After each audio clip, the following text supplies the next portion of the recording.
from your previous evidence, I'm sure, when we looked at the 2012 agreement, there was actually a termination provision that had been scratched out. Do you recall that? Yes, Chairperson. And now we have a clause in the 2014 agreement headed early termination. Do you see that? Yes, Chairperson. Did you draft this agreement with this clause in it? Chairperson, I drafted the contract, but the contract that I've drafted did not have this early termination as written. What had happened initially, after I had seen the 2011 one, which was signed, or which was cancelled out, which I said it was done not with me being part of it. Actually, I only got it for archiving. Then I realized that the clause on termination, it has a problem. So it's affecting some people. Now, when I prepared this, I made sure that this clause is as Transnet wants it. It protects Transnet in the sense that it will say that we must have the right to cancel this within 30 days if we feel that we don't get any joy with the contract. But subsequent to the signing of this contract, which I remember that on Thursday, a particular Thursday, I've forgotten the date, but I think the date of the contract will be able to tell us which Thursday was it. I was interacting with the New Age regarding this. They were checking how far we are in terms of signing. Then I will send them the contract, the copy of the contract to say, these are the contents, whatever. They queried clause 12 to say, no, they want that Transnet should cancel out this clause 12 of termination. I resisted, when it was my counterpart in TNA and me, and I was like, no, we are not going to go ahead with this if this clause is not there, because it protects us as an organization. But because I could not get we could not agree with TNA on that. What happened next, it was now escalated to my GM to say I'm kind of difficult or I'm making it difficult for conclusion of this contract. Now, my GM, Mr. Mboniso Skoyela, called me in regarding this and said, hey, Chief, they're saying there's a problem regarding this. I said, no, our counterparts in TNA, they want me to scratch out clause 12, and I will not be able to do that because that's the clause that protects us as Transnet to say, in case we want to cancel this, we've got to rely on this. Now, because it was difficult also, I think he also had pressure. He referred me back now to legal. Remember, before we even talk to other parties, it will go to legal to say, do you agree to these contents? To the benefits is us as communication will say, yes, we are happy with the benefits, but the contents of this agreement, they will then ratify and say, yes, the clause are okay, what. Now, it had passed that stage. Now, the party on the other side don't want to sign it because it has this. So I had to refer to my GM. Now, he referred me back to legal services to say, talk to the chief legal services person, or the head of legal services, that was Mr. Ndipiwe. I'll remember the surname. Now I went back to legal to say, I'm trying to contract with TNA, they want us to cancel out the Mboniso says I need to check what is your view. And Mr. Ndipiwe continued to say, no, we can't remove this. This protects us. I came back, it was to and fro. I came back to my GM to say, he says, no, we should not agree to this clause being removed. And now I left it at there. Later.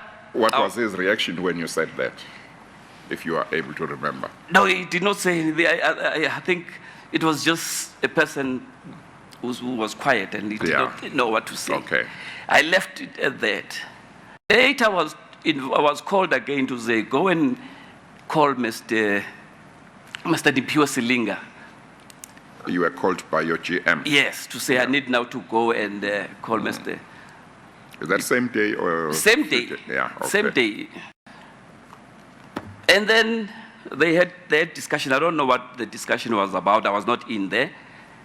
Later, they went up to 49th floor. That's where our GCE offices were. They were called in there in Mr. Molefe's office. Mr. Brian Molefe. Yes. Okay. It was around 3.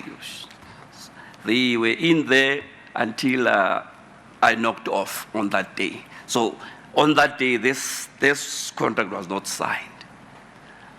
The following day was off. Was it meant to be signed on It was. that day? It was. No. Once we agree on Yeah, on this clause. Yes, we'll, what I mean we'll go is, ahead. It will. What I mean is whether, except for the disagreement on the clause, that day was the day on which it was supposed to be signed.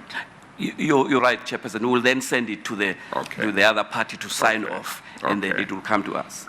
So I left them. They were still in 49th floor. I don't know whether the discussion, it was about this. Friday, I was off.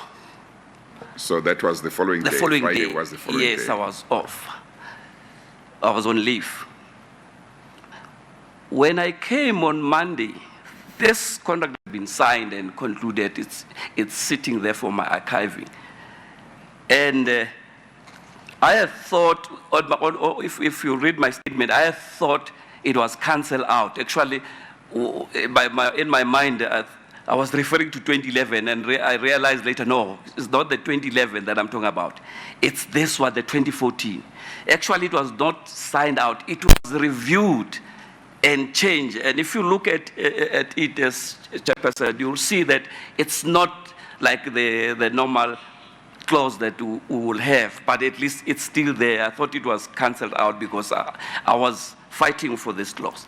Mr. Phatlane, if we can just read into the record, what does the early termination clause now say in the 2014 agreement that was concluded? It now says, save for termination as provided for in clause 13 below, this agreement can be terminated on the following ground by mutual agreement between parties. The one that you had insisted on, how does it read? Let's just get that. Chair, let me take you to it. You will find it at page 2525.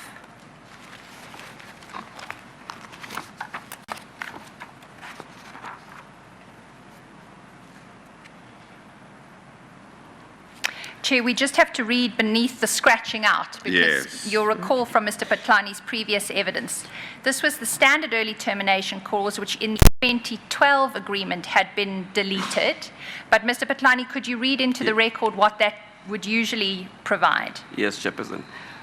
It reads, Transnet reserves the right to terminate this agreement upon giving 30 days notice to TNA Media. Transnet shall be entitled to terminate this agreement in writing for failure of TNA Media to perform its responsibilities. Yes, okay. And then we compare that to, at page 65, an early termination clause. Mr. Phatlane, are you a lawyer? No, I'm not a lawyer. I once made an error in assuming a witness was not a lawyer, so I always ask that very carefully before I go any further in relation to legal matters. Chair, we will certainly make submissions in due course that the clause at page 65 is by no stretch of the imagination an early termination clause. It's simply a clause that allows parties by mutual agreement to bring an agreement to an end, which gives no right to the one party, Yes. as the previous early termination clause did, Yes. to exit the agreement on 30 days' notice. Yes. And I see that, it says, that is 12. Save for termination as Indeed. provided for in clause 13 below. But when I read 13, it's not about termination. It's no. about session and assignment. Indeed. It says there's nothing about termination. Indeed, So, Chair. in effect, it was saying you can only terminate this agreement by agreement. Indeed, Chair. So actually they had even and dropped the part which would be normal, which in the previous, or in the 20, what did you say, the 2011? 2012. 2012. Mr. Phatlane, you were referring to it as the 2011 agreement in your testimony earlier, but as I have it, that was the 2012 agreement. It's the one at page 25, correct?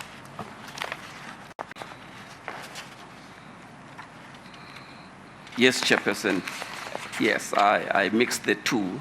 I was referring to the one on 2014 instead of the one on 2011 and 12. Yes. 2012, because it was signed, 20 if you go to page 27, in May 2012, correct? Yes, Chairperson. This is the mix up I had. Yes, I was correcting that, and just also to correct that you ask a question. During this part, I had not been trained in law. Now I'm a lawyer in training, so it will be different. Yes, I've just passed my legal studies. Yeah. No, that's good. Now, did you appreciate when you read the clause that was put into this agreement while you were on leave on that Friday, that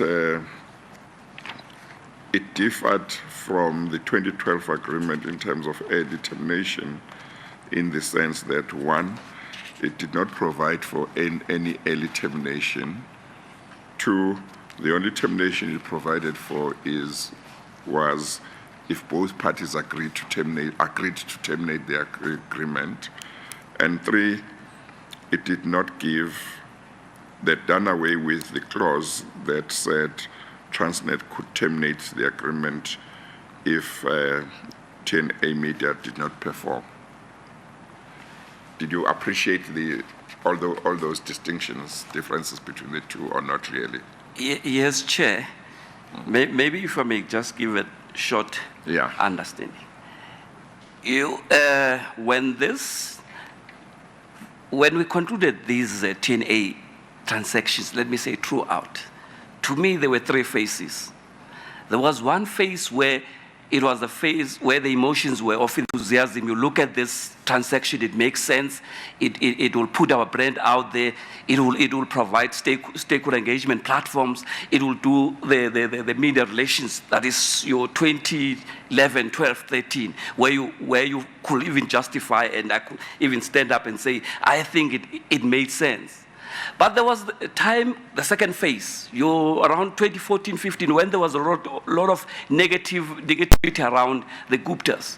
That it changed also the thinking and the appreciation, where we felt as communication members, some of us, we felt like now we should be scaling down or even cancelling this out, but we do not have power to do that. You can only be able to engage and say, but really, do we still have to go? Do we have to do the 125 now? Really, do we go 25? Why don't scale down? But we had to, it was signed at that level. So the emotions were changing in us. It was no longer that euphoria where we thought this platform is good, this association is good, because with time, you've got to review. You've got to be able to say, if Transnet associate itself with a particular brand, whether it be NetBank or whatever, if that brand get to be, or its reputation get to be affected, we also have to review and say, but we're getting better reputation out of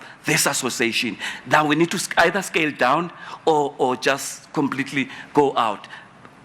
At this level, I was at phase 2 where I thought we should be scaling down or cancelling some of this. So when this happened, that's why I insisted on the termination clause, because I knew that it allowed us an opportunity to say, if somewhere somebody can see that there's a need, or if even the leadership of Transnet can see that there's a need of us pulling out, we will have 30 days to terminate. Now, as it has changed, it made it difficult now, because if TNA says no, we have already utilized your money and we can't be able to pay you back. It becomes difficult, so you've got to continue. So I did have appreciation of that, Chairperson. Okay. And they were entitled to be paid up front for this 20 million, weren't they? Yes, Chairperson. Most of them we paid up front. At the beginning of the year, before the breakfasts had even taken place? Yes, Chairperson. What was the motivation as far as Transnet was concerned for agreeing to pay in advance? Chairperson, I can't tell on that one. Yeah. It was just instruction of put this that we will pay in Yes. advance. Yeah, maybe my GM, because some of the discussions, they will be above my grade. Yes, Chairperson, yes. But you yourself didn't understand also at the time, or was it something you didn't pay attention to? No, I knew, because it changes from the initial one. Now we've got to pay in advance 7 days, I think. So you appreciate it, but you don't have an input on it. Okay. Did TNA ever disclose to you that their arrangement with Eskom required them to submit an invoice after each breakfast and then only be paid on invoice? No, I did not know about that, Chairperson. Let's go then, if we may, to the 2015 agreement. You'll find that commencing at page 74 of Exhibit MM4.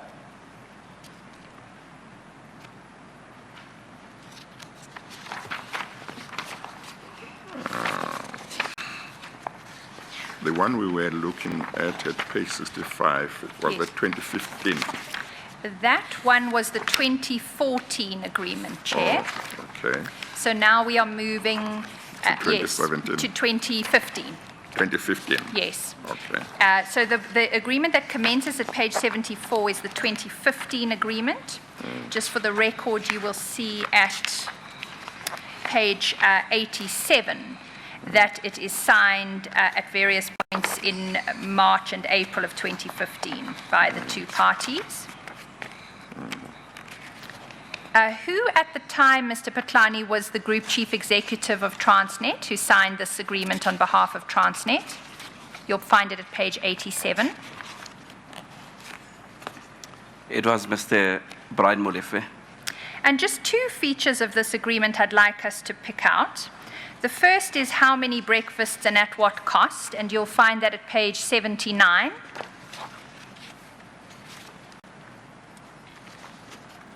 Under clause 6. What was Transnet now contracting for? It was contracting for 21,200,000 And for how many sessions? for 20 sessions, Chairperson. It had gone up a bit from the previous year, had it not? Yes, Chairperson. How did they justify that increase of 1.2 million? The justification, most of the time, it will be that it's another year, things increases, you know. There was no formal justification. It will be me inquiring why this now. No, it's our proposal now. The value is at this level.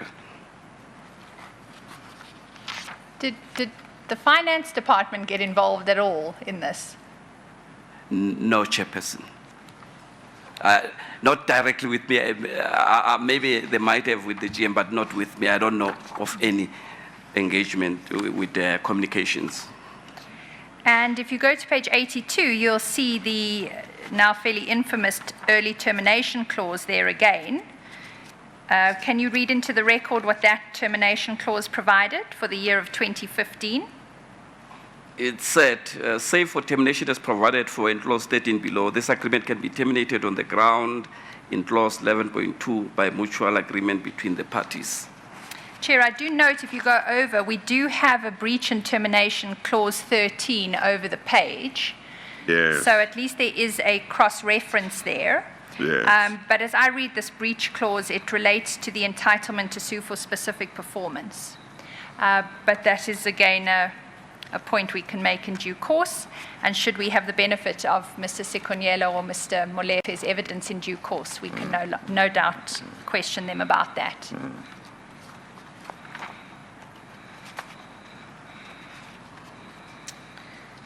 Mr. Well, I'm looking at that Yes. breach and termination clause, clause 13.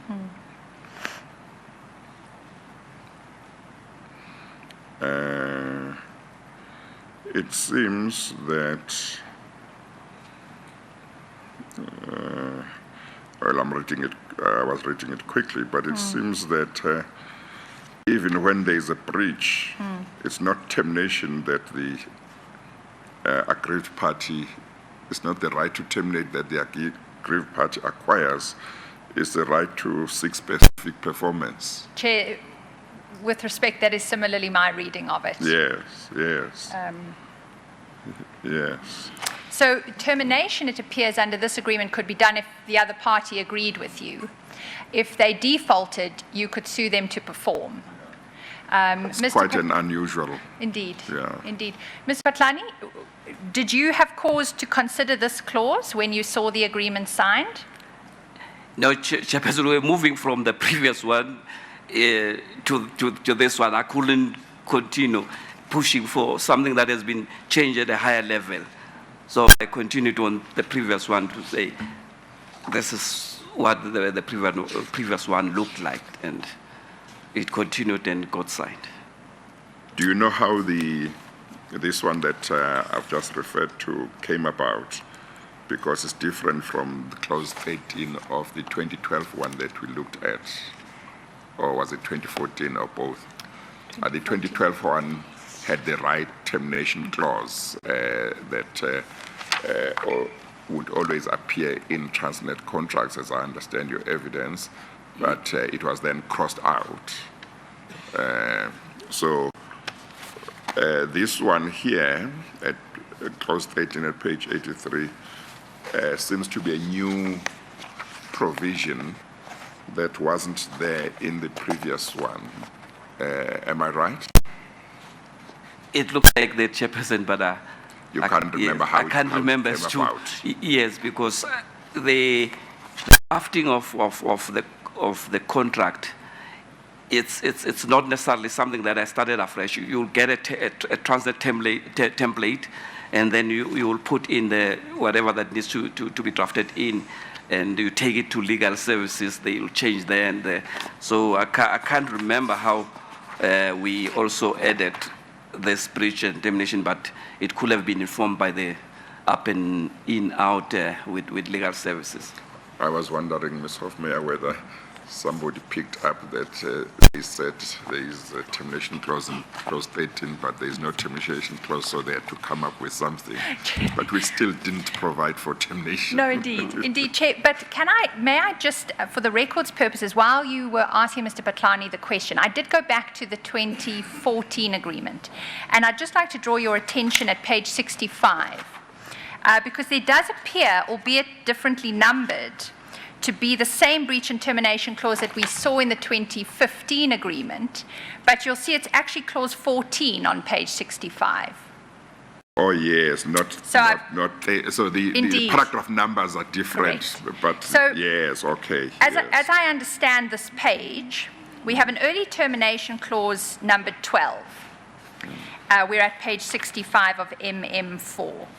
That says, save for termination as provided in clause 13, but then clause 13 is a cession and assignment provision. Yes. But yes. if you go beyond that, Yes. you see a clause 14. I've done a quick comparison. It does appear to be a replica of the Yes. proper clause 13 that you later find in the 2015 agreement. But again, with the same issue around specific performance as compared with cancellation. Yes.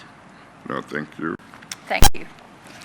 Mr. Phatlane, if we can then move to the year 2016, because at this stage, the documents at least indicate there's a new chief executive of Transnet, and you'll find the page at page 9090 of exhibit. I'm sorry, Ms. Apologies, Hofmeyer. interrupting you, don't forget the question you want to put. I'm just looking at clause 14 at page 65. Yes. The one to which you drew my attention just now.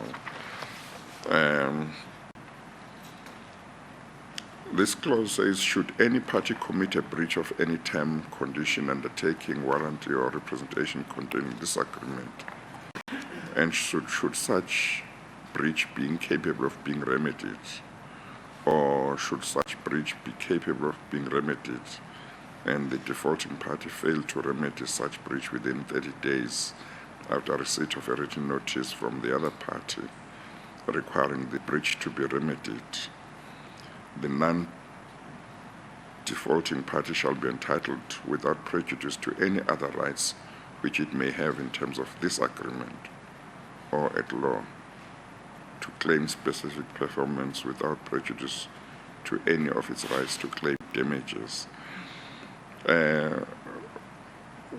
Well, the part that says without prejudice to any other rights which it may have in terms of this agreement or at law, maybe that might leave room for termination if there is a breach. Material breach. Yeah, yes, Indeed. yeah. Okay, all right. Yes, indeed, Chair. But not a termination at the election of a party, which was the intention of an early termination clause, right? If we're in clause 14 and it's retaining the rights under law, i.e. common law rights for material breach termination, Chair, indeed, the proper construction of clause 14 might have retained that right, indeed. Yes. Of course, the protection that Mr. Phatlane was talking about, that they were really concerned, or he was very concerned about, was the termination by the election of Transnet, even in a case where there is no material breach. Indeed, Chair. And similarly, evidence from the ESCOM witnesses have, before this commission, has indicated the role that the termination clause was providing, in their view, to protect ESCOM in its precarious financial position. But similarities across the evidence, because those clauses appear to have been removed from these agreements. Indeed. Mr. Phatlane, if we could go then to page 90 of Exhibit MM4.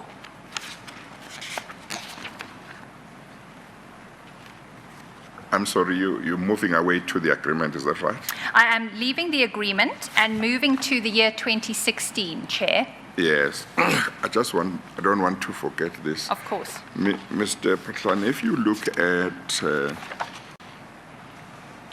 the clause containing TNA Media's undertaking, I think they probably would be the same in all of these agreements that they concluded with Transnet. But I'm looking at the moment at page 62. It appears to me, and I just want your comment, that TNA Media didn't have any obligation that required it to pay any money or to incur any expenses themselves or contribute to the costs of these breakfasts. All that these agreements required them to do was to consult with Transnet on selection of speakers. I don't know if that was there right from the beginning, but at least in terms of this one. The next one is to inform Transnet of the selected or confirmed speaker at least 3 weeks prior to the happening of the event. 3, provide Transnet with a 3-month rolling planned speaker list. 4, provide maximum media exposure of Transnet before, during, and after the event. If I can stop there, did you know what this meant at practical level? Yes, Chairperson. I know we talked about Transnet's logo appearing in the material of the breakfasts. what else did this mean at a practical level?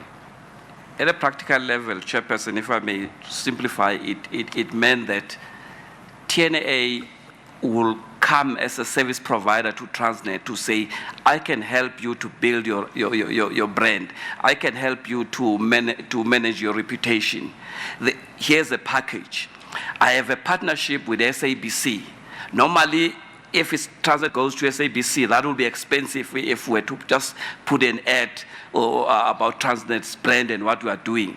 Now, they've got that proposal. They're saying, we have already contracted, we've got a partner, strong partner, which is SABC. Here's our proposal. If you buy into us helping you to brand yourself, to build your image, to improve your brand. Let me interrupt you. Yes. That's what they would have said at the beginning. Yes, through the proposal, yes, Chairperson. I'm talking now because I think this relates to on the day of the breakfast, before the day of the breakfast, on the day of the breakfast, and after. That's what I'm talking about now. That you started in 2012, 2013, or 2011. We are now in 2015, 20 or so. At a practical level, on the day, what did you understand this obligation on the part of TNA Media to entail, that they would provide Transnet with maximum media exposure before, during, and after the event? Yes, Chairperson. Let me just say in that week, because some of that starts in that week, even if it could. They will share with us to say, we've got the following list. Sometimes they will do, sometimes they will not. They will share with us to say, we've got, let me say, 10 ministers who wants to speak for the next session. Minister for Tourism, Minister for Home Affairs, whatever. We will then look at those that we think might appeal to our brand, or the topics that we think we want to drive the thought leadership around. So we might choose and say, we're thinking this minister and this one. Then they will start advertising now. And in the advert on the newspaper, they will have a Transnet logo there to say Transnet sponsoring this. Okay, let me put my question this way. Yes. Did this at a practical level mean anything other than having Transnet's logo in material and so on relating to the breakfast? Yes, Chairperson. Yeah, what is it? One, during that, before this, let me say around 6, before the main breakfast begins, you will have sometimes an opportunity to allow Transnet leadership to be interviewed around a particular issue. It could be the chairperson, it could be the GC, depending on who senior we have brought in there. They will do those interviews. 2, you'll be allowed 2 tables to bring stakeholders that you want to be part of that from the side of Transnet. They will come there. And then from there, it's the normal breakfast, as you might know it, Chairperson, the event taking place, being flighted. Yeah, anyway. Then the next one is advertise and promote the partnership using various mediums, including but not limited to press, television, radio, and Transnet. And internet, Chair. Sorry, I think you read Transnet. I think it's internet. Oh, yeah, internet. You are right. Thank you. Provide highest profiles to identify Transnet, and Transnet's logo shall appear on all TNA media website pages, correspondence, announcements, posters, displays, support vehicle and ground support station, and station signs, and selected promotional items such as videos, internet broadcasts, and flash trailers, etc. Acknowledge Transnet in each flash-based animation connecting them to this event. You've got more of those things. Do you see any that entailed TNA taking any of the costs connected with this breakfast. Have I missed something? I didn't seem to see anything where they were also going to pay.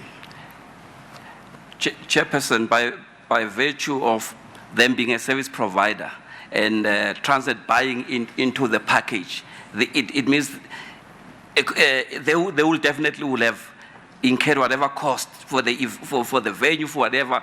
It will not necessarily be a partnership where we're saying we're putting so much R1, they put R1. It's us buying into the proposal. That was my understanding, Chief. But basically, Transnet was giving TNA Media lots of millions over these years to enable TNA to have these breakfast shows from which they would benefit themselves, but Transnet paid effectively for the whole thing by paying the millions. As far as you know, you don't know of anybody else who incurred expenses connected with this breakfast where Transnet was involved. Chairperson, it's a common cause that any service provider, whether we had gone the route of having an agency who will have paid whatever amount, they will do the same. They will make sure that there's a venue and whatever, and all these processes. They'll make sure that you get to appear on TV if that is part of the project. So, from where I was sitting, yes, we paid for that proposal, Chairperson. But the value to Transnet, I asked you last time, I continue to struggle with that. What, except for having its logo shown on material, and when the breakfast happens, having the chairperson or CEO or somebody connect with the chairperson being seen there. You talked about some interview that could happen. But they were, generally speaking, not speaking. Transnet wasn't speaking at these, if I understood your evidence well previously. And there could be a minister who may be connected with Transnet and other SOBs who could speak. Is my understanding correct? Chairperson, yes, but I need to add on just to provide maybe a clearer picture as to what is it that we're trying to achieve with this, whether the transaction was correctly or incorrectly, but what we wanted to achieve. Let me start maybe with the key risk areas that we are facing as Transnet, as a brand. Poor reputation. Also, we have employees, which are our stakeholders, that needs to be engaged. And we have also a responsibility to say Transnet's assets are being damaged, infrastructure is being damaged out there. Now, we've got a broad Transnet stakeholder universe, which is your investors, your communities, which is your organized business, which is your suppliers, your customers. Now, let me give a value chain now. Why we go to the extent of wanting to put our brand out there. We've got a responsibility as communication to build the Transnet reputation, albeit that it's known that there's a Transnet. We've got a responsibility to improve the Transnet's equity, the value of the Transnet brand. It has to increase. We've got a responsibility to make sure that we make Transnet to be a trusted brand. Now, all these things, they speak to our stakeholders in this way. One, with customers, we want to retain them. We want them to know the value of this organization, that it's a trusted brand, and it associates itself with trusted brands. That association, it helps in building or increasing brand equity, but also it remains in the minds of our customer stakeholders, the investors. Transnet has a responsibility to continue getting investors who will invest in this brand. Now, the only way internationally, people might know Transnet a little bit, but you need to be able to be out there so that they know there's this there's this company called Transnet and what it does. By putting the logo out there, you are selling the brand to people who might know it, or who might know it a little bit, or who don't know about Transnet at all. So that exercise of having the logo behind or being exposed is part of building a brand. We've got communities out there who destroy our infrastructure, and they don't know that some of the things that we do within those communities, like when we bring our ESD, enterprise supply development, within a particular community, or when we bring our CSI, Pelo Pepper Train, whatever developments that we'll bring to a school or to a clinic, some of the communities cannot associate that good acts with who we are. Some they think Transnet it's Sportnet that is doing this. They don't know that Transnet is Sportnet, but it has changed the image. It's now called Transnet. Now, when we do this, when we expose the brand out there, you are saying to the communities, we are part of whatever that is happening in the country. We bring information, we educate you through thought leadership. So when we go back to those communities, because some of them they are angry, they protest, and they destroy our assets, we're able to show them, to say, look, you might have noticed 1, 2, 3, 4, 5. You might have seen Pelo Papa coming here. It is us. It is that brand that you see there that helps to protect Transnet and to build the brand equity of this organization. Is it the kind of thing that maybe PRASA also does, despite, or not despite, does, and still wants lots of trains being banned? Would it be the kind of thing that every company would be wanting to do? Yes, Chairperson, advertising and promotion is common. That's why I was saying it's a common cause. It's companies, they do that. Even business to business, like you have alluded earlier to say, you do not see why a business to business will have to engage in this. This is a common cause for a communication, to make sure that it puts the brand out there so that it's known, protect, and also to be able to get investors seeing that we are part of the South African economy. We promote the discourse and the discussions around what is happening in our country. Okay, thank you. Thank you, Chair. Mr. Phatlane, I want to be clear about the question I'm about to ask. It's not related to the general use of branding for an organization. What I want to ask is whether the choice of this particular vehicle for Transnet's branding objectives was a valuable one, in your view? Chairperson, I will go back to the 3 phases I've spoken about. If you were to ask me in 2011, 12, maybe 13, I think I would have put my neck and say, this must happen. It makes sense, the way it was brought to my attention, because to say Transnet before did not advertise or go broad, big scale, on TV, on billboards. Now, this provided that opportunity for us for the brand to be known, to be out there, and also, because it was multi-pronged, it had also the media side where the person responsible for media could leverage on this transaction. It also had the brand person also leveraging on this transaction. Then I would have said, to me, it made sense. But as it continued, because as it continued around 2014, 15, 16, I was worried because of the negativity around TNA as well as around Guptas. Now, it's the association. Remember, when we buy into any product, it's this association that we want to make with. When you go to Nedbank, when you go to Gramstar, it's that association that we are buying into it, to say, this is a trusted brand we want to be associated with, we want to be seen in partnership with it, to say we are in line with trusted brand. But once there's a shaky moment, or the other party shake, that's where we need to review. Then I will say there, I had my doubts whether we need to continue with this. Then the last phase, which I'll talk about when we reach the element of conclusions, I'll talk about as we... Thank you. Mr. Phatlane, are you aware that there were numerous parliamentary questions posed to the Minister of Public Enterprises towards the end of 2012, querying the extent of the spend by state-owned enterprises with TNA.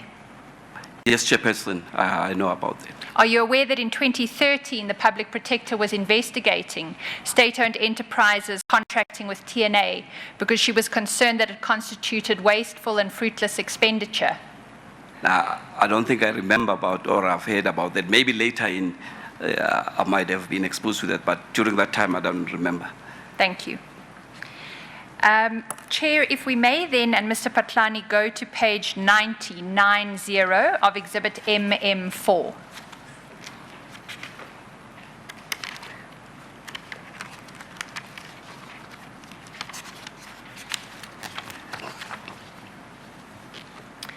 Chair, I note that we're just before the quarter past 11 tea break. I don't have a great deal more, but not such that I'd finish it in 5 or so minutes. I don't know if it's convenient to take the break now and return. How much time do you think you would need? I would think 15 minutes. Maybe we should take the break at 11:30. Indeed. Yeah, okay. Mr. Phatlane, we're in 2016 in the documents now, and I indicated that this document evidences a change in the group chief executive at Transnet, and it's dated the 9th of March 2016. Who was the group chief executive at this stage? It was Mr. Siyabonga Gama, Chairperson.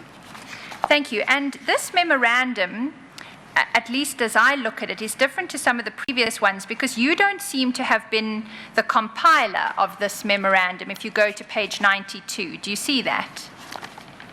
Yes, Chairperson, I see that. Can you assist us there?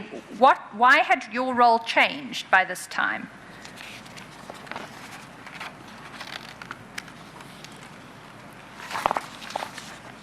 Chairperson, I think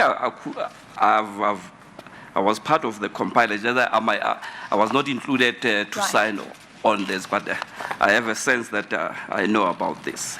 Thank you. Well, then you can probably assist us with the next document that I'm interested in, which is at page 93.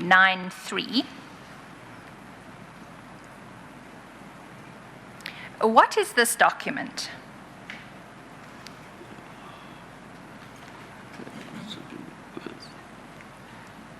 It's a memorandum, Chairperson. And who is it addressed to?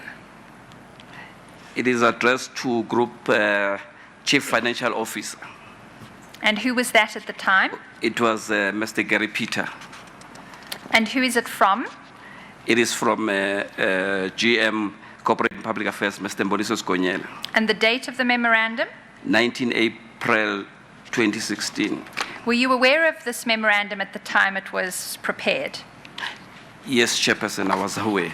So what is this memorandum informing the Group Financial Officer of? It was informing the Group Chief Executive that he needs to, Financial Officer to know, it was requesting the Group Chief Financial Officer to know that Corporate Public Affairs will pay the new age the entire cost of 24 million in advance for the 2016-17 business breakfast session contract. Now, we haven't seen a memorandum like this in any of the preceding years. Were there any like this? No, Chairperson, except that I think there's one where around 2011, 12, or 12, 13, there was one where I was advised that it must also go, the CFO should recommend also. I think there's one where Mr. Anuj Singh did sign, if my memory still serves me well. We'll look for that. I wasn't aware of it as I asked the question now, but we'll go back through. Let's focus on this one at the moment. Yes. Why was this notification being given to the Group Chief Financial Officer? I don't know, Chairperson. I don't know. I'm sorry, Ms. Hoffmeyer, I missed that question. I was asking why this notification was being given to the Group Chief Financial Officer. Okay, yes. Based on my previous query as to it not having been done before. Yeah. And Mr. Phatlane, your answer was? My answer is I don't know, because sponsorships the sponsorships were not approved at CFO's level, so I don't know. It says at paragraph 3 on that page that CPA, that's Corporate and Public Affairs, and the New Age agreed on the renewal of the contract for 20 breakfasts on the same terms as last year's at a cost of 24,168,000 rand, including VAT, on condition that Transnet pays the cost in advance.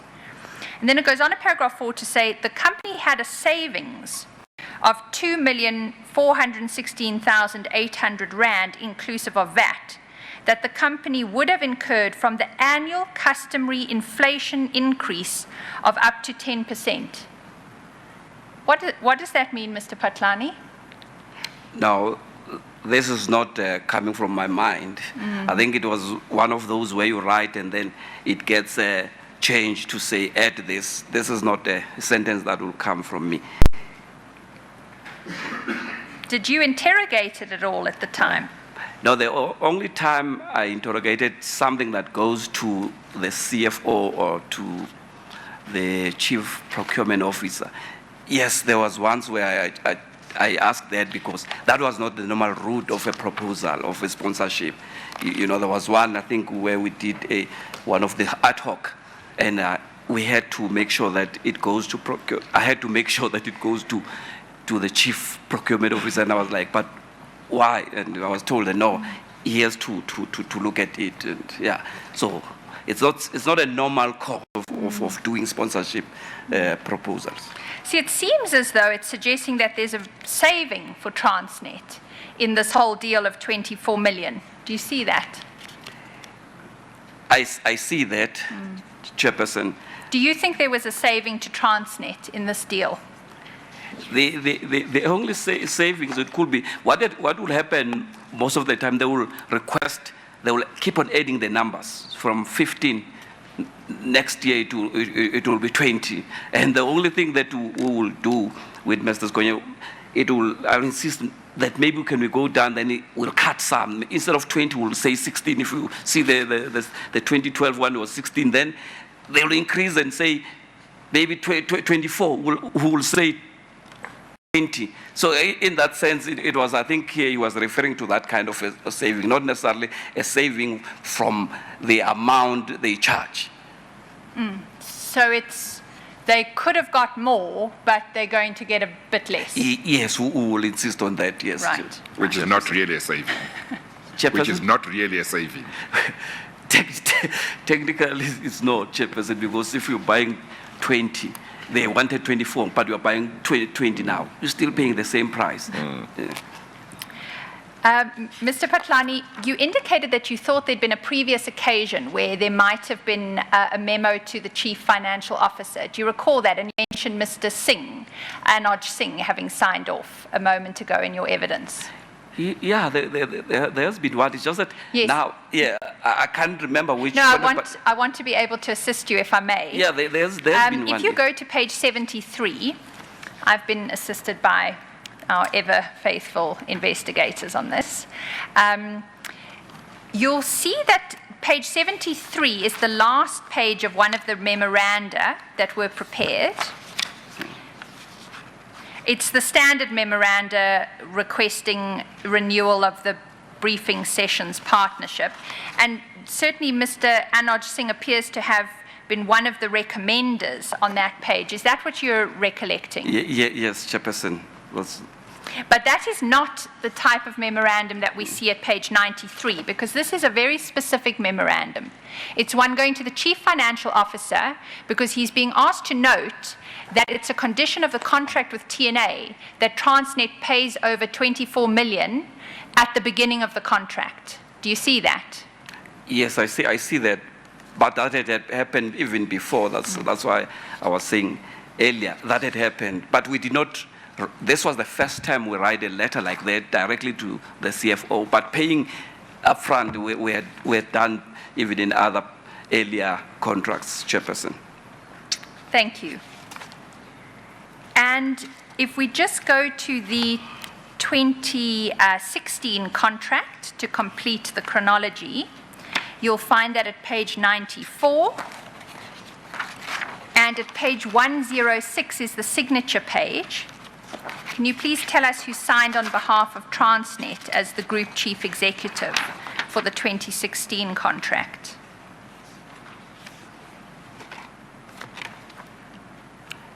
It was signed by Mr. Siyabonga Kama. Thank you. And Chair, just for the record, I don't suggest... But somebody peeped it on his behalf. That was Mboniso Skonyela. And that was the General Manager of Corporate and Public Affairs at the time. Is that correct? You're right, Thank you. Chairperson. Yes. Chair, for the record, I don't suggest Mr. Phatlane needs to go there. Just at page 102, you'll find the same early termination provision has remained consistent. It's the one that requires mutual agreement between the parties. Okay. Mr. Phatlane, if we may then just go over to page 107. Chair, at page 107 is an affidavit of the Acting General Manager, Group Governance, Risk and Compliance, and the Public Officer of Transnet, Ms. Helen Janet Walsh. Chair, again, it's provisionally introduced, but it's similarly dealing with numbers. She's pulled together the total spend on these breakfasts over the period of 2012 to 2017. And Mr. Phatlane, if you would please go over to page 111, you'll see the calculation of her total there. She includes the spreadsheet as well as the supporting invoices. How much was paid according to Ms. Walsh at paragraph 16 on that page for the business breakfasts? Chairperson, she articulates that we paid 122,809,526 and 70 cents. And how much were paid on the business briefings?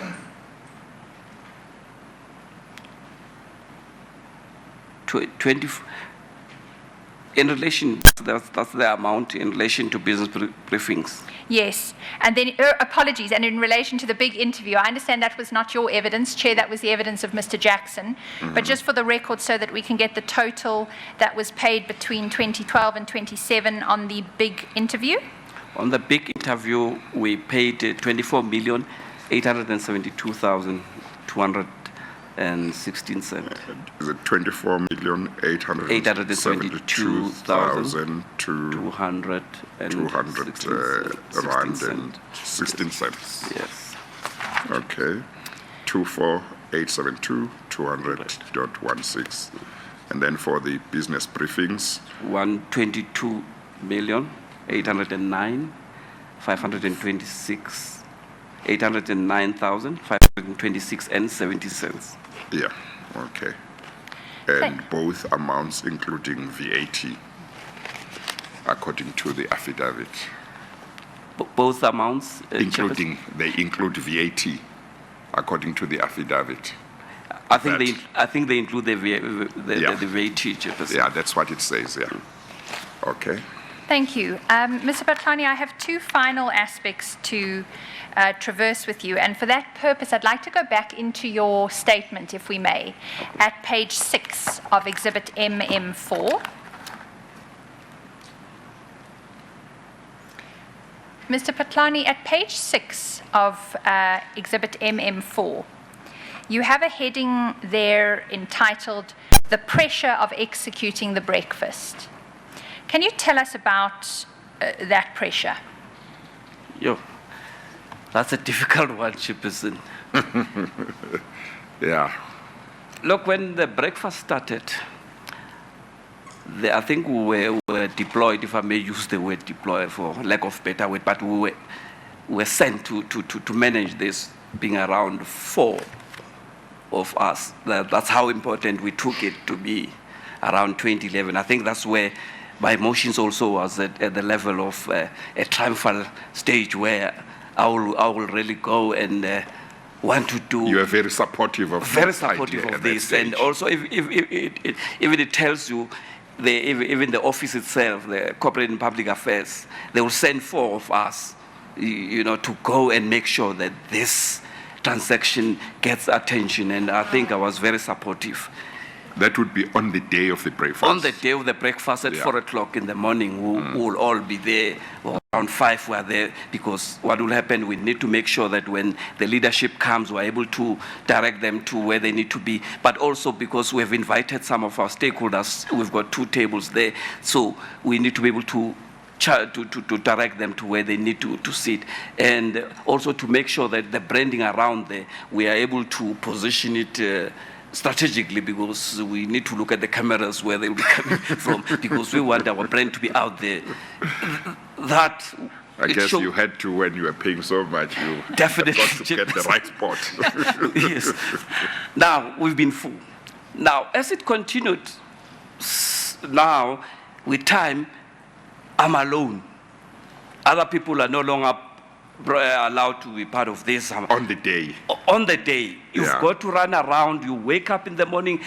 Remember, the holding room will be far from where the event is happening. So you're just running around. People see a jacket moving this way, that way. Because now you've got to go and check the leadership if they have arrived, because I need to usher them in. And then all the same breath, I need to make sure that all those stakeholders that we invited are seated at the appropriate tables and interact with them, because, now this, as if this running as if you don't know actually what you are doing. So that in itself, it did not show that there's support, because you will raise these things because it's heavy on one person.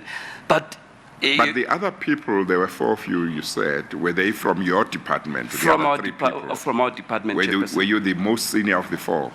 No, Chairperson, I was at floor level. Oh, Yes, okay. Chairperson. All right, okay. Was Mr. Skonyela one of the 4? No, No, he will be 5 if he's around, Oh, Chairperson. okay, all right. Yes, Continue. And it went on like that now, where you are on your own, where you failed now.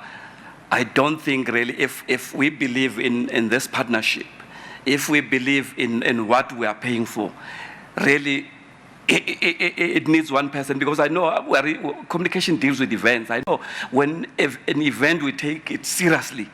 We put more people to be there, because we know how important that at registration we are there, so that we are able to welcome the people. Also make sure that somebody is able to go and make sure that the ushers leadership and explain as to who has arrived, what, because we need also to be able to direct them as to who's there, what the leadership needs to do. Now, you would imagine if we were moving from this angle to the other, right into the venue to set up, it does not necessarily show that, in my own view, it does not show appreciation to say the value that we are paying. We also value this event or this transaction that way. I felt that there was a little bit of abuse. I felt there was a little bit of disrespect, because you raise this and there will be no positive response to say. It was as if you can do it, you have done it before, you have done it previously, why not? So it's in that instance where, you felt that, okay, this way we're just going through emotions. Especially, around your 2014, 15, 16, where it was 20 million, you felt like we're just going through this just to make sure it's done and dusted. Is your complaint that you were not getting support from within Transnet, or is your complaint that TNA was not giving the support that it should have given Transnet as the sponsor or the partner? Chairperson, TNA played their role. Their role is to make sure that the event is there. They have people at the registration. They set up their own branding. They make sure that everything is there. There's a holding room. But there's also a responsibility from Transnet that you need to send out an adequate number of people that will man the event, because this event we are paying a lot. It's not just one of the events, whether we honor it or we don't. So from the side of Transnet, I felt somewhere we lost the plot in terms of support. Okay. And Mr. Phatlane, if you go over the page to page 7, You indicated earlier you were going to talk about the last phase of the breakfast, and that's picked up at paragraph 11 on page 7 of your statement in Exhibit MM4. You mentioned there that you embarked on a change for these breakfasts around 2016, 2017. What was that change? Chairperson, you shall note that I'm saying at some stage I've went through roller coaster of emotions, from triumphal to where you are despondent and like, really do I have to do this? And also with the support, lack of support thereof, you felt like this, I wish they could be cancelled. Not only this is it was my feeling, it was feeling of other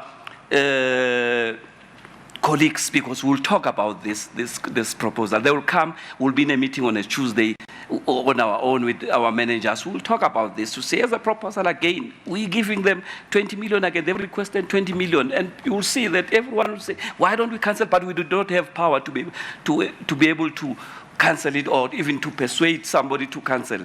So in 2016-17, we still had a contract for 20 million. Unfortunately, now there was a change of leadership. Now they brought in Mr. Dikgete to be the GM for communications or corporate and public affairs. He started by cancelling the big interview.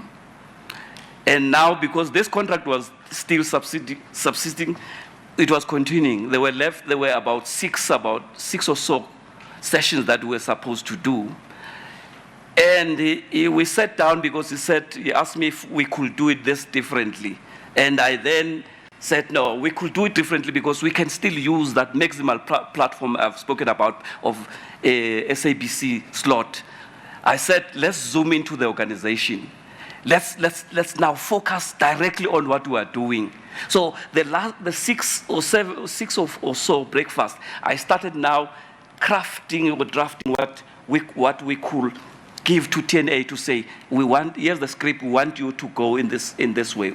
I zoomed into TFR, which is our railway business freight. We interviewed colleagues, we showed what we do on screen. Pictures first, this is what we do on day to day. And then we brought on panel, we brought people from Transnet, also people from the industry, the rail industry outside, so that it's not only Transnet. We still have that balanced view, because we're driving thought leadership, so that we don't want people to say only you're profiling Transnet. We wanted it to have the character of it being a breakfast, but Transnet will speak on their side, and others will speak about the industry in general. We then zoomed also into the ocean side. We are in marine business, so we term that the ocean economy, because it's not only Transnet contributing in that. We brought those other industry players to come and speak on that platform. Now we're changing it. We're changing it to suit us, so that for the last 6 or 7 breakfasts that were left, we were in-house. We were directly profiling Transnet business as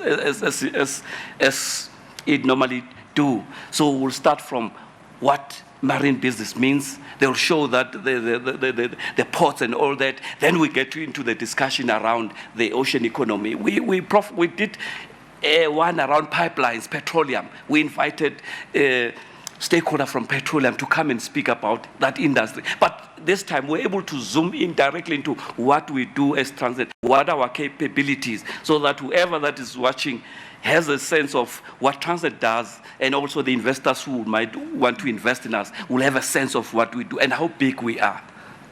Mr. Phatlane, why was that not done in the previous 5 years?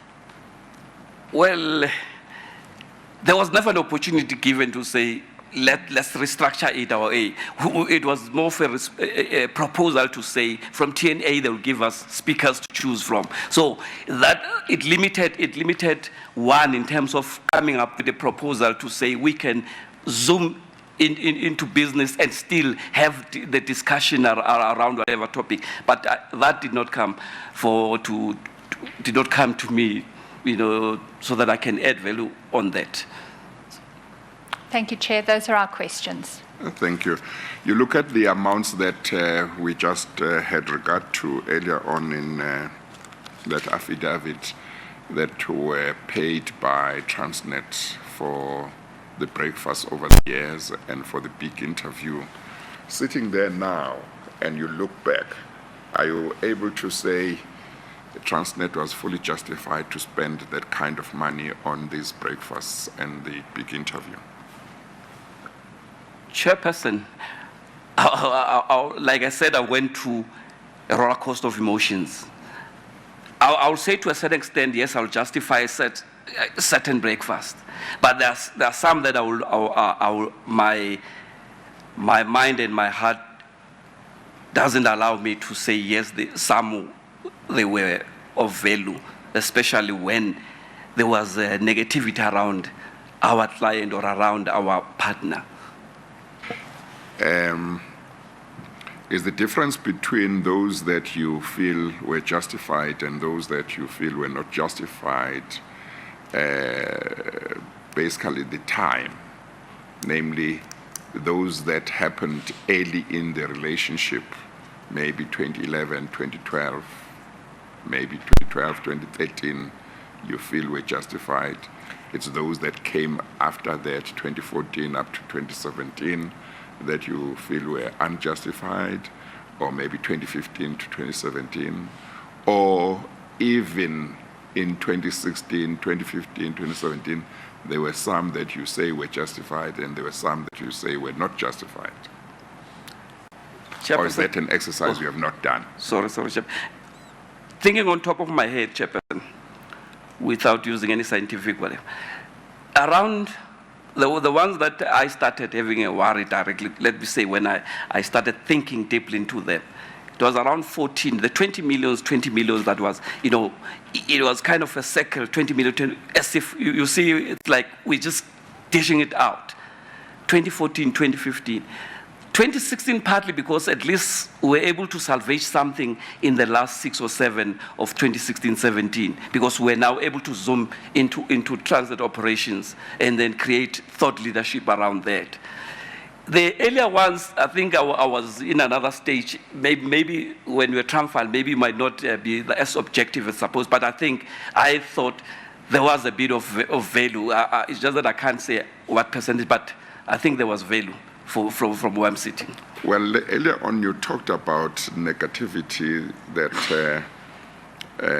surrounded the Guptas from a certain time.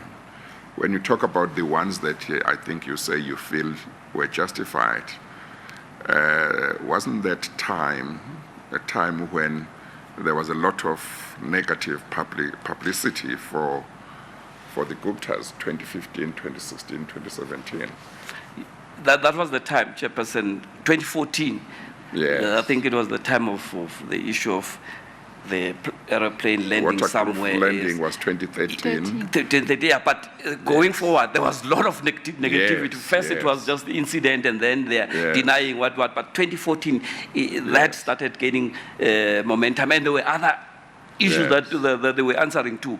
It's where I had a problem, from Transit to say maybe we need to scale down if we're giving them benefit of doubt, but not increasing from the 16 that we have done. But instead, we went up 20. We continue the same 2015, 20 again. So to me, it's like either we're not really applying ourselves in terms of to say we're getting this negativity. It affects the brand of the other as your associate, but we still give them the benefit of doubt and give them more. That's my difficulty with what you are saying, comparing it to what you said earlier on, that in branding, you don't want to associate yourself with a brand whose reputation is damaged. Now, 2014, 2015, 2016, I think you say so yourself, that that brand, anything to do with the Guptas, there was a lot of negativity around it. But you say the breakfasts which took place during those years are the ones you feel you can justify. So you unless I misunderstood you. No, Chair. I said earlier, 2011 or 2012 or 2013. Those are the ones you can justify. Those are the ones I'm saying I was at the triumphal stage. Okay. But 14, 15, Yes. partly of 16. You can't justify those. Yeah, yes, those, yeah. Okay, then I And the understand. last ones I can justify because we're now profiling Transnet. Yeah. Okay, all right. Thank you very much, Mr. Phatlane, for coming through to give evidence. If we need you, we'll ask you to come back and assist again. But for now, thank you very much, and you are excused. Thank you, Chair. Thank you. We'll take the tea adjournment now.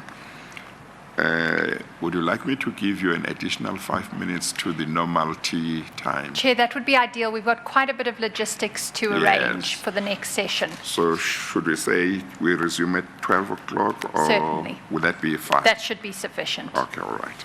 We'll adjourn now and resume at 12. We adjourn. All rise.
Please state your full names for the record. My name is Vuisile Kona. Do you have any objection to taking the prescribed oath? Absolutely not. Do you consider the oath to be binding on your conscience? Definitely. Do you swear that the evidence you will give will be the truth, the whole truth and nothing but the truth? If so, please raise your right hand and say, "So help me God." So help me God. Thank you. You may proceed. Thank you, Chair. As a matter of record keeping, Mr. Corner's affidavit we propose be entered into the record as Exhibit DD17. It comprises an affidavit and then, as I mentioned previously, some of the communications we received yesterday. Mr. Vuisile Kona's affidavit and the annexures thereto will be marked DD17. Thank you, Chair. Mr. Corner, you should have a copy in front of you That's correct, of the affidavit. I'll make reference to it. The page numbers that I'll be referring to are the ones in red in the top right-hand corner. Okay. So you'll be able to orientate yourself throughout the evidence. Mr. Corner, we understand that you've recently had an operation, and we're very grateful to you nonetheless to be present today. Thank you for that. Please do let us know if in the course of the evidence there's any issue with discomfort, and we can see what arrangements can be made. Okay. Thank you. And also, just for the record, if you'll make sure to ensure that the microphone is as close to you as possible and to speak as loudly as possible into it, it just helps with the transcribing. Will do so. Thank you so much. Mr. Corner, you provided this affidavit to the Commission in response to receiving Rule 33 notices. Is that correct? Yes. And in relation to whose evidence did you provide the affidavit? In relation to Caesar Mzimela. Correct. Yes. And there was also the further affidavit of Ms. Kutsia. Is that right? That's correct. Chair, just in terms of the processes on Rule 33s and implicated persons' responses, Mr. Corner's response to Ms. Mzimela and Ms. Kutsia's evidence has been given to them, as is ordinarily the case, and they are still in the process of providing responses to the Commission. Subject to Mr. Corner's direction on this, it's my proposal that we deal with those aspects that are not caught up in that interchange between the parties at this point, because there are two separate matters that don't involve Ms. Mzimela or Ms. Kutsia's evidence before the Commission that are the focus of today's evidence. And once that process has completed itself, of course, it'll come before you, Chair, for final determination. Okay. But if Mr. Corner has any aspects of those responses that he wishes to deal with, we can, of course, afford him an opportunity at the end. Okay, that's Thank you, fine. Chair. Mr. Corner, can you tell us when you were appointed as chairperson of SAA? And about the end of September 2012. It's quite a few years back, indeed. That's correct, yeah. And for how long did you occupy that position? Sure, it was briefly. I think if you go to page 2 of your affidavit, you'll have the date there at paragraph 3. Is that correct?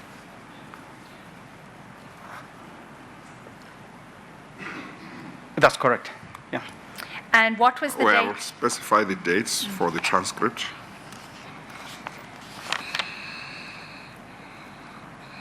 Till Specify the dates. Sorry, Chair. Yeah, for Okay. the transcript so that. okay.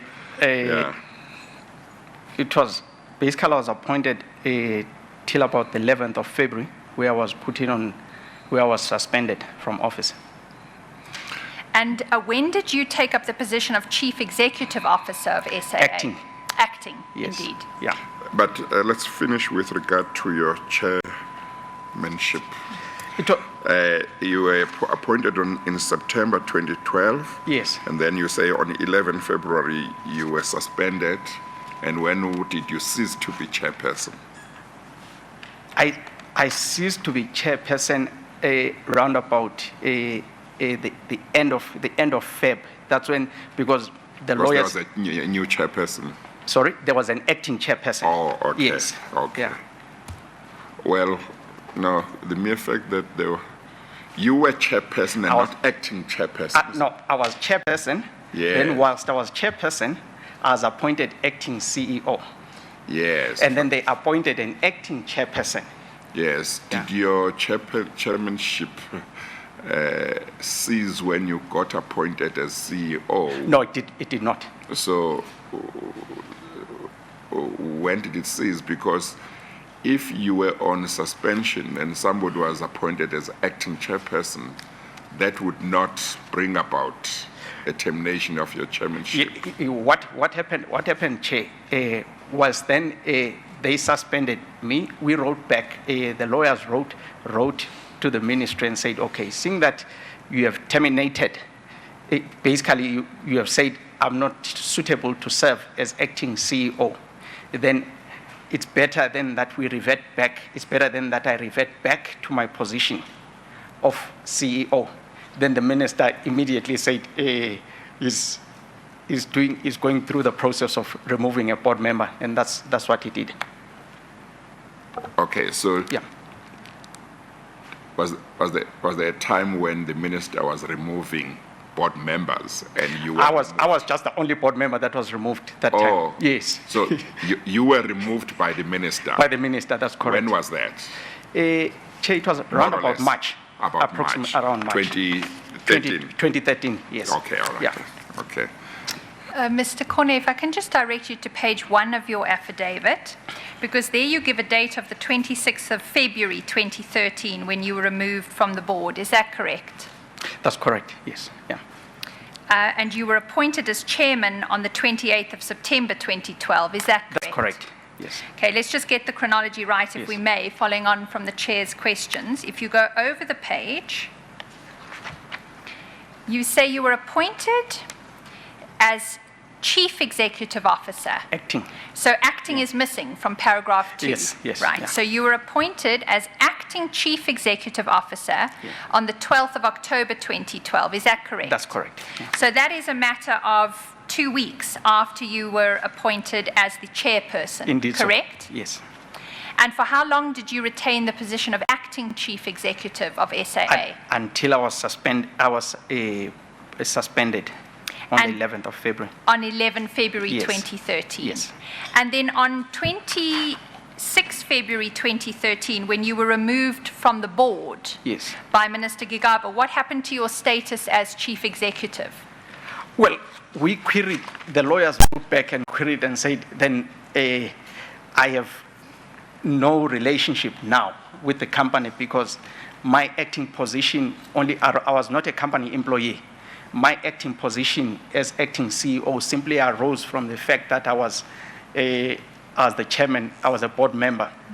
And then, but the company ignored that with their legal people. They continued and had a hearing when they had already decided whom they wanted to appoint as a CEO. And we were saying, but what's the bearing, what's the use of going through all these processes? Because you've already decided who is going to be the CEO, what's going on, but it never made sense. And they went ahead and fired me. And that's how the process played itself out. Yeah. Did you think it was strange that as a chairperson of the board of SAA, you would be in an acting Chief Executive role? Not really. Why not? I mean, it happens all the time that when you get in there and then a CEO is removed, it's just a temporary acting until a replacement CEO is found, and then you go back to your position as chairperson. Well, I understand people from the management of an entity taking up an acting role while a position needs to be filled. I guess what I'm struggling with is a non-executive member of a board of an SOE becoming an acting chief executive. Did that not raise any concerns for you? Personally, it did not. I think of late we've seen the same events playing themselves out at ESCOM, where the chairman of ESCOM went in and acted as, basically became both, took both positions, became an executive chairperson and sat in the role of the CEO until the CEO was appointed, and then he vacated the position. So I didn't see any conflict of interest per se in that. Yeah. And when you were removed, who replaced you as chairperson? It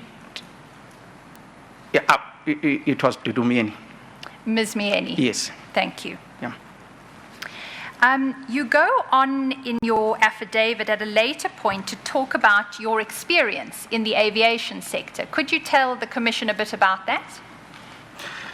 Okay, Chair, my background with SAA stems back, way back to the late 1999 and 98 when I was working for Transnet during Coleman's days. That's when I started working. I was working here down the road from this building. That's where the Transnet head office was. And I used to do some work for SAA via the internal audit side.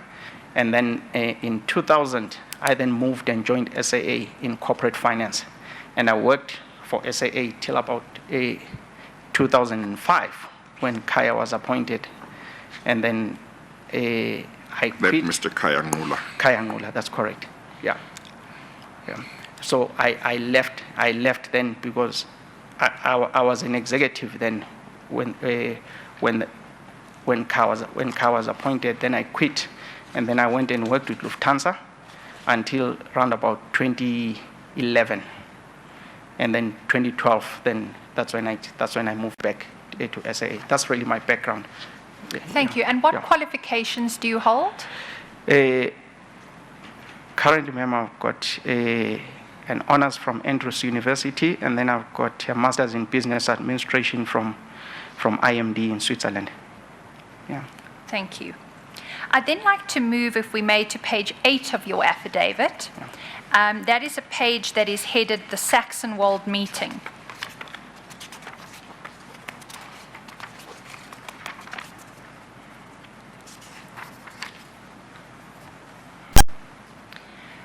Mr. Cornett, paragraph 34 on that page, you talk about events that took place on the 29th of October 2012.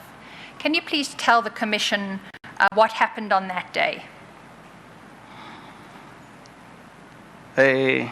Chair, going back to these events, it still haunts me today because I found it strange that an advisor of the minister would call me to an individual's house. If somebody wants to meet me in my official capacity as an official of an institution, they need to come and see me at my workplace. Once people start saying, no, let's go to the house or let's go to people's office, then you'll find yourself, it's just a problematic arrangement. Why should I go and see them? I don't need to see them. And these are private citizens. What business am I doing there? And I really found it uncomfortable. But on the minister's advisor's insistence, because he really pushed me, because his view was that these are people that we need to see. I didn't know that we were going to see the Guptas at the time. Let alone I didn't even know about the Gupta family at the time. And they said, and his view was that no, these are important people that we need to see. As these are important stakeholders that we need to see, so that then at least we gain their support in terms of work, in terms of the work that we are going to do. So, and when was this? It's the meeting happened around about the 29th of October, late October. Yeah. Yes. Okay. Yeah. So, however, before that, that's when he was pushing me because he wanted us to go extremely early, and I was just reluctant to go. I just found it uncomfortable. I was just not happy with the meeting. Yeah. Yes. Yeah. I would like you to tell the story as it happened. Tell me when he first approached you about this visit, the discussion, up to the time you agreed to go.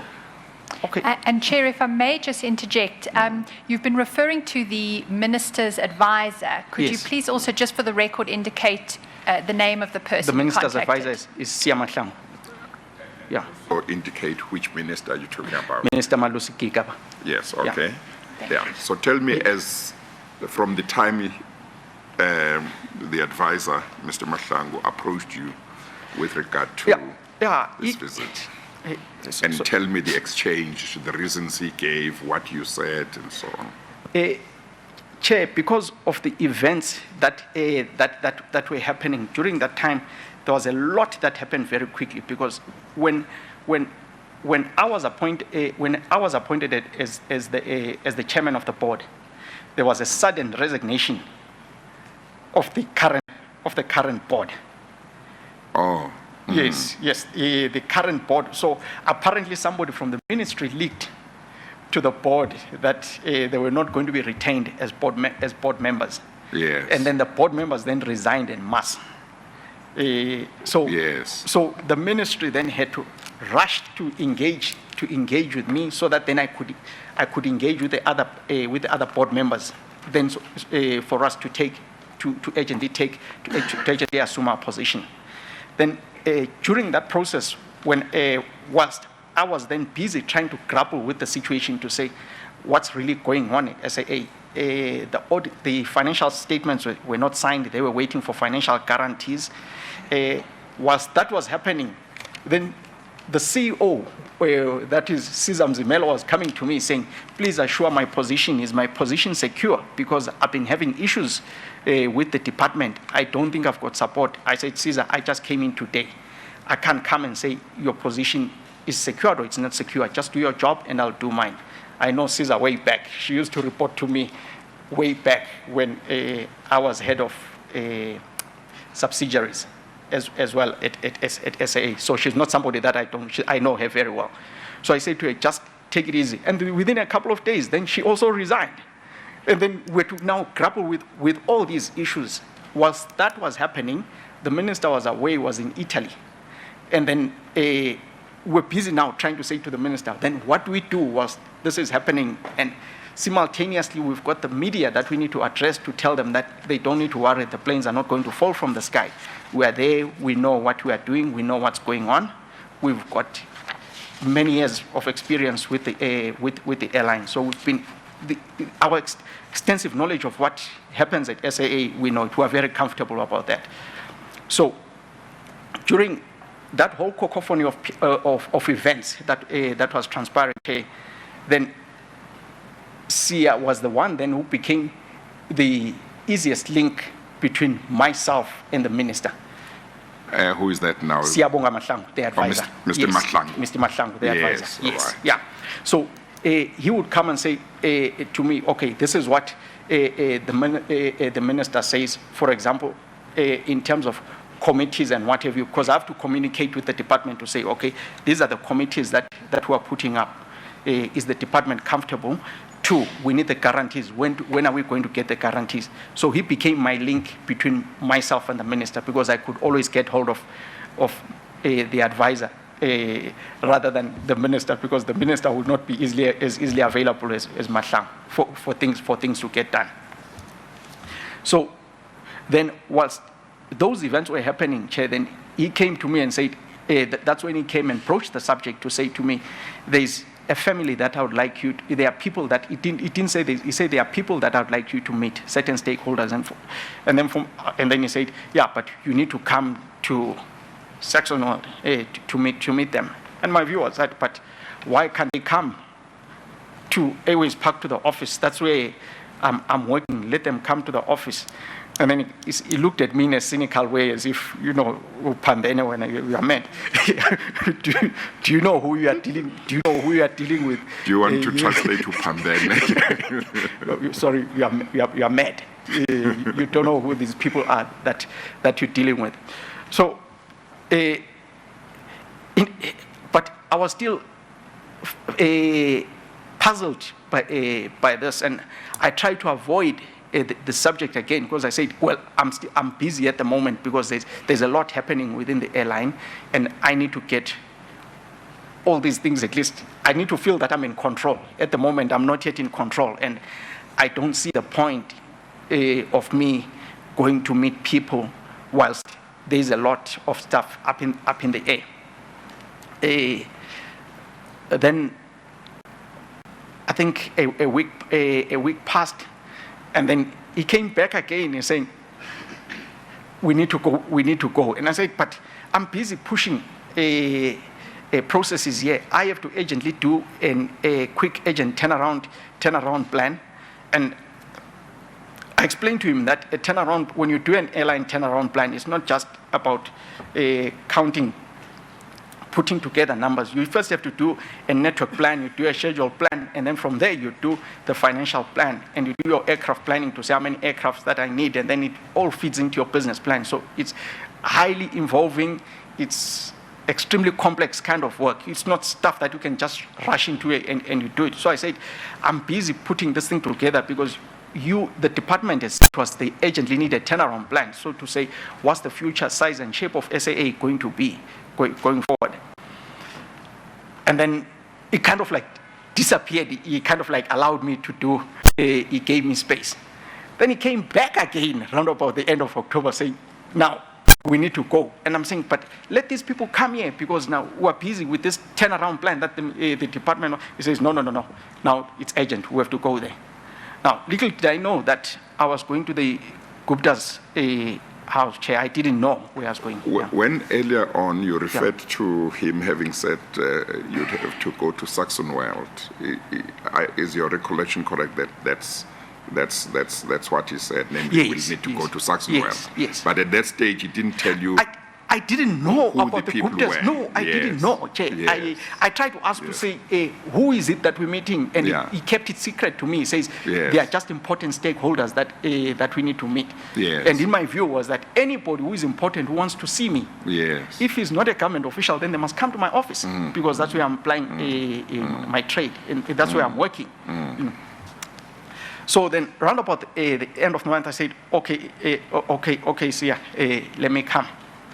Then he set up the appointment. It was just after lunch. I left Airways Park, and I just planned to say to him, okay, I want to make sure that when I'm done there, because of the traffic, I don't want to go back to the office. I want to be able to drive back to my house in Pretoria. So we finished. I finished my work at the office, drove back, drove to Saxonwald. Yes, by myself. And then I got there before. Were you going to meet there? You didn't Yes. travel together. You were No, going to we're meet going there. to meet. We're going to Okay. meet there. He was coming from Pretoria, so he said we met at Saxonwald.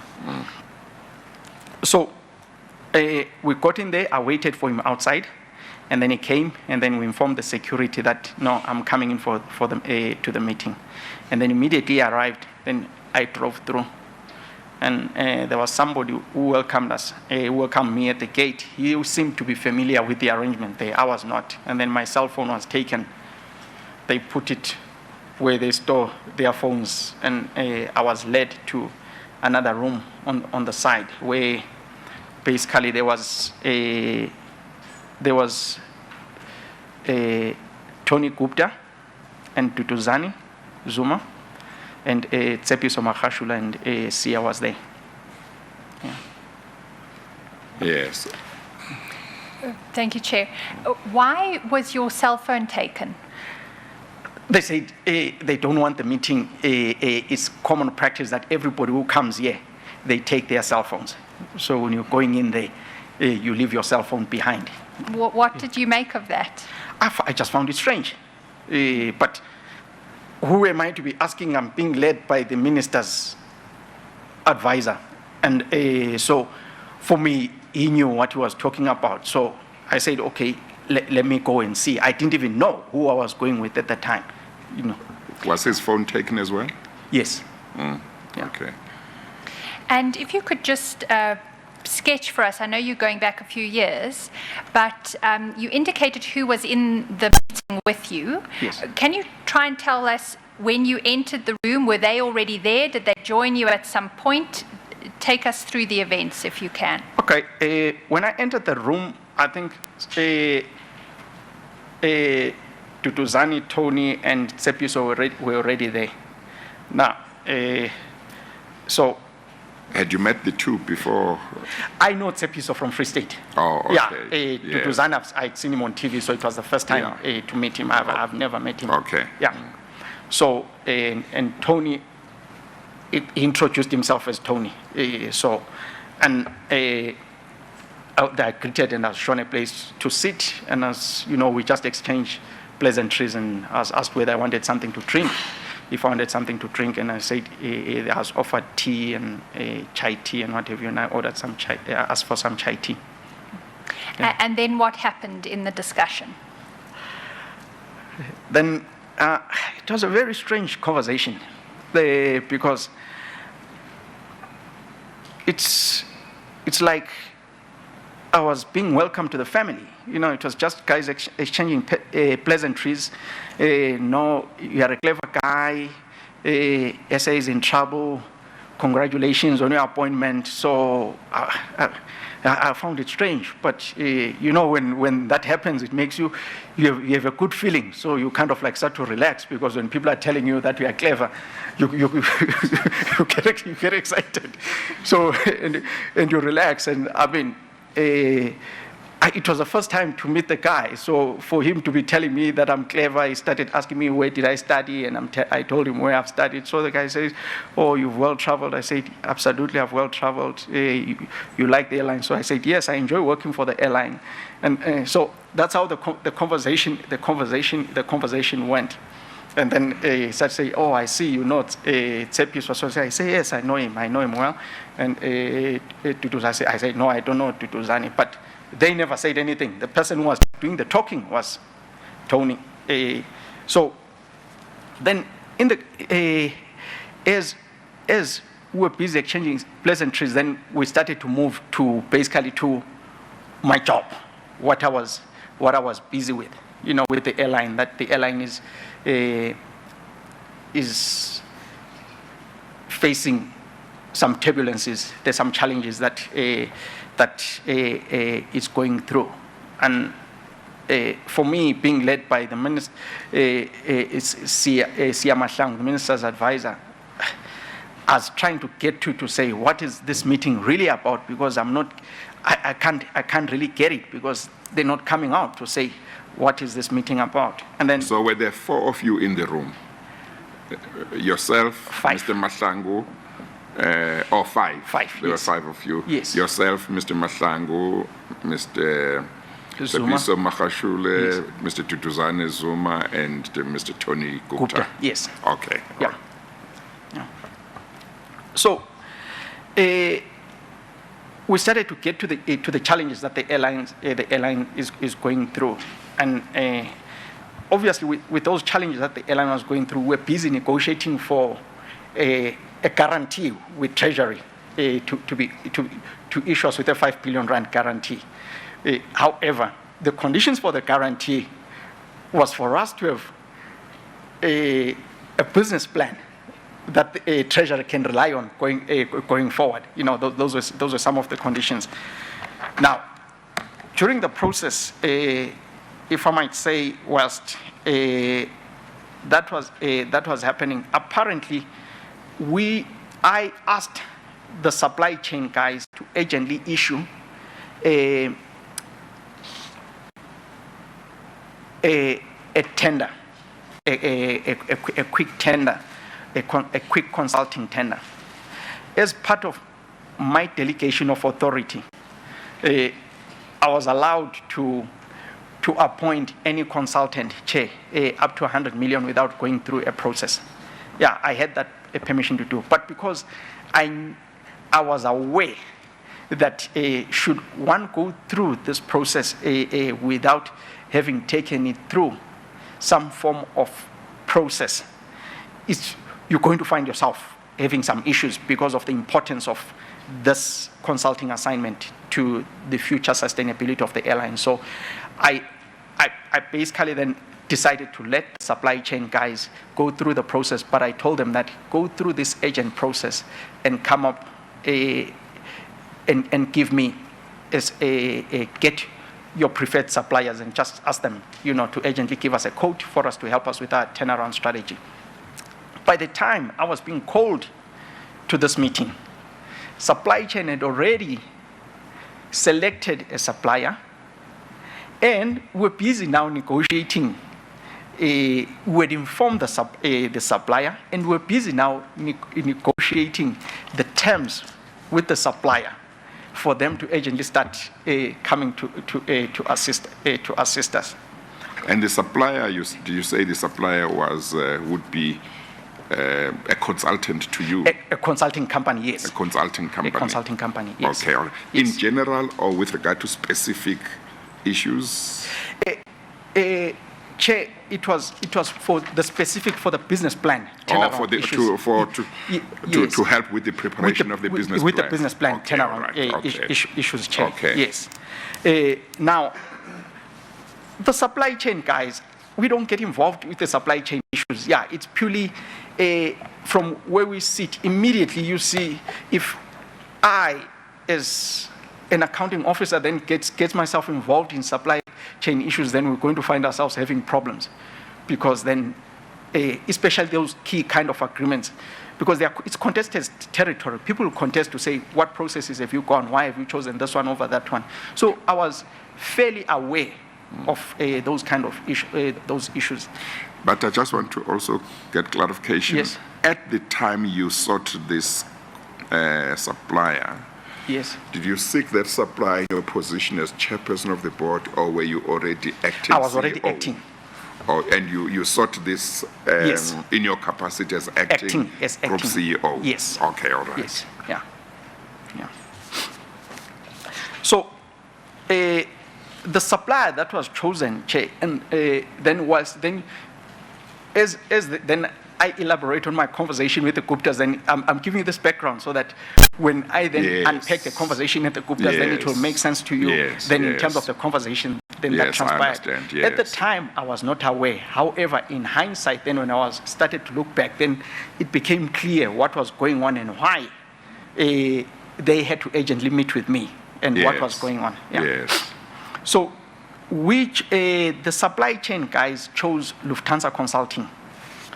Just give the name again. Lufthansa Consulting. Yes, okay. Yeah, Lufthansa Consulting, they came in at approximately 6 million rands. Yes. There were 3 companies that they asked for quotations from. I forget the third one. However, the second one was McKinsey. McKinsey Consulting. McKinsey came in at 40 million rands. Yeah. So it was a no. It The was difference a no, was just It was a too big. no-brainer, Chair. Yeah. It was a no-brainer. Here you have a company that is busy losing money, and then you have an entity that its airline credentials are not as strong as Lufthansa Consulting, and is charging us more than 6 times what Lufthansa Consulting was charging. And so for the supply chain guys, it was clear. They came in, told me the process they had, and I was fine with them. I told them, go ahead and start engaging with this company. Tell the other guys that have not made it that, sorry, they have not made it. So whilst now I go to this meeting at the Guptas, there is this thing playing in the background. Yeah. But at that time, you could I'm not make aware. no connection. Yes, I'm not aware, Chair, Yeah. of what's happening. Now, we start talking about the challenges that the airline is facing, and we start talking about the turnaround plans that obviously have to urgently submit a turnaround plan and all this, and then it comes to this. Issue of a business plan. Yes, issue of the business plan. Then, whilst we are busy engaging, then Tony says to me, by the way, sorry, before I continue, I have to welcome you into the family. You are now part of the family. So, What did you think that meant at that time? Chair, I'm confused now because I need to know what family I'm being welcomed to, and I still don't know that what family I work with. So then Tony says, but by the way, we know you have not been paid, and I had not been paid, Chair. In September, I was not paid. Your salary? Yes, I had not been paid. Yeah, As acting CEO? both as acting and as chairperson, Yeah. I had not been paid. Yeah. Yes. It says, we know you have not been paid. Here is 100,000 rands, but we're just welcoming you into the family. We look after each other. So I come So and it's say, like an introduction. yes. So, Chair, I look at Tony and say, but okay, but you don't need to pay me this money. What are you paying me this money for? I don't need the money. I'm okay. So then he looks at me cynically and says, but what kind of a guy are you refusing this money? And says to me, no, yes, 500,000. I can give you, yes, 500,000. I'm sorry, did you say the way he looked at you made you think he was Yes. asking himself His what expression. kind of a guy? Yeah, Yes. Not that he said so. No, Yeah, no, he yeah. did not. His Yeah. expression Yes, his expression. gave you that message. Yes. Yeah. And hence, that's why then he said, maybe let me take it up because maybe this guy's price is much higher. So I said, no, Tony, you don't need to give me money. I don't need your money. I'm fairly okay. I'm not a wealthy person, but I'm surviving with my meager means that I scratch here and there. You don't need to pay me money for anything.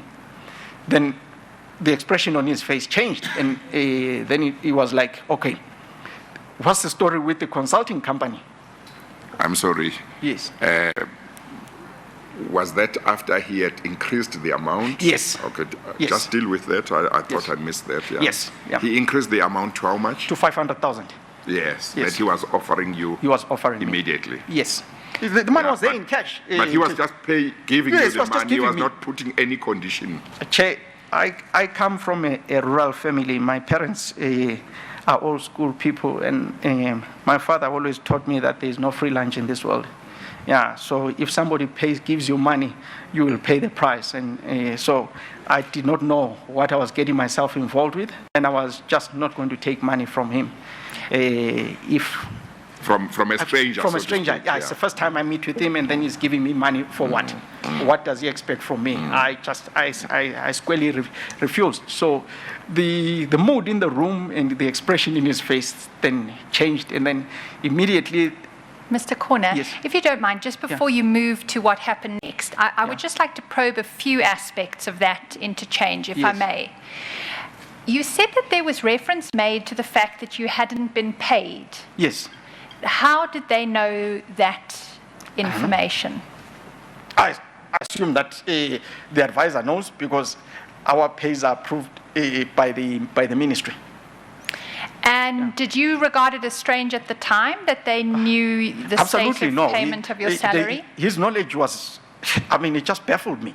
But I was told by the minister advisor that he's an important stakeholder. So his level of knowledge seemed extraordinary when I got there of the events Well, that were salary happening. payments are private matters, aren't they? Absolutely. Yeah. And then you moved on and you said he offered you, he handed you. I want to get clear, was there cash in the room? Yes. How much? Well, he said this is 100,000, and I said no. I'm not. You don't need to pay me anything. Then he said no. Then I'll give you 500,000. I said no. Don't worry, Tony. I don't need the money. And Mr. Corner, the transcript doesn't pick up your body language, so we movements, just yeah. need to be quite clear. You indicated that there was, at the first offer of 100,000, there was actually 100,000 rand in cash. Yes.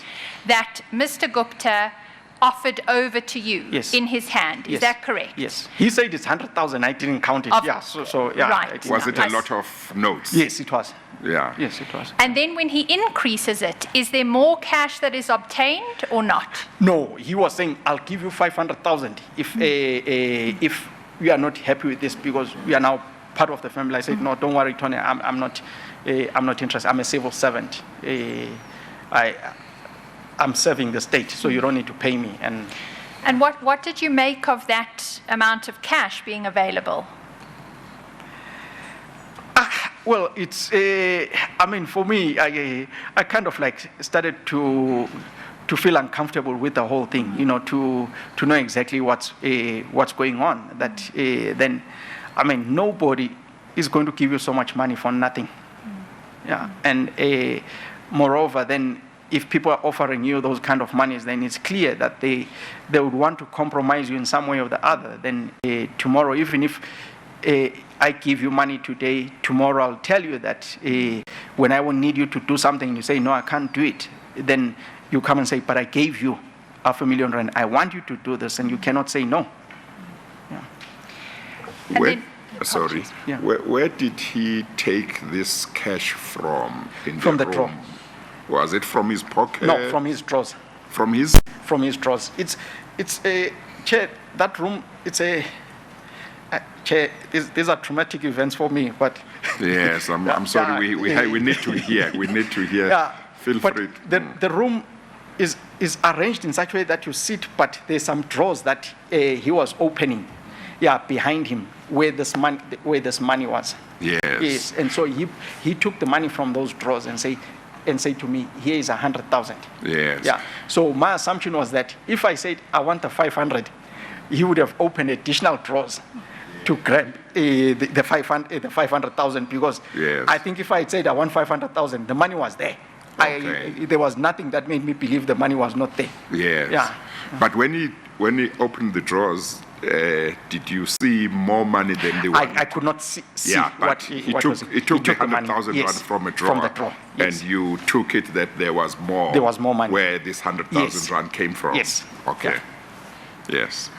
And you And were going after, I'm sorry. After you had rejected it, did he put it back in He the drawer? put it back in the drawer. Oh, okay. Yeah. All right.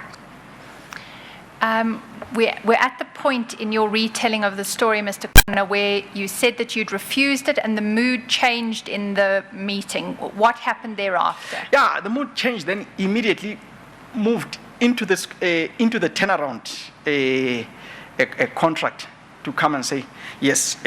What's this? How far is that contracting? How far is that contract done? Has it been given already? And I said, yeah, no. The people have already been informed. We're done with the turnaround plan. And he was leaving chair because then it was like, who is going to be doing the turnaround plan? I said, no, Lufthansa is going to be doing. Who is going to what? Who is going to be doing? The Oh, you turnaround wanted plan? the name of yes, the name of the supplier. concert. Yes. Yes. Just before the mood changed, Yes. before that, was he friendly Absolutely. towards you? Remember, Che, I was being Yes. praised for being a smart For a guy. smart People guy, telling me, yes, you are yes. clever, you are Yeah, powerful, yes, you are a yeah. young man. How can a Yes. young man sit and you are chairing this huge organization? Yeah. And so, I mean, So, and then it changed. then it changed. Yes. Did And- it become just negative? Did it become hostile? How would you describe the mood? Che, his demeanor then stopped from being friendly to be more of a business-like, to say, okay, what has been done with this? You know, Yeah. as this company, by the way, Become more serious. yes, more serious. Has this been done? And then I told him, I said, no, this is done. We're finished. It's awarded. This thing has been awarded. Now, Yes, you may continue. Yeah. that's what happened. Then immediately after that, Chair, immediately after that, the meeting ceased. Tell me how it ceased. Did he say, okay, the meeting is ended, you can leave, or anything like that? Or there was just nothing further to discuss, and Chair, then Chair- you started saying, let me go. Chair, somebody was phoned and was asked to come there immediately. Chair. Yes. So I did not put this person's name on record, so I don't know whether it's adequate for me to mention the name of Yes. this person. Yeah. Yes. Yeah. No, I think we do need to know who. Okay. They phoned the DG, Chair. The DG The- of the of Department Public Enterprise. of Yes. Public Enterprise. Yes, Yeah. yes. He was phoned. He was phoned, yes. And who was he at the time, or she? It was Tsidi Somatona. Yes. Okay. Yeah. They phoned him and said, what's going on? Can you quickly come and explain to us what's going on? Yeah. Chair. Then for me, the meeting was over. Then I said, okay, let me, I'm going. Then as I was driving home, so I got my cell phone back. I walked out. They never walked me out. I walked out. I left them there. And I got my cell phone back. And as I was driving out, then I get a call from the DG. Like, oh, Chief, why did you give these guys Lufthansa the contract? I'm saying, but see this, I'm sorry, just repeat that. Why did you? Why did I give Lufthansa the contract? That's the DG saying That's that the to you DG, on the yes, phone. on the Yes, phone, yeah. Yes. And I'm saying, but okay, TD, so I'm not the one who gives the contracts. It's supply chain who gives the contract. Then it was like, okay, I'll come back to you. And it disappears, Chair. He doesn't say anything. A couple of days pass. Then the following week, I get a letter from Public Enterprises saying that they want to investigate the award of my contract to Lufthansa. Then I say, okay, come. This is what we've done. We're preparing for you. We'll prepare the pack. I told the guys at supply chain, I said, guys, the department wants to see what processes we went through in awarding this contract to Lufthansa Consulting. I don't think it's anything. Just prepare all the paperwork. They prepared a pack for the Public Enterprises, and they prepared the people in the bid adjudication committee, because it's a smaller, it's not a big committee, it's a small committee, who the members were and the minutes they prepared for the team. The team came, Chair, investigated, found nothing they couldn't fault. But they would not allow me to appoint Lufthansa Consulting to start the work. Who is they now? The department. What were they saying? They were saying, yeah, no, we'll come back to you. We're still looking at things. And Chair, it became an absolutely, the behavior of people then suddenly changed from both the department and my fellow board members in terms of their interactions with me. Because then it was as if now people, Chair, I felt like an animal that was in the zoo being hunted. And but people are shooting, but they don't know where to get you, kind of thing.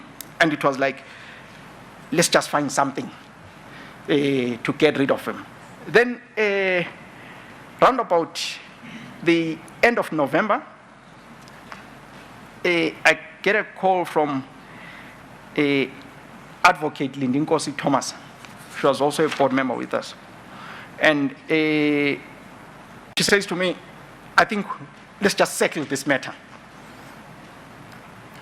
We're not going forward because the emotions now are too high here within the organization. So I say... And the reference to this matter is a reference to what matter? It's a reference to what's going on now in the organization, because I'm clearly not wanted by the department now. Okay. And the department has been having conversations with my colleagues in the board to try and make my working life as difficult as possible in terms of me working. So, but unfortunately for them, they could not find anything that they could come and say, this is what this person has done now. Let's get rid of him, because all I was doing was simply working according to the book and according to the guidelines of the airline. That's what I did. So I told Lindy, I said, look, it's clear to me that the department doesn't want me, and obviously there's been a falling out. But I now was able to trace back the fallout to this contract, that it was this contract. Then the minister came and said to the board members, he asked us for a meeting in Cape Town, and he said to us, let the board, because we're delaying to implement the turnaround strategy plan, let the board just do its own turnaround plan.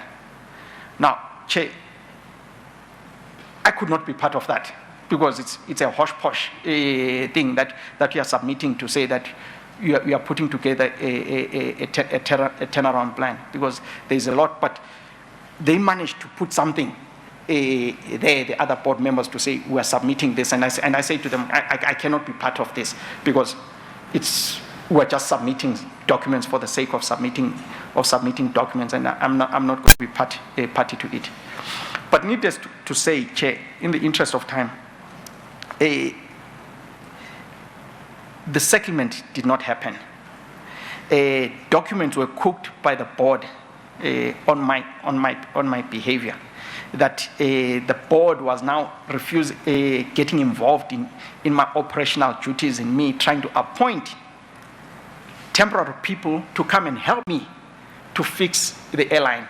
Then the board was forging, one of the board members forged legal opinions for me to say that I've got an interest, this is what's going on. And I raised all those issues to the board to come and say, but you don't have to forge legal opinions, because I'm not benefiting from this, I'm not getting any money. All I want to do is to fix this business that is struggling.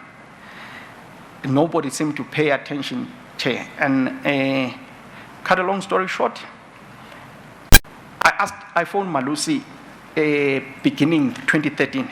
That's Minister The minister, Kigaba. yes, and said, Minister, I don't think this is healthy for you, and it's not healthy for me. I can see that I'm not wanted. Let's try and resolve this issue of ours, as quickly as possible. The minister says, okay, I'm still in KZN. Once I get to Joburg, I will call you and the current acting chair, that's Tutumieni, to come to my house, and then we can sit and resolve this issue. Chair, I waited. That meeting never happened until I was basically suspended on the 11th of February for spurious reasons, saying that I appointed people without going through a process. These people were all being paid 1.3 million, 1.4 million, and they were just there for 12 months to assist me to move over the airline. But we showed all those things to the minister when he was busy firing me from being chairperson, and the minister would have none of it. So for me, it was clear that because McKinsey did not get the consulting assignment, and McKinsey was meant to have gotten the consulting assignment. And so that's where the fallout went. I never went back to the Guptas. I never had anything to do with the Guptas post that discussion, Chair. Yeah. So before Ms. Hofmeyer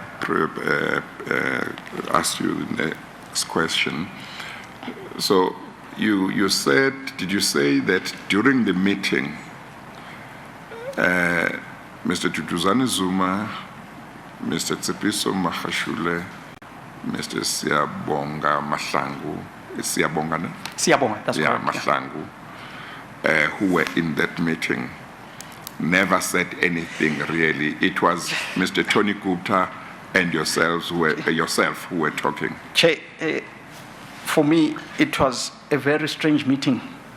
Yeah, Tutuzane never uttered a single word in the meeting. Tsepiso never uttered a word.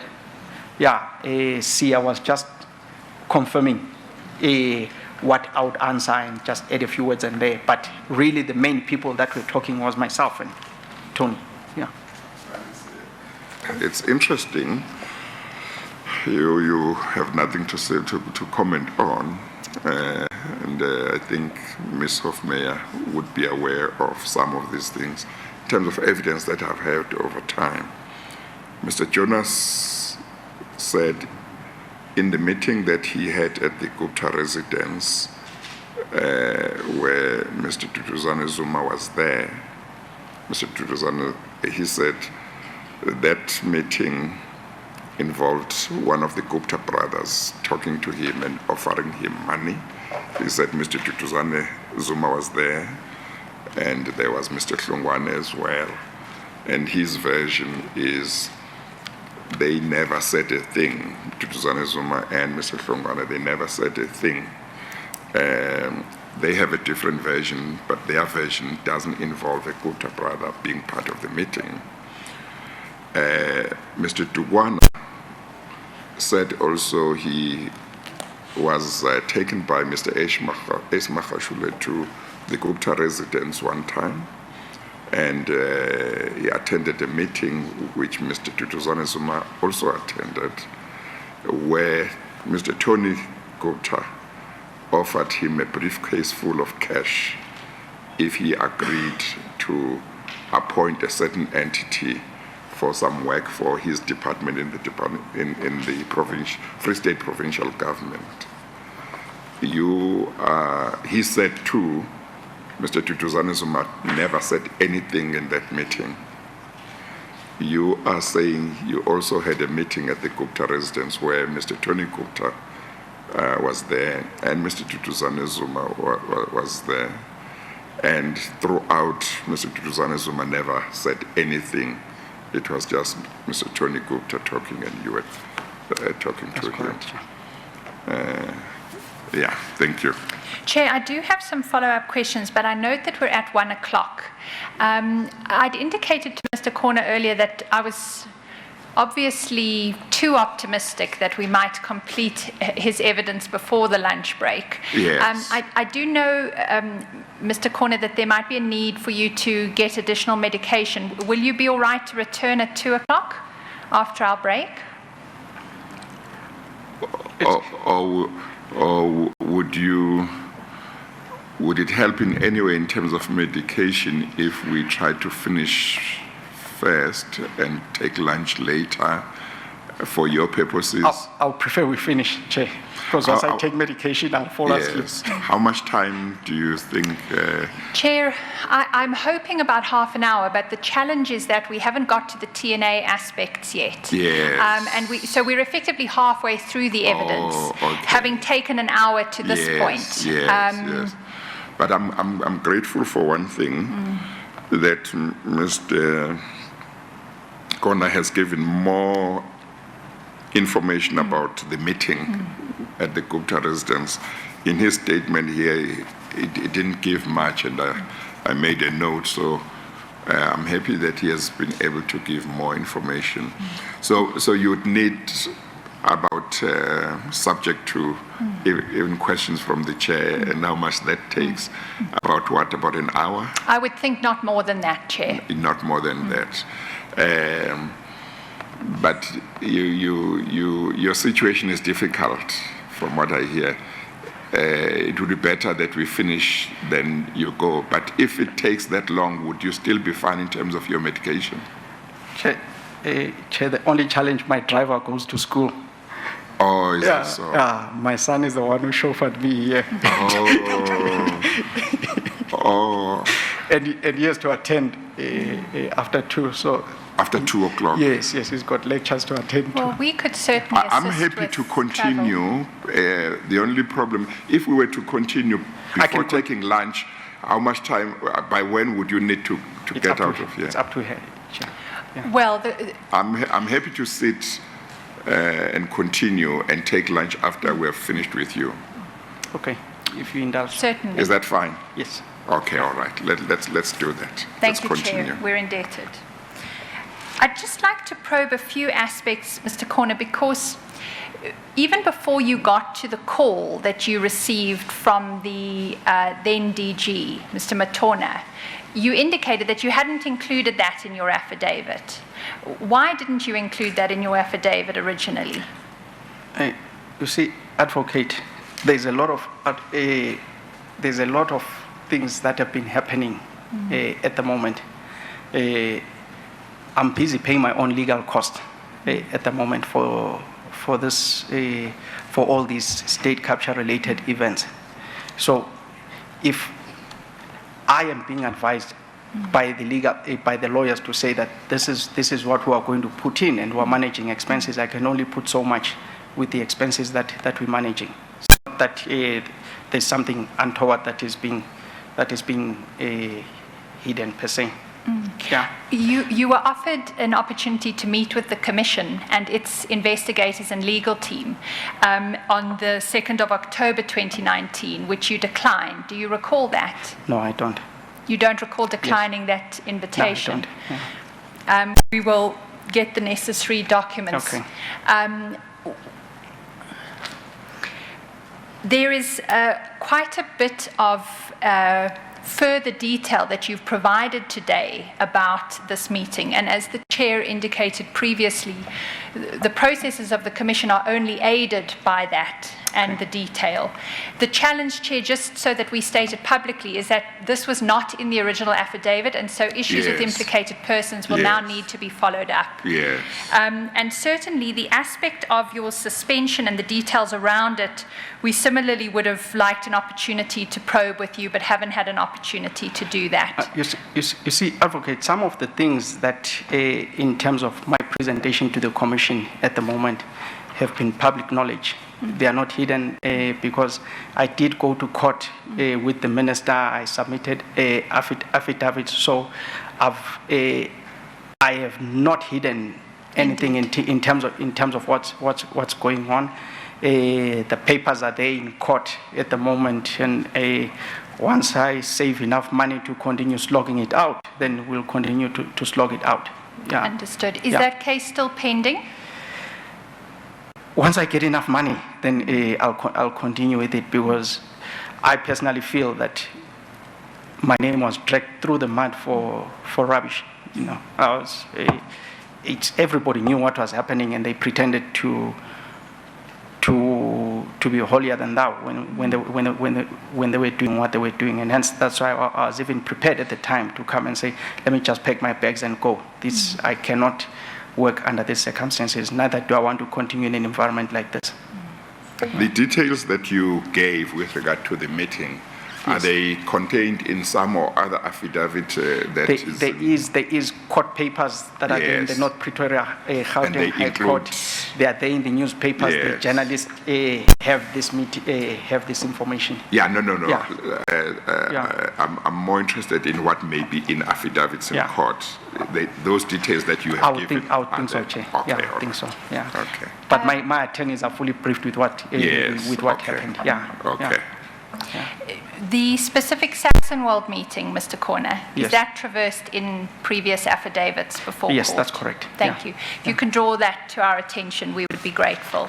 Okay. I'd like to then move to page 9, because you talk about what happened after the meeting at page 9, paragraph 43. Let's start, at page 42. You talk about having confided in someone about the meeting. Can you tell us about that? Yes. Obviously, because I've been through this traumatizing meeting that made me extremely uncomfortable, I went and told my then acting chair to do me any. Okay, I'm sorry, just to make sure I understand. Now, at the time you went to the meeting at the Gupta residence, you were chairperson of the board and acting group CEO. Yes. Is that right? Yes. Okay. At the time of confiding, as reflected in paragraph 42, were you still holding those positions? Chair, remember that even though I was appointed chairperson of the board, yes, there was now an acting chairperson. Were you on suspension already? No, not yet. Oh. But an acting chairperson had been appointed, because now even though my appointment was chairperson, but because now I was acting CEO, Yeah. the minister appointed an acting chairperson. Oh, so when you Yes. were group CEO, Yes.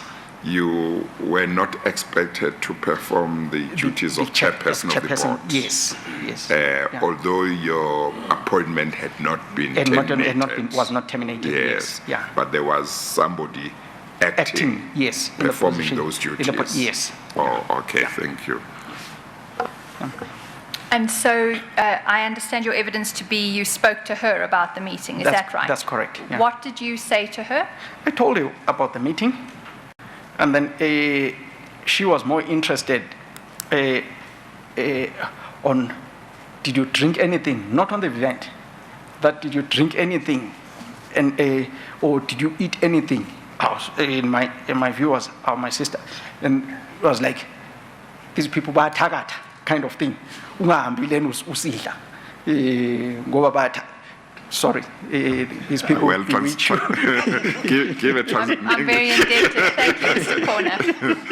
Yeah, give a translation of that to Mr. Gordner. Yes. Yeah, that's what she was more interested in. And so, Did she make remarks suggesting that you could have been bewitched if you ate or drank something? Yes. Okay. That's. She was not interested on the events of the meeting and what I know. She was just like, I know.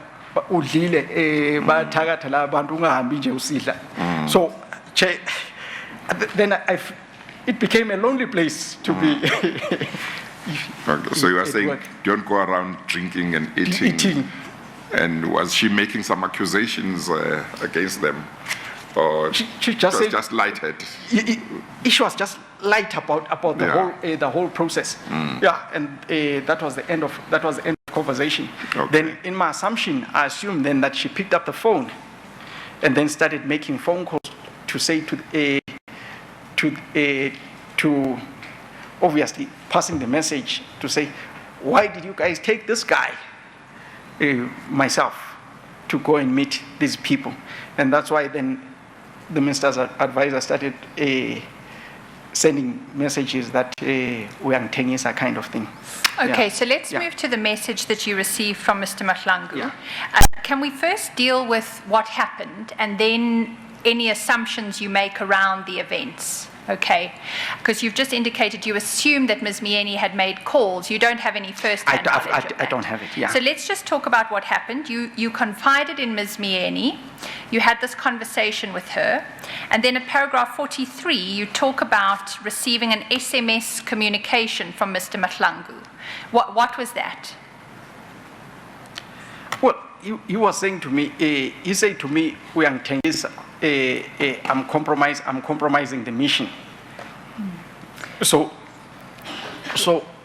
the mission was for him to take me to Saxon World, and now the other people were not supposed to have known that I went to the Saxon World, and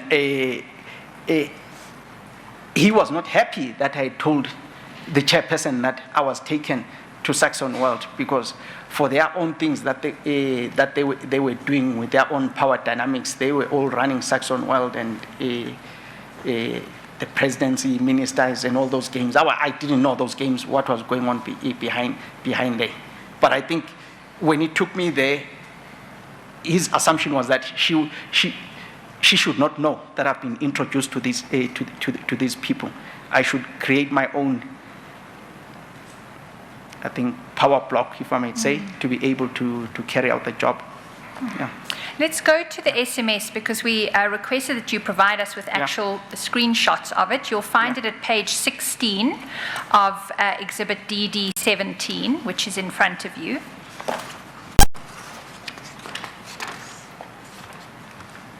Mr. Corner, I'm going to return to these SMSs in a moment, because part of the conversation relates to aspects of TNA. But just for present purposes, can you tell us what pages 16, 17, and 18 contain? SMSs. Between who? Between myself and the minister's advisor. That's Mr. Mahlangu, is That's that correct? Yes.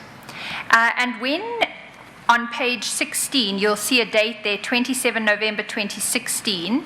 I think it's at 14 minutes past 6 in the morning. Is that correct? Yes. Just read that message that comes from Mr. Mahlangu into the record. I'm sorry, Ms. Hofmeyer, did you Apologies. mention that a date is reflected on page Yes. 16? Yes. It's sort of middle of the dark black text, Chair. You'll Oh, see. I see 27. Yes. Oh, okay. It's not okay. particularly clear. We'll see if we can Yeah, enhance no, that's it. fine. But just beneath that, I think is the SMS you've been referring to in your evidence. Is that Yes, right? that's correct. Could you read the full SMS into the record? Uyang Tengisa, why did you let her know that you knew where she was going?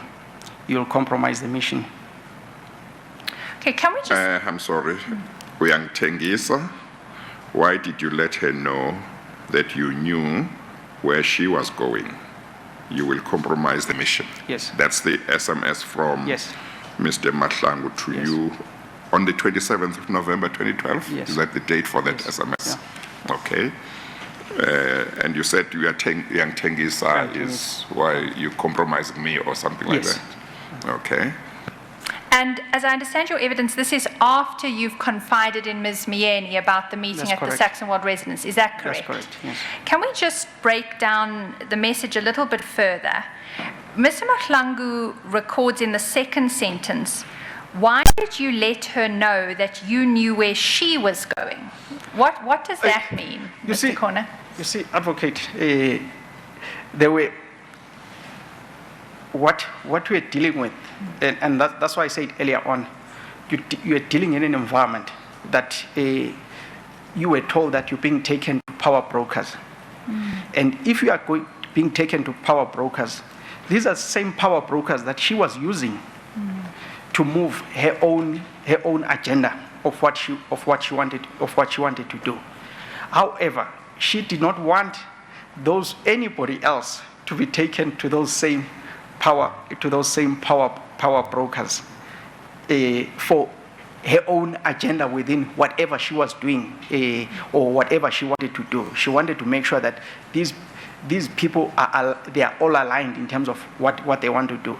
So when I had a conversation, I made it clear to her that I know who these power brokers are, and I've been taken to her house, and I'm extremely uncomfortable with the meeting. And this is what happened. Then that's when she started calling around, and later on, when the minister's advisor found out about this, then he sent the message. Yeah. I just want to get clear about how much you have personal knowledge of and how much you're assuming from putting things together over time, etc. Did Ms. Mieni ever have a conversation with you in which she spoke about this power broking that you describe? Absolutely. When we did this conversation, that's when I spoke to her. She was the acting chairperson, and I had to talk to her. Yeah. But did she specifically talk about the power broking that was going on and her dissatisfaction about the role that you'd played in it? No, I mean, I knew what those people now, what was going on. I mean, it would not take a rocket science advocate to know what's going on. By then, my eyes were open in terms of what the role of these people was. And I started to know that they were this family that was doing things making things doable behind the scenes, and that's why she would have wanted me to be kept as far away as possible from those people. Yeah. What I'm just interested in Yeah. is how you acquired that knowledge in this period of time, because your evidence earlier was that in October, when you were approached for the meeting, Yeah. you didn't know who the Guptas were or what their role was. And we're now in the end of November 2012, Yeah. and you do have a sense. How did you acquire that information? Advocate, you talk to people. Yeah, you talk to people, and through engagement with people, through having your eyes opening up and trying to find out what's going on, you then get to see what's really going on. Remember that at this juncture, I had been battling to get my consultancy to start moving. I had been made a lame duck CEO, a kind of thing, because I was not being able to do my work within the organization. So when people start to behave in a strange manner, then you start to ask around, you start to be more intuitive on what's happening within your environment and the outside environment. I think, what I can say, advocate, is that sometimes you get into these things and you get in with a certain sense of naivety. And when I say naivety, it's in terms of what is really going on.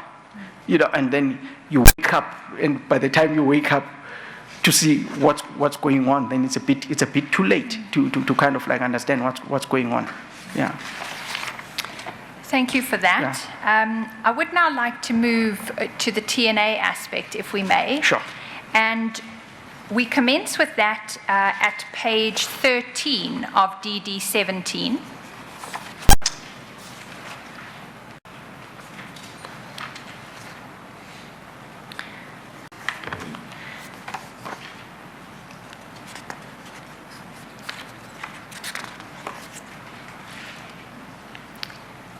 Do you have that? Yes. Thank you. So we're in Exhibit DD17 at page 13. And that is a document entitled BAC Submission for the Confinement or Scope Extension and Others. Do you recall this document? Yes. And what was this document? It's what the bid adjudication committee gives for approval once they've gone through the approval to come and say, can you then give, as the final authority, can you then authorize us to implement this thing, this process? And what did it relate to? The New Age newspapers. And what in particular in relation to the New Age newspapers? Okay, advocate, when I got in there, the New Age was already in process. It was already being supplied by the to the airline. However, what the guys from New Age were not happy with, they were not happy with their quantities. They are not happy with what the allocation, the numbers that they were presenting to the airline. So then they came to me and said, can we then be able to increase the volumes that we're currently supplying to the airline so that we are treated equally like the other newspapers? And just tell us, when did that approach take place? I know we're going back many years, but I guess what I'm interested in is this BAC submission is dated the 6th of November 2012. Did the interaction happen before that date? It happened before that. But sometime after you were appointed as CEO, yes, is that correct? Yes. And that occurred in October 2012. In October, somewhere in October. 12th yes. of October, if I recall. Yeah. So somewhere between 12 October 2012 and 6 November 2012, yes, there's this approach from TNA. Yes. Who from TNA? The advisor of the minister, Siyabonga Mahlangu, came to me and said, TNA would like to supply newspapers. There's this company. I also was not aware who the owners of TNA was. It was just a newspaper as far as I was concerned. And so I said, okay, then, what do they want to do? Then he said, they want to supply newspapers. They want to be treated equally like other newspaper suppliers, like the Business Day and the Star. So I said, okay, if they want to do that, the people then that they need to engage with are the supply chain people, because they are the ones that know, and the marketing people. They are the ones that work out the demand of the certain papers. They are the ones that decide on the volumes. I don't decide on the volumes. Right. Yeah, and so that's when they went to them. They went and spoke to the people from the marketing people and the supply chain people. Yeah. Can you help me again Yeah. just with Yes. chronology? You moved to the CEO position on the 12th of October Yes. 2012. Yes. The BAC submission is the 6th of November 2012. Yes. So Mr. Mahlangu had this conversation with you somewhere between that. That's correct. We know another event that happened in that period, and that's the event when you went to the Saxon World House. That's correct. Because that was at the end of October 2012. That's correct, yeah. Do you recall whether he approached you about TNA before or after that meeting? Before. Before. Yes. And at that meeting, was there any discussion about TNA? Because after all, it was the Gupta's media house. At the Gupta meeting, no, there was no mention of TNA. No, Not at there was all? No. So when you met at the Gupta residence, had you made no association between TNA and the Guptas? Absolutely not. Yeah, I mean, I knew the CEO of TNA, Nazin Hawa. I studied with him, so I never associated that he would be there. I never associated TNA with the Guptas. It was just another newspaper, and for me, the guys wanted to get some more access, and I said, okay, talk to the supply chain people, and if they are happy, we'll go through the processes and give the volumes like what we always do. Right. Yeah. Now, if we go back to the submission that came to you, Yeah. it was dated the 6th of November 2012, and you'll find it at page 13. You'll see in the section that says background, it's recorded there, in the meeting of 22 February 2011, the BAC supported and recommended for approval through the DOA subject to negotiation of a 10% discount. The business unit engaged in negotiations with the New Age media, and a discount of 30% was achieved. Did you see that? Yes. Did you ever go back and inquire about that prior BAC meeting or the terms on which the approval had been made? What was happening, Advocate, TNA was already supplying papers when I got there. So the only issue that Nazim was complaining about, he was saying to me, he's already supplying papers. However, his contract is not finalized with SAA and it's not done. And for me, my issue was that, but guys, why are we supplying without an agreement? Let's make sure that we are compliant and there is an agreement in place. That's when, so by the time I started working there, they were already supplying newspapers in there. Yeah. Yes. Yeah. And 1 second, Ms. Hofmeyer. That first sentence under background is incomplete. It doesn't say what it is that was recommended for approval, but you obviously understood it in a certain way. What did you understand had been recommended for approval?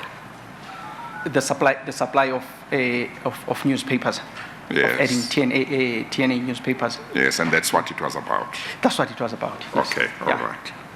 And did you make inquiries as to what terms the current newspaper supply was being given on? That's why I said the supply chain people and the people on supply chain, they must look into it and make sure that we don't need to enter as long as it doesn't cost me more, and they are given at the same what you call it, at the same rate as other newspaper suppliers. Then it becomes a fair transaction, and that's a conversation, and that's what I told them. So what I'd like to take you to Yeah. next is the letter that was sent to TNA by South African Airways the day after that BAC meeting that's referred to in the submission to you, and you'll find that a page back at page 12.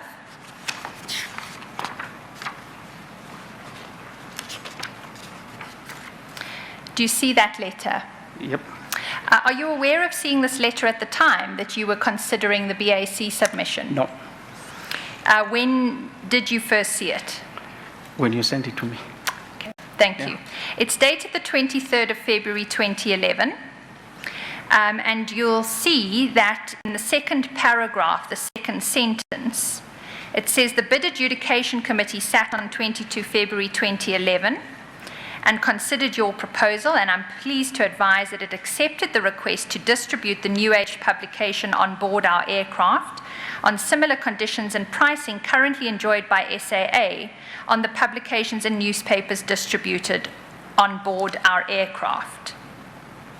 And then it goes on to indicate the following proposal. Given the above, I wish to put forward the following SAA offer to TNA Media. And it records SAA intends to purchase no more than 24,000 copies per month at R2.30 per copy, VAT inclusive. These copies are to be made available on board only on SAA flights. And then the next paragraph reads, the quantity and prices offered above have been calculated based on our current monthly average intake of similar publications. It is also based on the fact that the New Age newspaper does not yet have an established readership and that passenger interest in this publication has not yet been determined. Finally, please note that SAA is not in a position to take anything more than the quantity mentioned above. Should TNA Media wish for SAA to distribute more than this quantity, additional copies would have to be provided free of charge by TNA Media. Mr. Corner, when you considered the BAC submission, did you know that the BAC previously had taken these views in relation No. to contracting? And hence, that's why when they came to me to ask, I said they must deal with the BAC people and the users, because I was not in a position to come and say what's adequate and what's not adequate. I could not make that that judgment. I was not in a place. And when you say when they came to you, who is they? The minister's advisor and the TNA people. So you had conversations both with Mr. Mahlangu and with the TNA No, people? Mr. Mahlangu asked me to say, can you meet with the TNA people to see how you can assist them. They want to increase their volumes that they put on the airline. Yeah. Because if you go to the BAC submission at page 13, none of those facts are recorded in the submission, are they? But remember, advocate, this happens in 2011. Yeah, so I come in 2012, and the engagement in 2012 is purely for additional volumes that these guys wanted. Two, they wanted. Nazim was saying he's got an agreement, but his agreement is not finalized with SAA. So I say so my issue with him was that, please, let's make sure that we are compliant, but if it doesn't work, then we're not going to take the paper. So I had absolutely no authority in either making the decision to come and say this would work or it won't work. That decision was purely put in on the BAC and the staff at the bottom. Well, Mr. Corner, you Yeah. were the CEO who had to approve this transaction. Acting. Apologies, Yeah. acting CEO. You had to approve it, is that correct? That's correct. Yeah. So you are the final responsible authority within SAA Yes. to enter into this contract. Yes. Right. You say that it had to deal with additional volumes. Do you not think it was relevant for the BAC to include in this submission that when they'd offered in February 2011 to take 24,000 copies a month, that was the maximum that they were willing to contract for? Well, at the time there was absolutely no need for me. I didn't see a need to do that according to my better judgment at the time, and hence that's why I say to them, the instruction for them was that we should not go beyond the terms that we have agreed to. Neither should we pay more than what we are prepared, what we can afford. If we go to motivation on page 13, that's where ordinarily in these submissions, the person being asked to approve is told why they should commit the company to the money that's being requested. Will you read into the record what the motivation says?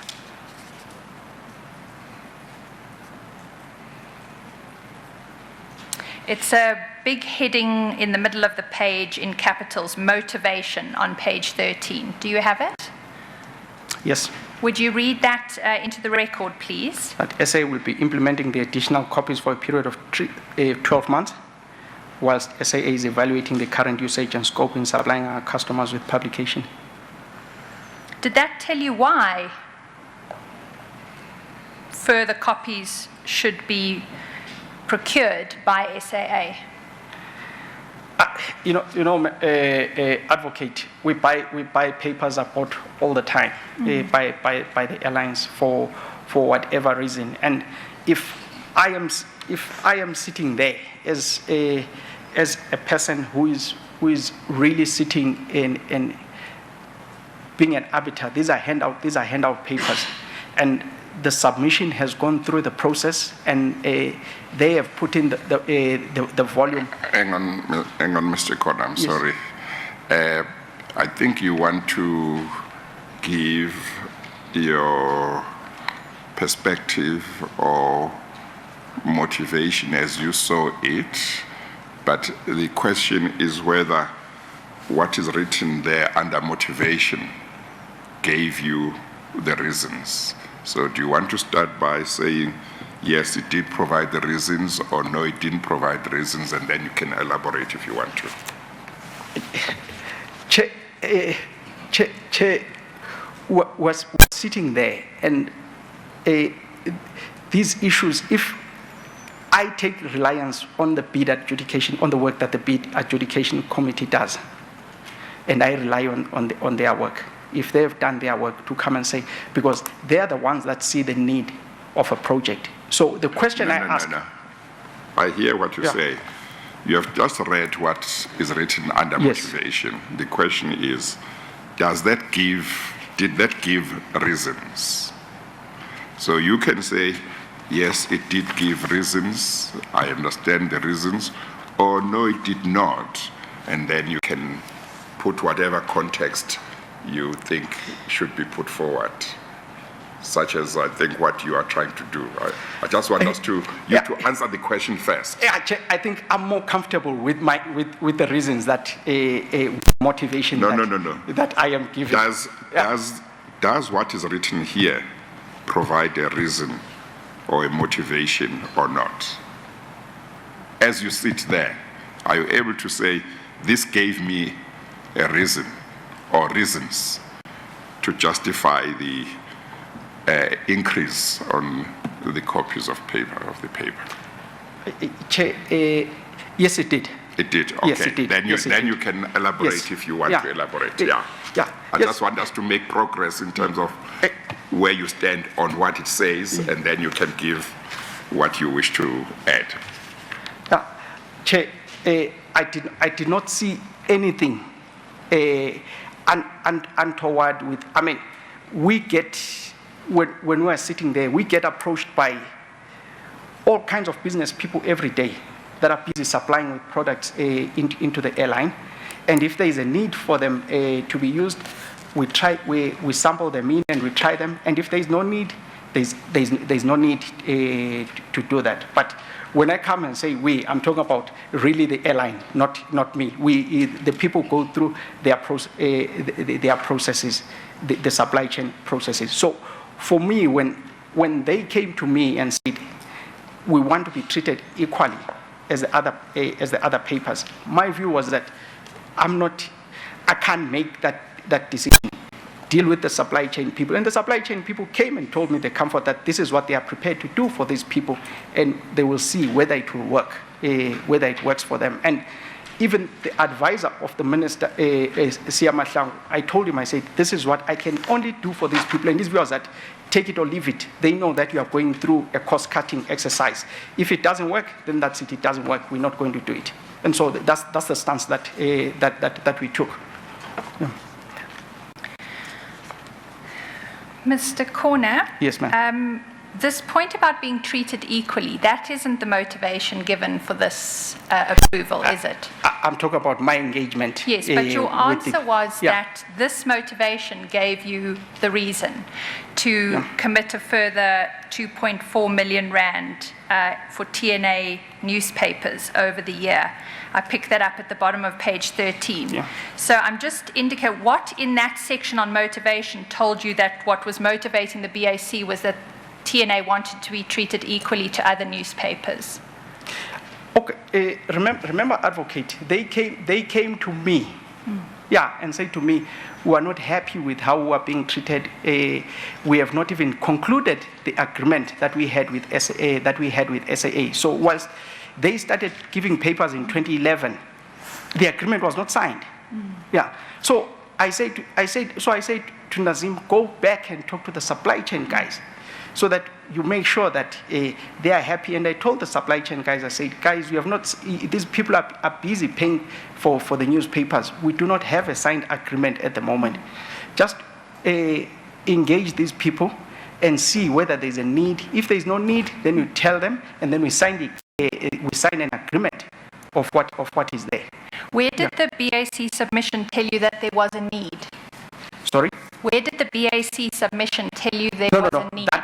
That's what I said. That's what I say to them. I say, if there is a need, you take it. If there is no need, then you don't take it. So did you assume that there was a need? No, I didn't. That's why I say I never say to them. I say this is what these people are saying. If there is a need, you take it. If there is no need, then you don't take it. Mr. Corner, you're going to need to help if you don't mind. You, as I understand your evidence, have an interaction with Mr. Hauer in which he says to you he's dissatisfied about the fact that he's not being treated the same as other newspapers. Is that correct? Yes. Did you make any inquiries at the time about the terms on which TNA was being treated relative to other media houses? There was no agreement that was signed. That's not the question, Mr. Corner. Did you make any inquiries at the time about how TNA was being treated relative to the other media houses? Yes, I did. And what did that establish? That they did not have a signed agreement, and also there were new newspaper coming onto the market. Had they been paid previously for the subscriptions pursuant to the February 2012 BAC decision? I would assume so, because they were supplying newspapers. See, because what TNA was told in February 2011, when that agreement was concluded for 2 months, was that it was being treated the same way as the other newspapers. Do you recall reading that? I was not aware. That's the letter that I said I was not aware when I got these documents. But you received other information that suggested to you that they weren't being treated the same and they wanted greater circulation. Is that right? No, the only information that I only had engagement with Nazim Hawa, and he's the one then who passed on this information to me.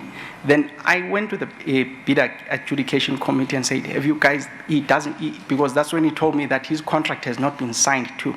Then my conversation with the BAC guys was that, guys, can we make sure that this process is completed so that then we finalize this issue at the moment, and then that's when then they engaged and came up with this. Mr. Corner, this submission is not to regularize the existing arrangement.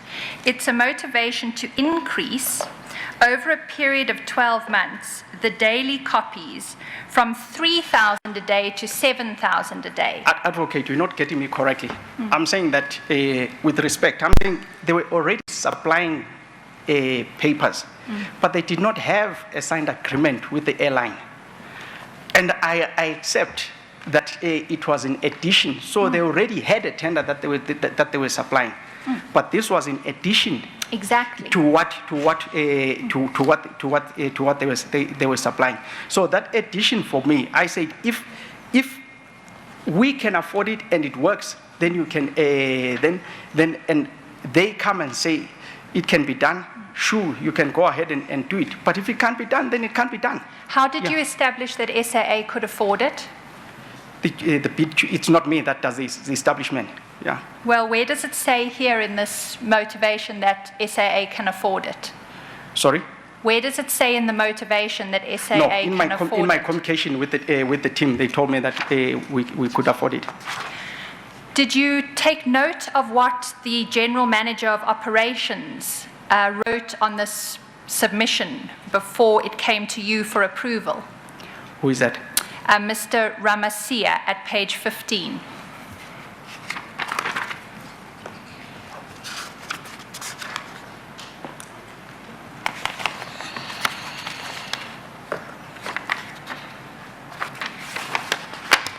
Could you read into the record what is written there in handwriting next to Mr. Ramasia's name? There is currently no budget on operations for this.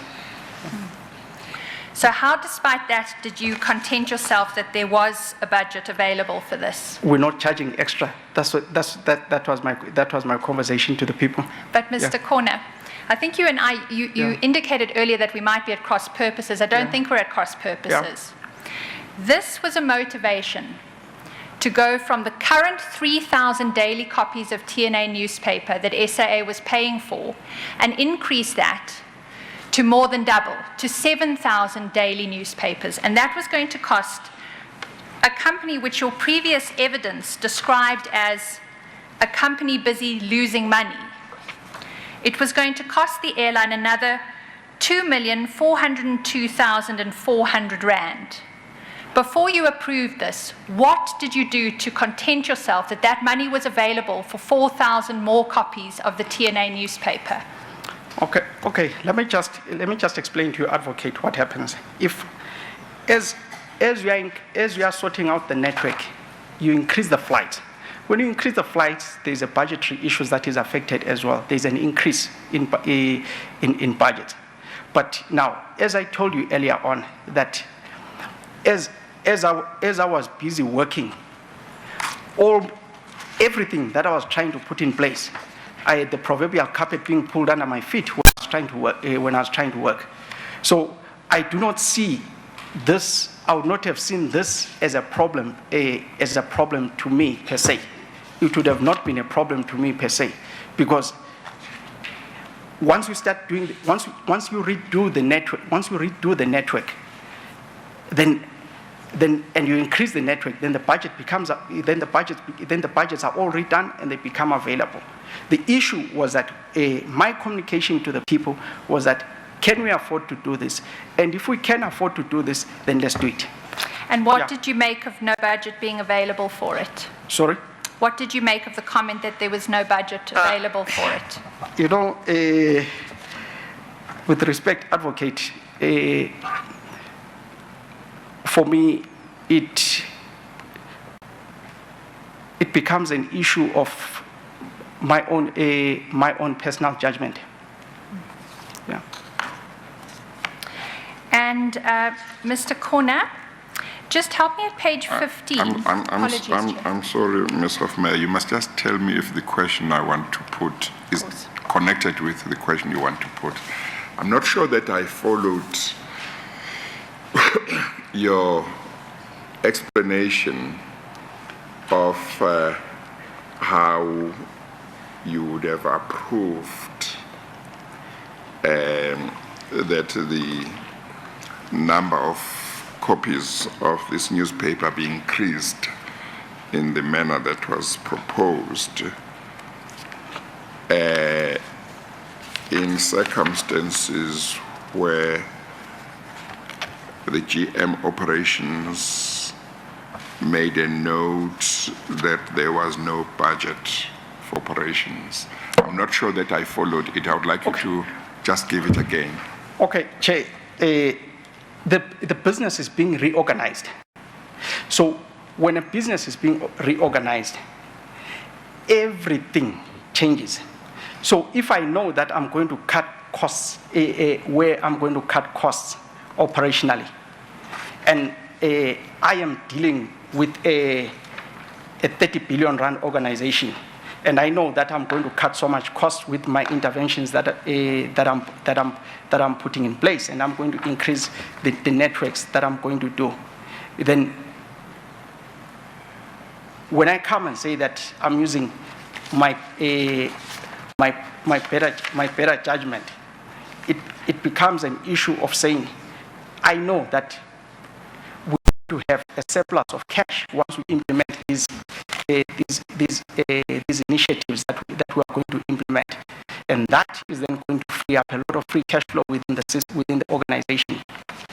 And that's when I come and say that in my own better judgment, but I knew that there was money with the initiatives that we were putting in place. Would this issue have fallen under operations, under is it Miss or Mr. Zooks? It's Miss. Miss. Yes. Did it fall under her budget, this issue of the newspaper? Yes. Yes. Yeah. So is your answer, therefore, that you approved this even though she said there was no budget for it in her department where this belonged? Yes. You approved it because you knew all the that initiatives, you would get money from somewhere else. Yes. Yeah. Okay. Yeah. Ms. Hoffman. Thank you, Chair. Do you think it was relevant to know what the readership of TNA was like at the time that you committed that other budget to 2.4 million spend with them? You see, Advocate, we looked at this at what was going on, and when we say what was going on, we looked at what the other papers were being taken at, and that's the explanation that my people are saying, that once they get the latest figures, then they would be able to see whether this paper is working or it's not working. So can I just be clear? You commit the 2.4 million before you know what the readership is. Is that correct? Yes. Are you aware that at no point did TNA ever have accredited readership or circulation figures? No, I'm not aware of that. And were you aware of the take-up by customers on flights of the TNA newspaper or at the check-in counters? No, I was not aware of that. Yeah. Do you think it would have been relevant to know whether they were being picked up or just being left? No. Wouldn't be relevant. Yeah. Okay. Mr. Corner, then want to just go to those SMS communications, if I may, to close off this aspect, because there are parts there that you deal with Mr. Mahlangu on. And we start at page 16 of Exhibit DD 17.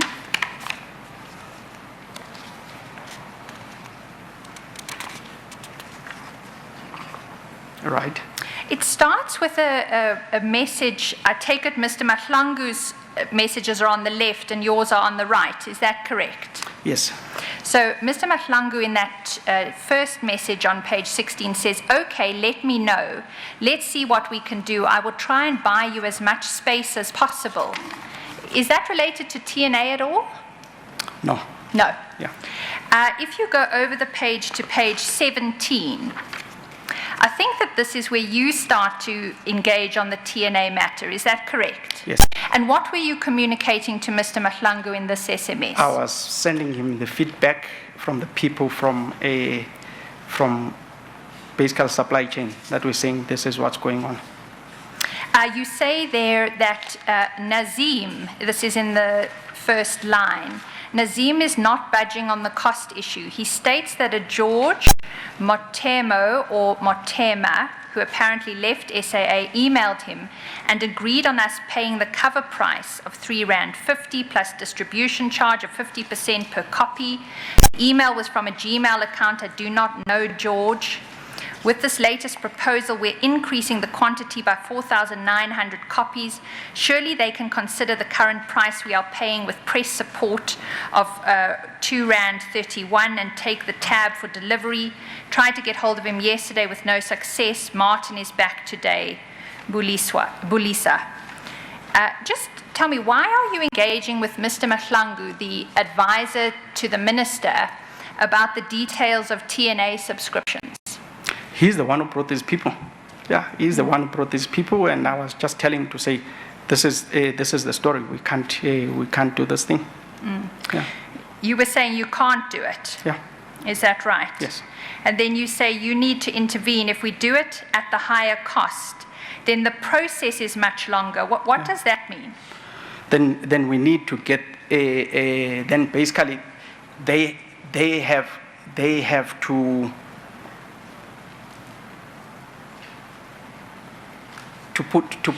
put together a much more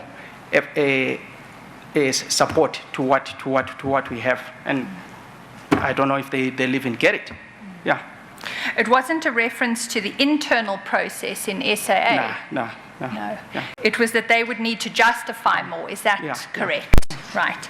And then if you go over the page, there's a response, as I have it from Mr. Mahlangu to you.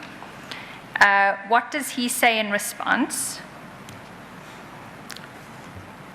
Which one? That telling that yes. all you can offer, tell him you are constrained by your cost cutting.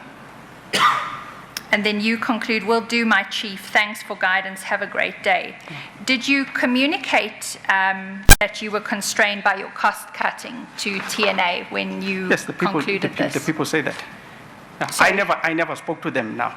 Yeah, it's the BAC team that was now working with the TNA people. So was that before you got the submission from the BAC that they'd communicated that? Did you check with them whether they'd communicated that you had a limit given your cost cuttings? Communicate with who? TNA. Yeah, I think the people communicated with them. Yeah. Did you inquire whether they had? I stopped talking to TNA, and they started to deal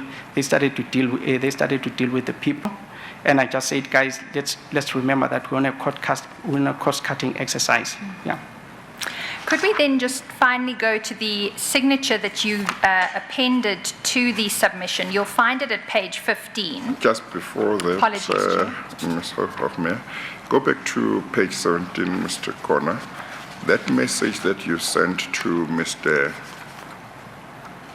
Mahlangu, you say in it, good morning, Mhlegazi. Mhlegazi is... The message was sent to me. Oh, that was sent to you? Yes, that was sent to me. Oh. So I simply forwarded it to Mahlangu. Yeah. Oh, you see, yes. I looked at page 16. Yes. You see there, one set of messages is green, another one is white, and the one that says Young Tengisa, which you said came from him, is white. Yes. So I thought that the green ones would be coming from here, from Yes, you to him. No, what I'm saying, Chair, it was a message that was sent to me. Yeah. And by my guy saying that this is all that we can do, we cannot do more.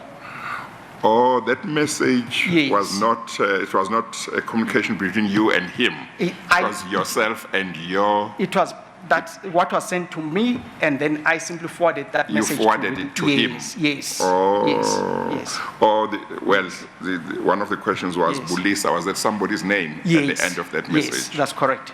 Oh, Yeah.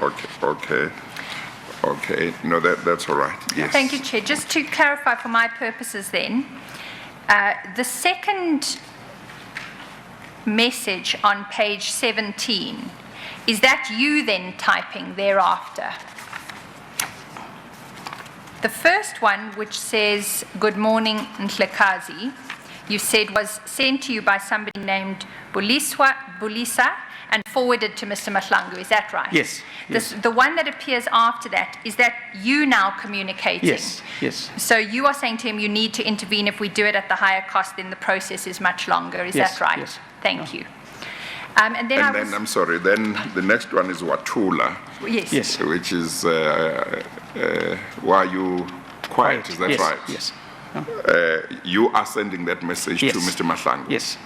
Okay. And then his response, just so we get this clear, because they are cut and it's a bit difficult to follow. Yes. His response is over the page 18 in full. That's where he says, tell him that's all you can offer. Is that right? Yes. To which you responded, will do, my chief, thanks for guidance, have a great day. Is Yes. that right? Yes. Thank you.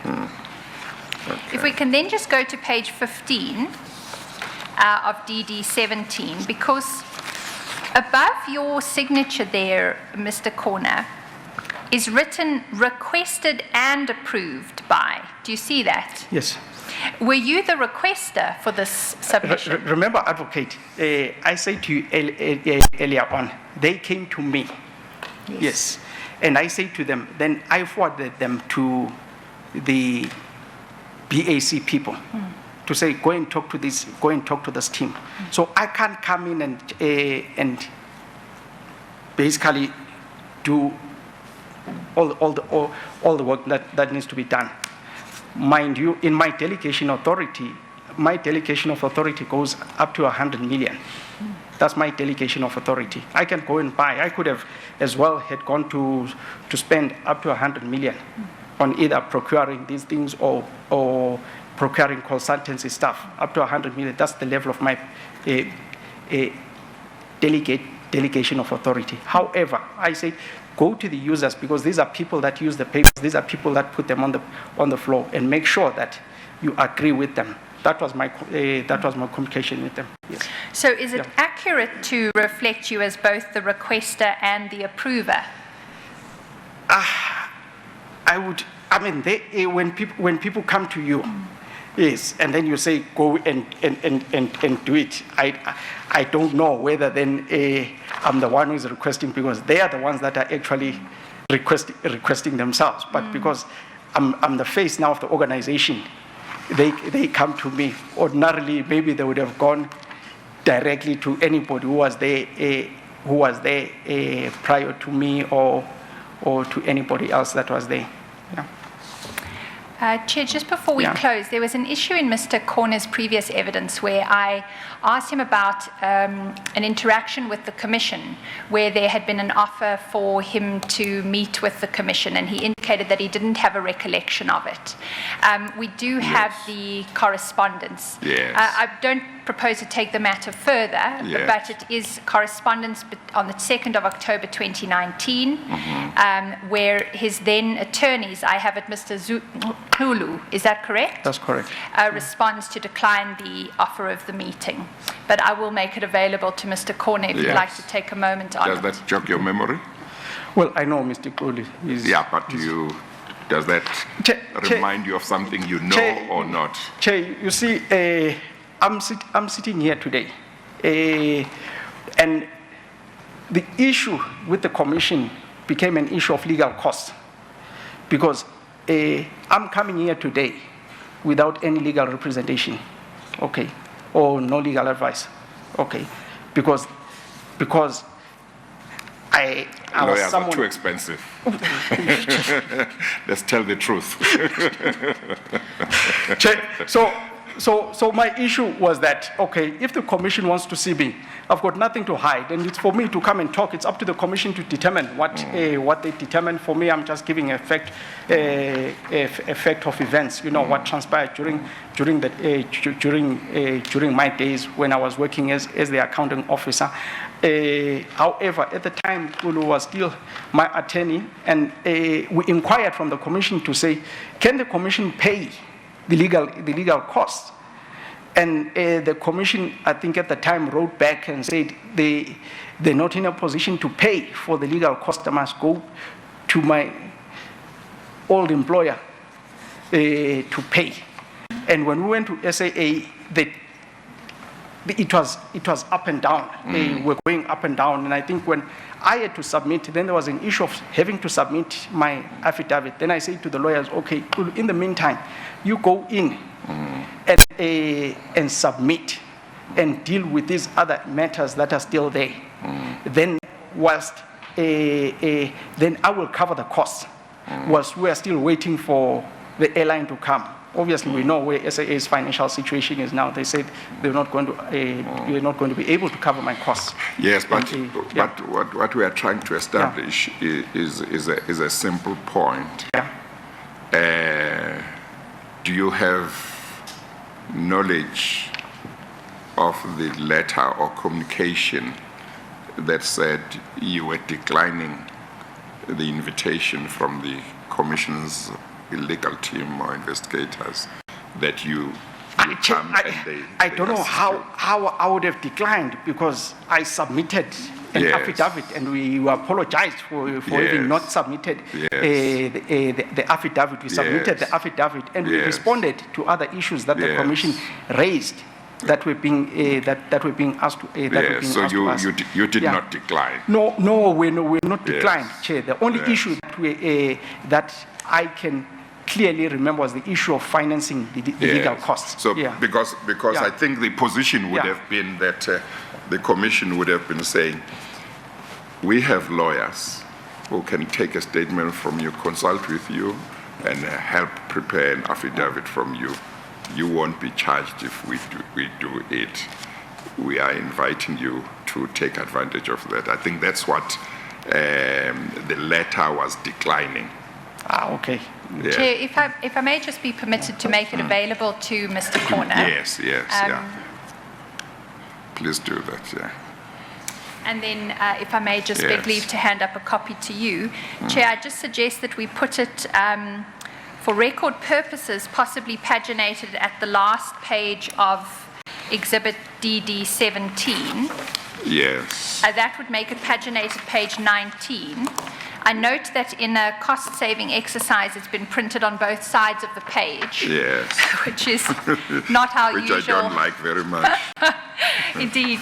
We'll ensure that your copy has the two sides separately, Chair. No, it's fine. If we may. Yeah. Chair, just to locate it in time.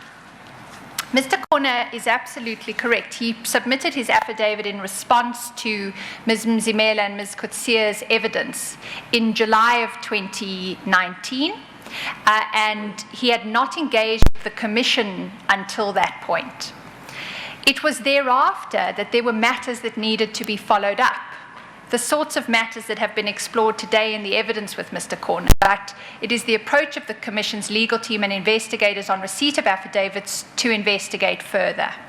So what happens in this correspondence is that on the 25th of September, there is an email from one of the Commission's investigators to Mr. Corner's attorney. And it says, "Dear Mr. Kulu, our telecom earlier today serves as reference. The Commission would like to have a meeting with Mr. Corner to follow up on some aspects he deals with in his affidavit provided to the Commission. Please arrange with him and provide us with proposed suitable dates." So the engagements were after receipt of a first affidavit, but an indication that the Commission had further matters to engage with Mr. Corner on. The response to that came the same day just above it from Mr. Hulu. "Dear sir, we confirm receipt of your email and confirm that we will revert once our client has provided us with instructions therein."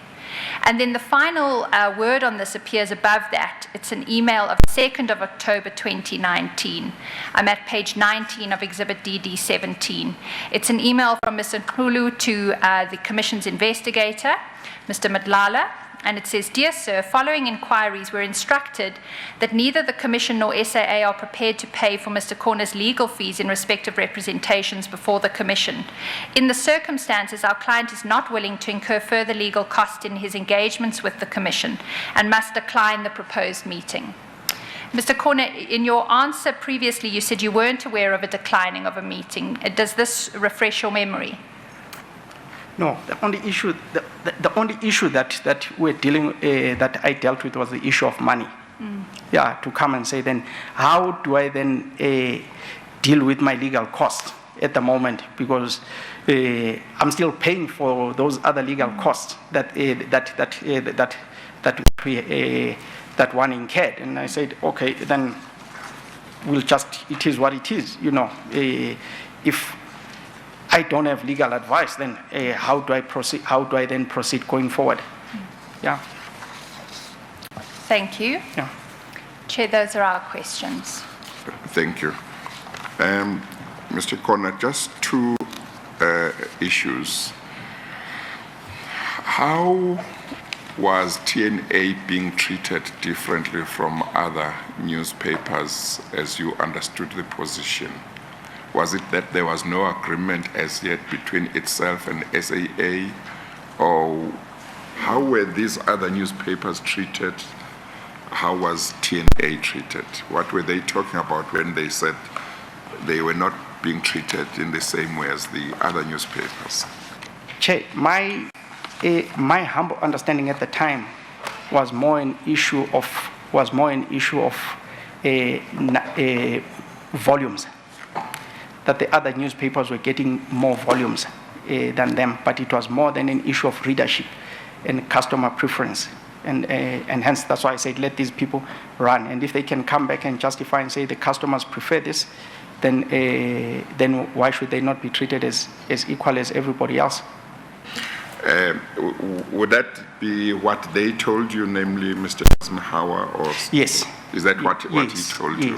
Yes. Yeah. So they wanted to. They were saying that the numbers, when it comes to the copies of our newspaper that you buy, are lower than the numbers. Yes. And do you know whether that was factually correct? Chair, when I tried to inquire with the operational staff, the view was that, but it's not. It's an audit issue and customer preference. Then I said, but sort out what is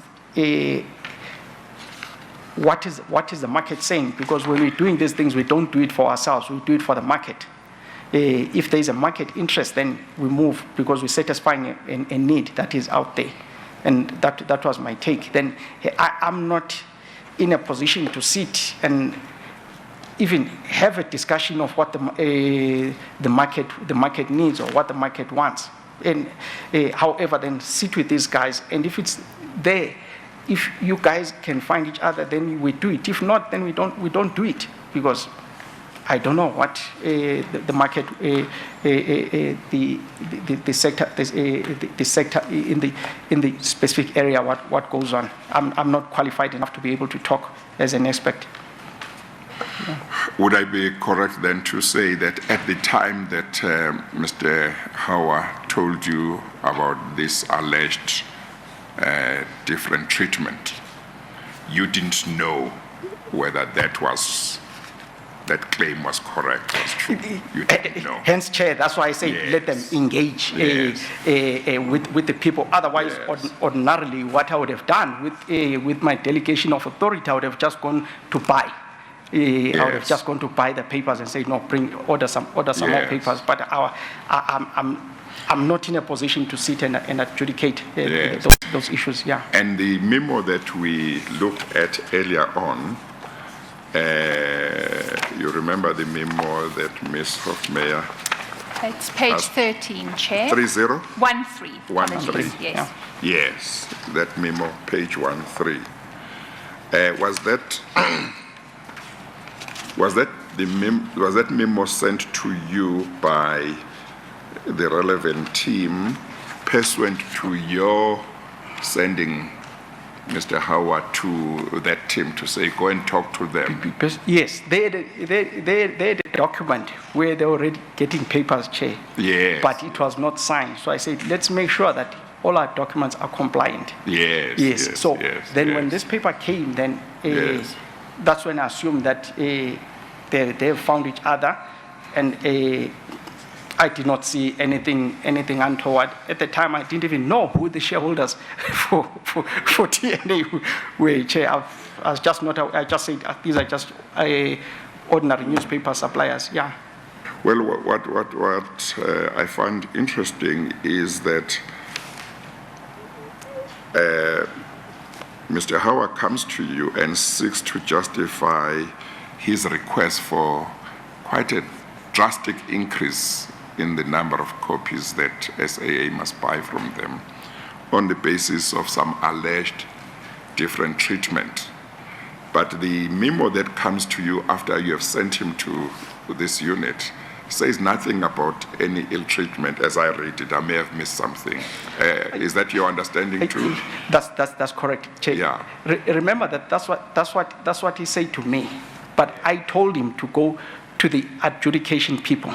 Yes. And deal with them. Yes. They are the ones that deal with these issues. Yeah. And Yes. then, So, yeah. but we agree that Yes. the memo Yeah. doesn't refer to that Yes. claim Yeah. anymore. Yes. Yeah. And then you said that this motivation, you thought that it did give a reason. I must confess, I don't see any reason here. Let's read it. Remember, we're looking for a reason that would justify why the volumes, the number of copies of the newspaper SAA was going to buy was to be doubled, okay? More than doubled, maybe. The motivation is SAA will be implementing the additional copies for a period of 12 months, while SAA is evaluating the current usage and scope in supplying our customers with publications. I don't see anything there in that sentence that says, while at this stage it's fine to get 2,000, here is a reason why we should double.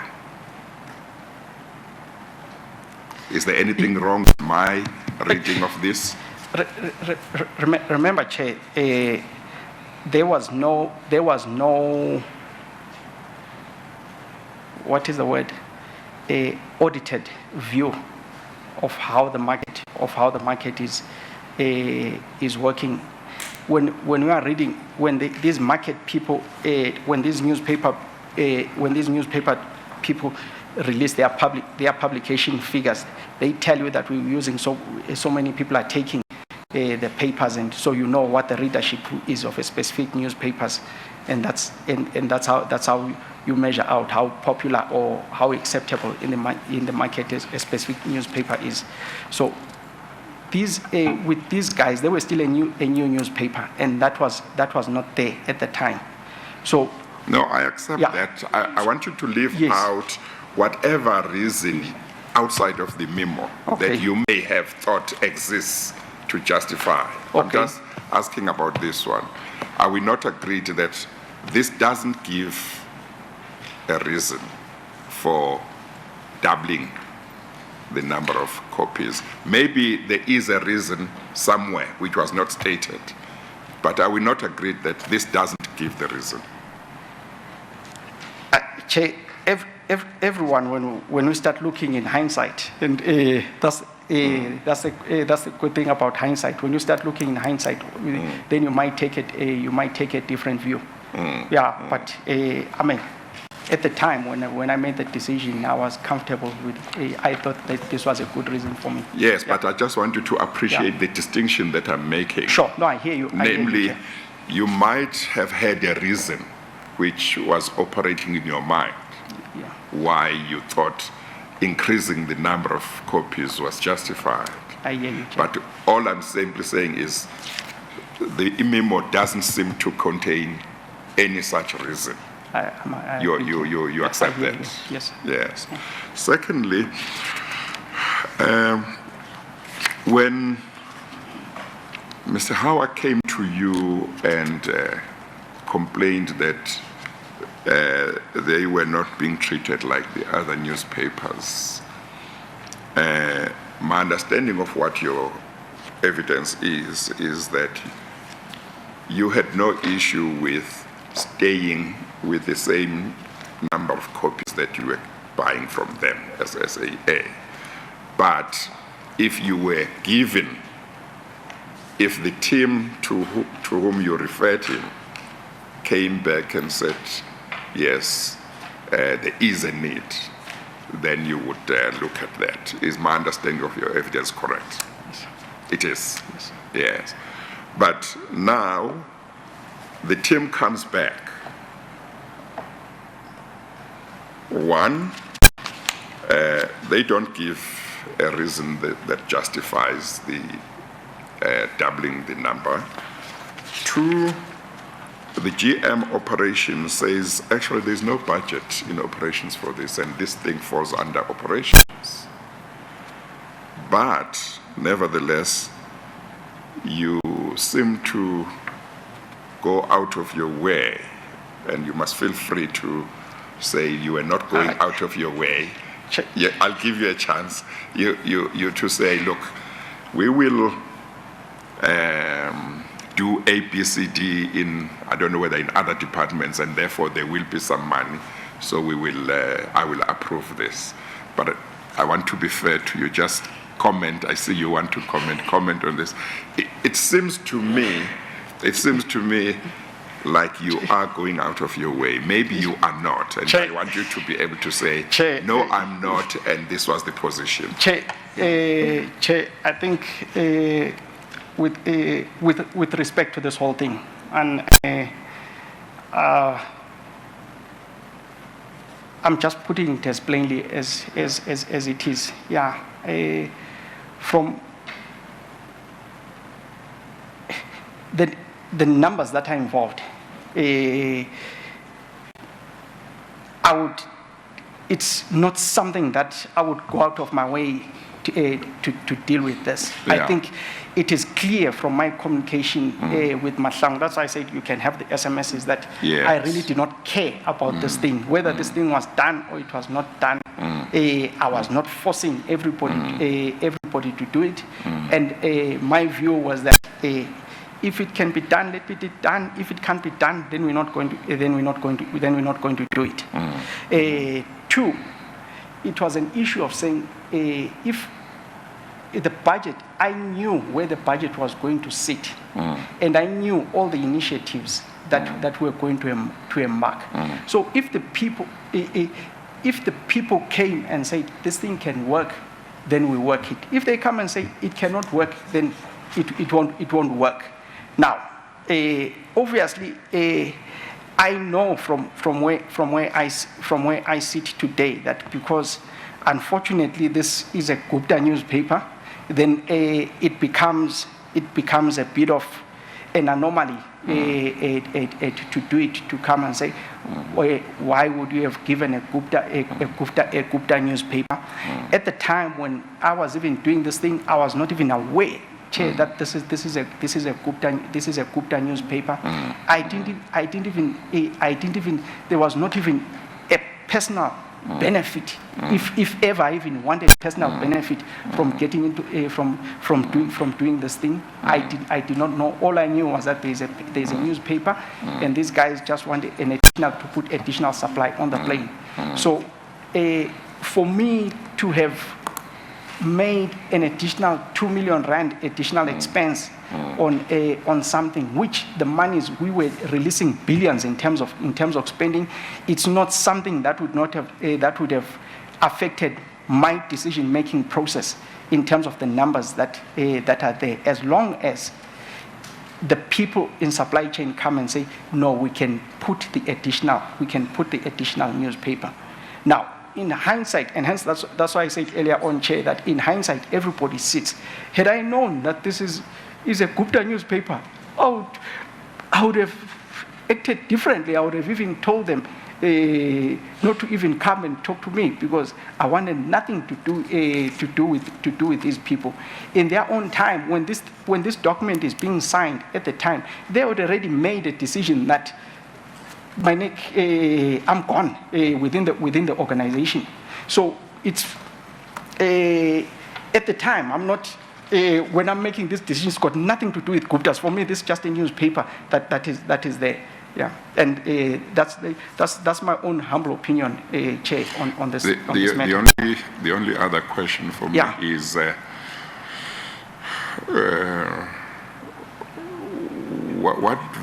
what benefit was seen for SAA in adding newspapers? Chair, when you are having when you have an airline, it is always the best thing to have multiple readerships for your passengers. You don't want to limit your passengers in terms of what we read. In fact, when I look at what we spend and what the other international airlines spend, if you have flown on Emirates, you'll see that Emirates has a much broader set of newspapers and magazines for you to go through, and hence that's why one was just looking at give the customers a much broader thing to read, because at the time we could not even, our market spend had been reduced drastically.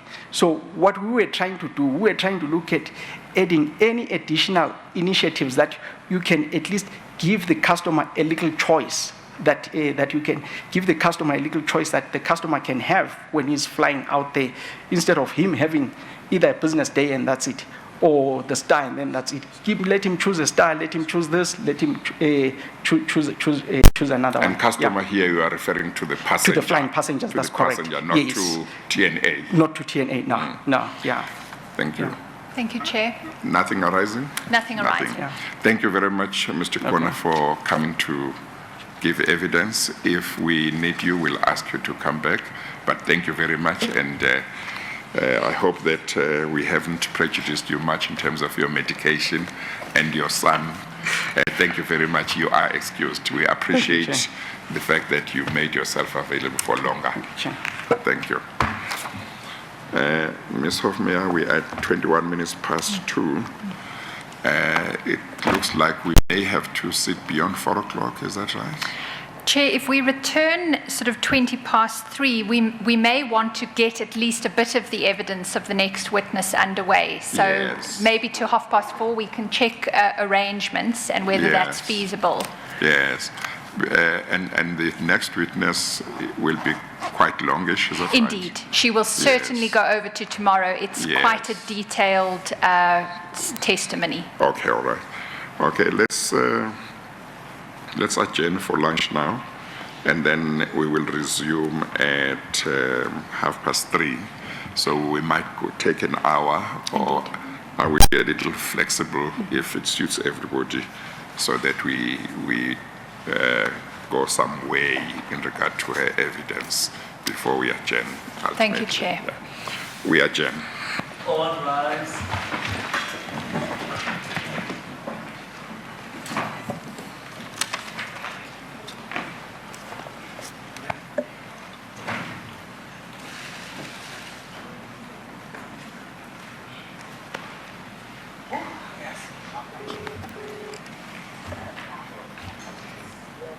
Yeah, I'm coming through. Where are you? Yeah. Which one? Ground floor. Yeah, come through. Okay, sure. Yeah.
asking for input on their bid submission prior to it being submitted, as well as on their draft JV agreement.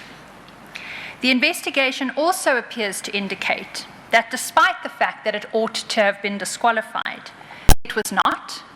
It went on to be awarded the contract and then to conclude an agreement that substantially reduced the obligations it had undertaken when it submitted its bid. All of these were to the detriment, ultimately, of SART, the contracting party. The Commission will hear evidence from a witness who says that she used to be the partner of this AAR US-based company, but was later discarded for JM Aviation, the local company. And she will testify that when she started to be squeezed out of the partnership, she was privy to various corrupt plans on the part of SART officials. The evidence that you will hear over the next few days will also relate to various money flows and identify where SART officials appear to have received personal benefits during the process of decision-making and contracting afterwards. Chair, the second transaction relates to a contract that was entered into between SAA now and Swissport South Africa. That was a contract to provide ground handling services to SAA for 5 years, and it was approved by the board of SAA in March 2016. There was no tender process that preceded that award of the 5-year contract from 2016 to 2021, at least not in the lead up to that particular decision. There was a prior process, which we've actually heard evidence on from Dr. Dawa, but nothing that preceded the March 2016 decision. Chair, tacked onto the contract that was concluded between SAA and Swissport was a clause of the agreement that provided as follows. Swissport was to procure or arrange the procurement of all recently acquired surplus SART GPUs. Now, I must just pause for a moment. GPUs is also an acronym that you'll hear quite a bit about. That relates to ground handling units, and you'll hear in the evidence what they do. But what the clause provided was that Swissport would acquire all recently acquired SART GPUs at their current book value, fair market value, or such other valuation as may be mutually agreed. And once the agreement between SAA and Swissport was concluded, SART was then charged with entering into negotiations to sell those GPUs, which the provision of the contract between SAA and Swissport had indicated would be sold to Swissport. But what ended up happening was that SART did not sell the GPUs to Swissport. Instead, it sold them to JM Aviation. And it was the same JM Aviation who was then later to be awarded the component support tender in its joint venture with AAR Corporation. SART sold the GPUs to JM Aviation for just over 3 million rand. And the next day, JM Aviation sold them to Swissport at a profit of more than 6 million rand. A year after SART sold the GPUs to JM Aviation, who sold them on to Swissport, SART had to lease those same GPUs back from Swissport at a cost to date of more than 8 million rand. Precisely how JM Aviation entered the picture and why it was entitled to make a 6 million rand profit in a day will be part of what is explored in the evidence. Chair, there have been numerous forensic investigations conducted for SART in relation to these two contracts. They have formed a basis for the investigation of the Commission, but the Commission's investigation has gone well beyond them. And it is for that reason that we don't present them to you as though they would be the basis for fact-finding. It is our submission that the fact-finding should be based on the evidence that you will hear over the course of the next week, and that will be based on the independent and further investigations that the Commission has conducted. Chair, with that background in place, I'd like to move to some of the procedural aspects.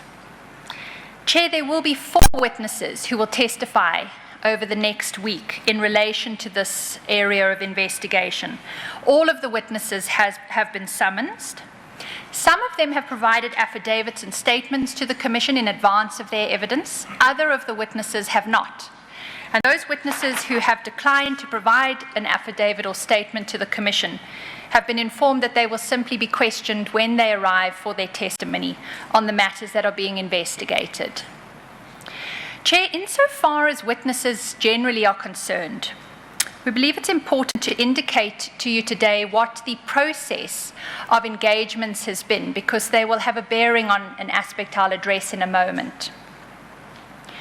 Chair, during the course of the Commission's investigations into these 2 contracts, numerous attempts have been made to meet with all the pertinent witnesses who could shed light on these aspects of the investigation. And these attempts have been met with varied success. On some occasions, no response is received to the endeavours that the Commission has made to engage with persons. In other instances, witnesses have refused to meet with the Commission unless they are provided with a list of questions that will be asked of them in advance of the meeting. The legal team and the investigators have refused to provide such a list. Instead, every person who has been requested to meet with us has been given a list of the focus areas of the investigation that would be covered in the course of the meeting in order for them to be able to prepare for that meeting.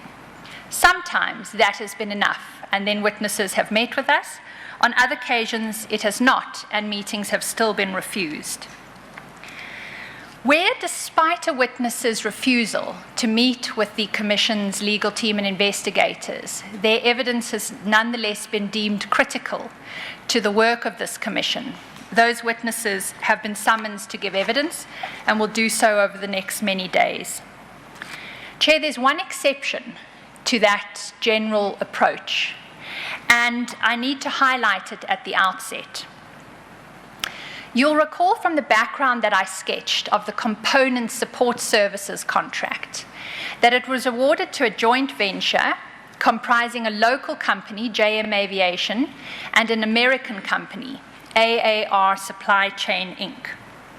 Since late September 2019, the Commission has endeavoured to engage with AAR's representatives, and there is a full pack of correspondence that we've prepared setting out those interactions.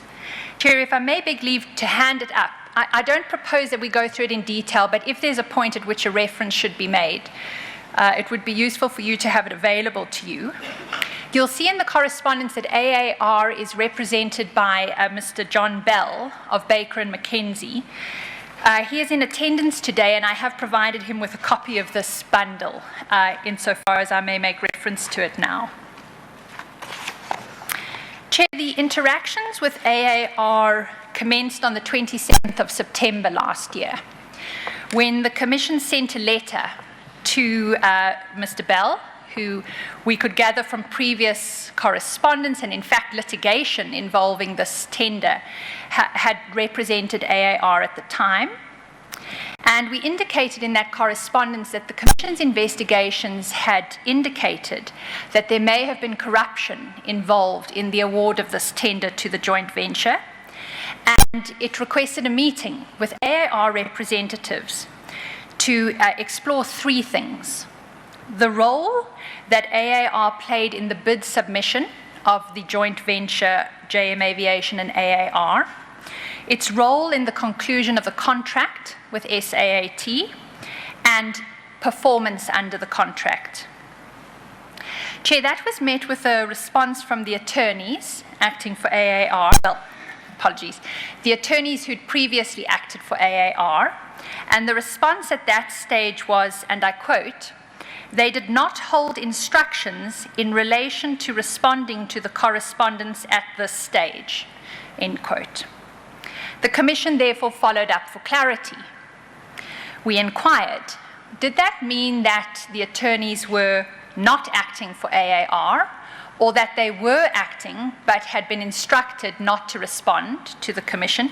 And if they were not acting, could they please provide direct contact details? The response came on the 21st of October. That response indicated that AAR would like clarity on the nature and extent of the discussion that the Commission wanted to have with AAR. And in that regard, they said, and in light of the history of the matter, we'd appreciate understanding any areas for focus or specific inquiries from the Commission.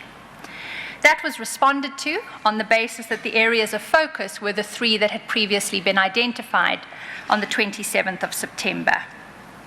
There was then a further follow-up. Were we willing to provide more information? And we responded to say, no, the areas of focus will be those as set out on the 27th of September. And in response to that communication, we received a detailed response on the 18th of November from AAR's attorneys. Chair, you'll find that at page 17. There's one part that I will read into the record, and if it's convenient, you may wish to look at it, but I don't suggest it's directly necessary. Chair, what AAR's attorneys said on that date, the 18th of November 2019, is in essence the following. They said that they were not prepared to meet with the Commission because of the lack of transparency and fair process.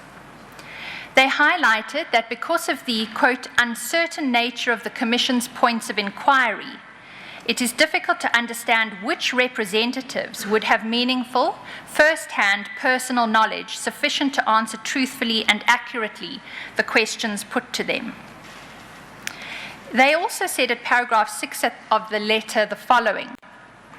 In addition, the public nature of the Commission's inquiries, the methods of interrogation and media reporting in relation to previous testimony before the Commission has created a situation where the public perception is that entities called before the Commission or being subject of its mandate are automatically deemed to have associated itself with or committed misconduct, bribery, and/or corruption.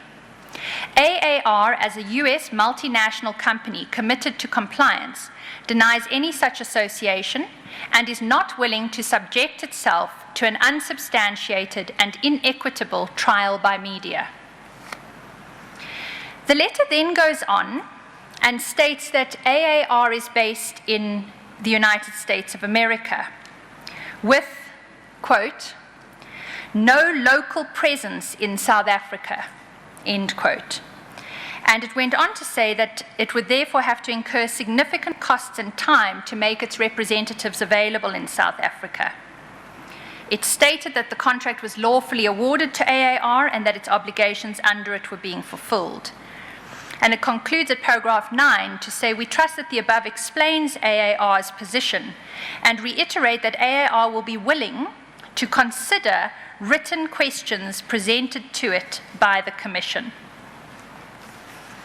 Chair, the Commission responded to that letter on the 10th of December. And in essence, the response was as follows.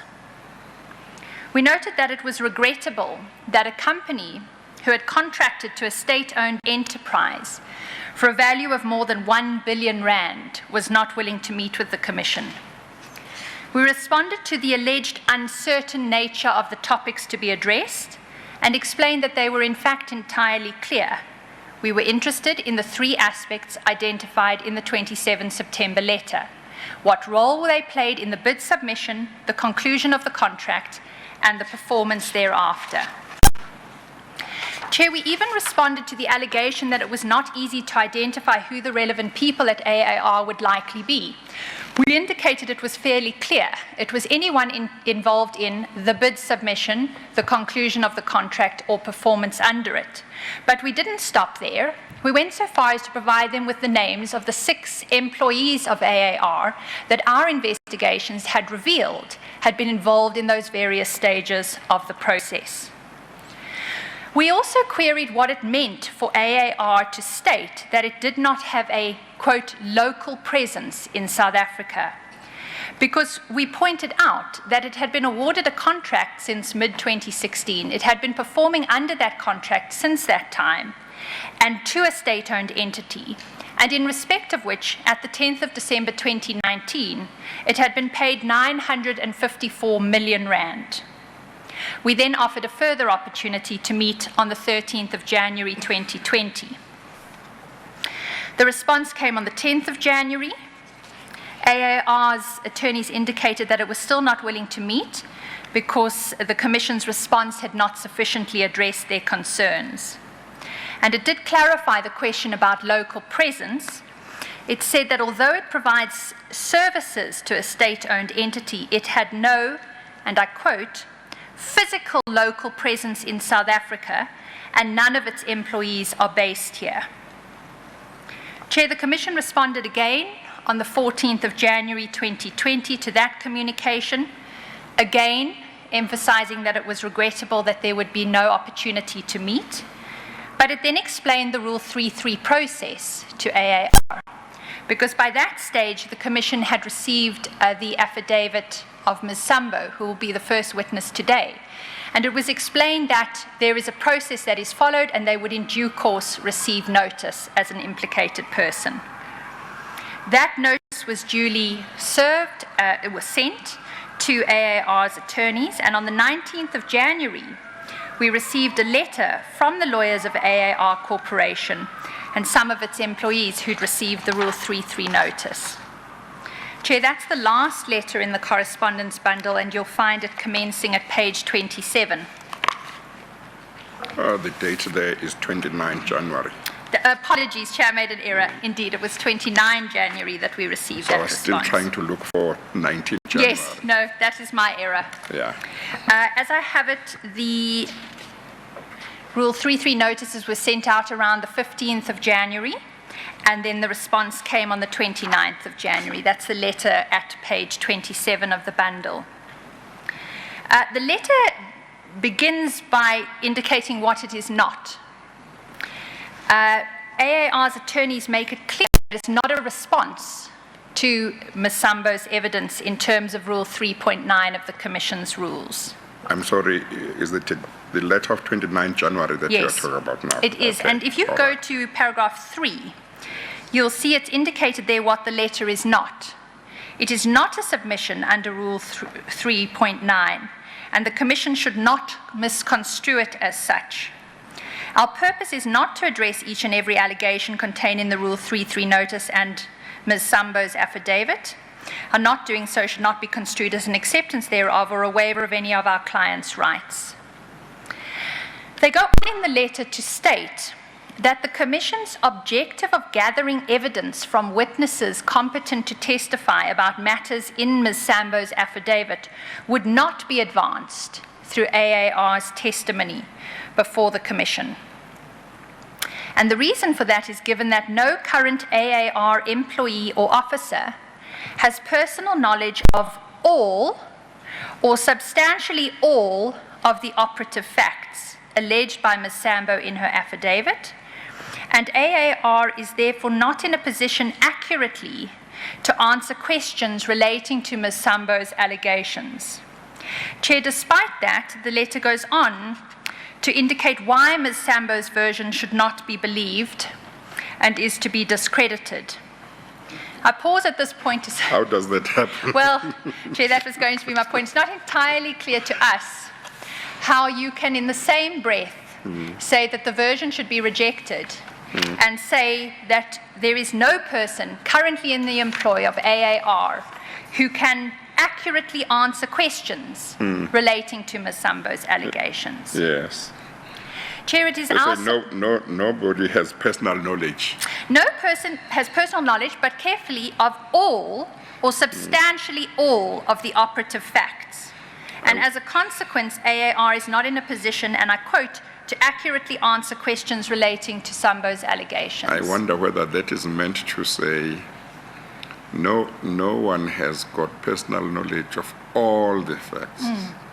And no one has got personal knowledge of what is substantially all or whatever.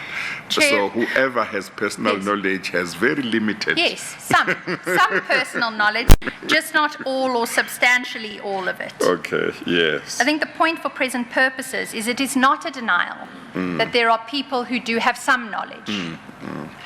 Chair, it is our submission that this is not an appropriate manner in which to deal with the Commission. The Commission has a set of rules. They set out precisely what implicated people are required to do when they dispute the evidence of a witness. Chair, we're aware of the rules. They must provide a statement or an affidavit. They must clearly identify what is disputed and the grounds of dispute. And Chair, pursuant to a ruling... And if they don't do that, they can't be taken as taking issue with that evidence. And Chair, that leads me to the procedural point that flows from this. I will go through in a moment what other responses have been received to Rule 3.3 notices in respect of Ms. Sambo's evidence. Subject to your direction, Chair, it is not our intention to put this letter of the 29th of January and its contents to Ms. Sambo. It is our submission that if implicated persons would like their version to be taken into account by this Commission, they must do so in accordance with its rules. Chair, the upshot of this is that at a procedural level, we will not put the version in inverted commas that appears in this letter to Ms. Sambo during her evidence.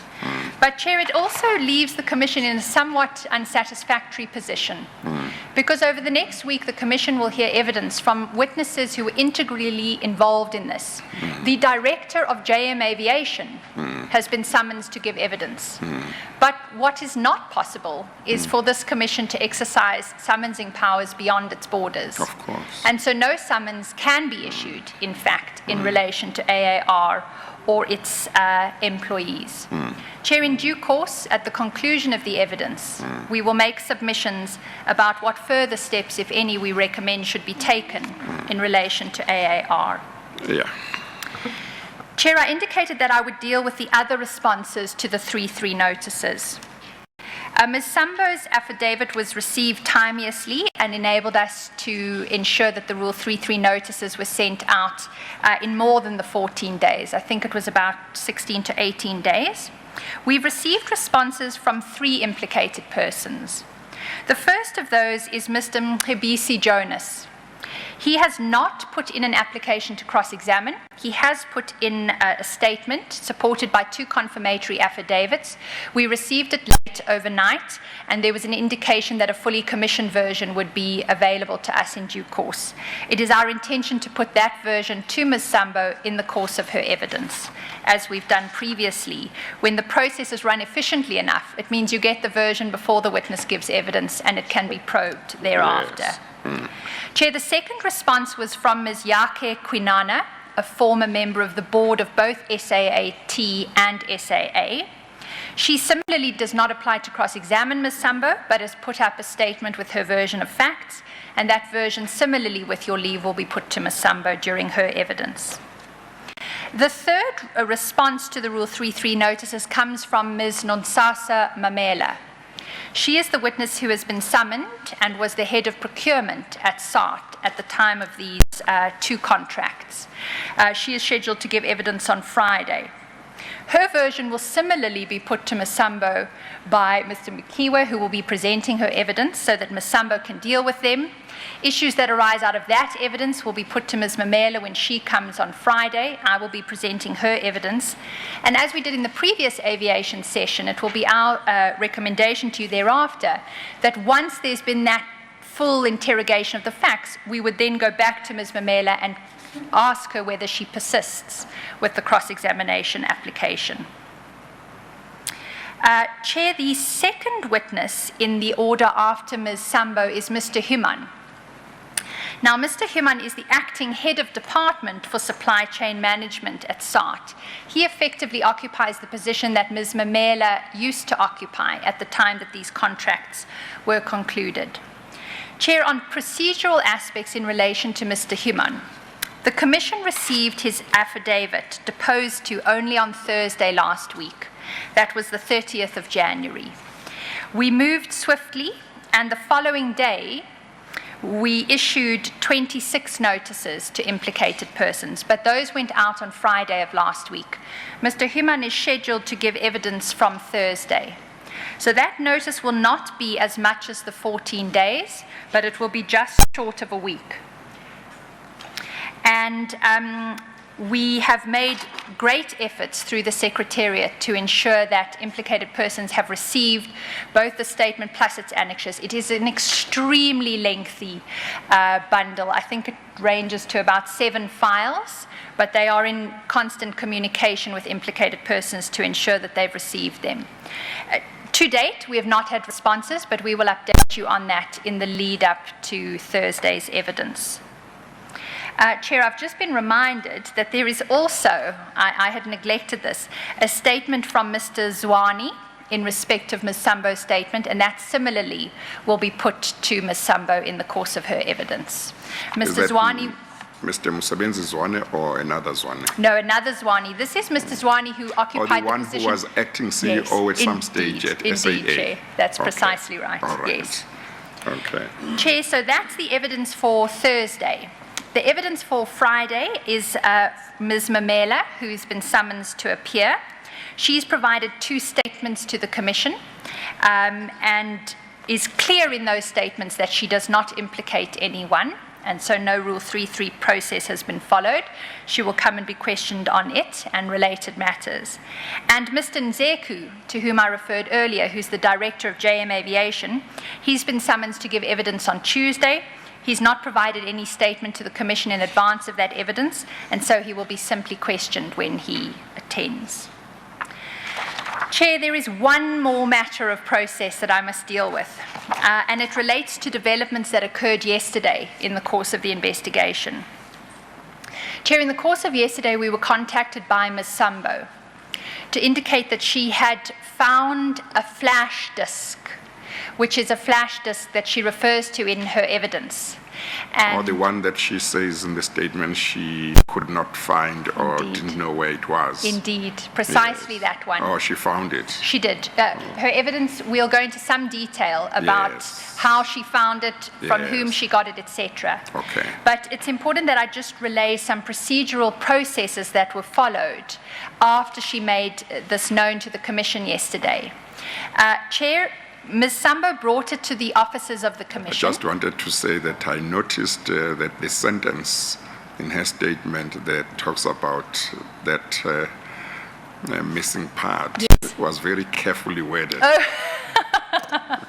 Well, I'm sure that that will be explored in her evidence. Yeah. Chair, Ms. Sambo indicated it was found. She brought it to the Commission's offices yesterday evening. She was met by a member of the investigation team and what we call the DFT team, the data forensics team of the Commission. She handed over the flash disk. Chair, before I continue, there will be an affidavit from the respective members of the Commission's investigation team to this effect. It's in the process of being prepared, though I haven't been able to provide it yet to you.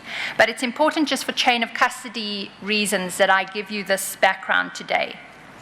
She handed it over. They took steps to image the flash disk, which is effectively make a copy of it using the software of the Commission, which I understand, and this will be evidenced in the affidavit, also provides a certificate of authentication insofar as the copy is an accurate copy.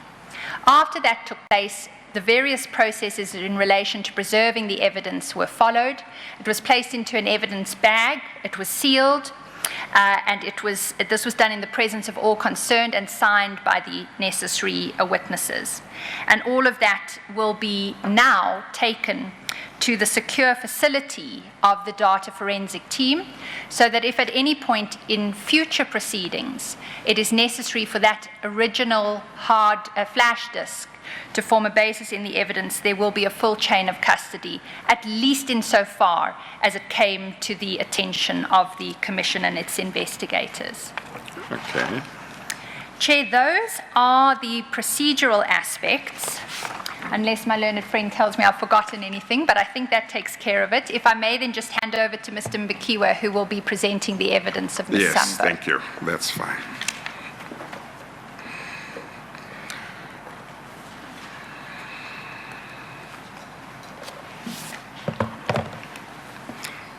So, Ms. Hofmeyer, I see that now we get to the real Advocate Mbikiwa. Yes, indeed. The name there, while you were talking, was saying you were Advocate Mbikiwa. Well, it's probably a step up for me. Yes. Good afternoon, Chair. Good afternoon, Mr. Mpikiwa. Chair, I intend to proceed directly into Ms. Sambo's evidence, so if she could be sworn in. Please administer the oath or affirmation.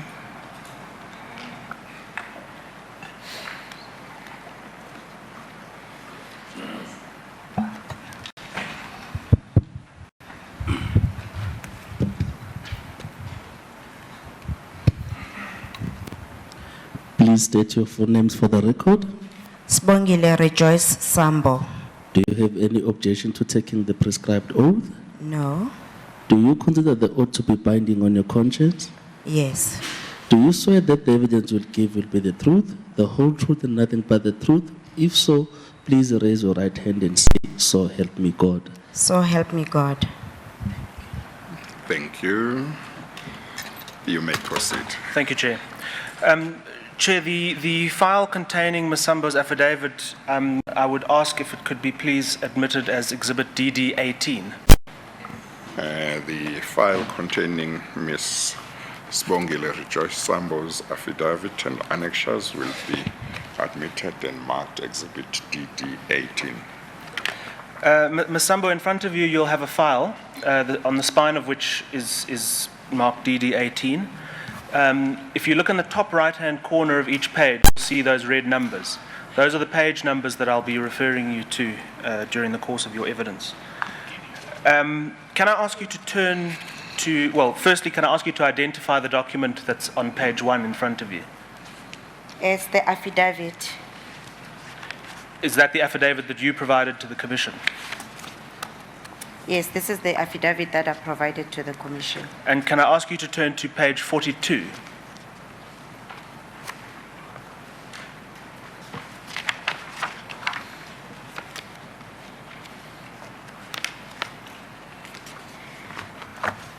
Yes. Is that your signature? Yes, that's my signature. Thank you. Ms. Sambo, before I get into the detail of your affidavit, you speak at various points throughout it about the difficulties that you have remembering many of the events. I'm sorry, Mr. Mpikiwa, I may have missed it. Did you ask her to confirm that its contents are true and correct to cover in case you leave out anything? Indeed, Chair. Do you confirm that the contents of the affidavit are true and correct? Confirmed. And are there any corrections that you would wish to make to it at this stage? On the affidavit, yes, the one correction is about the affidavit. It's about the flash disk that we found.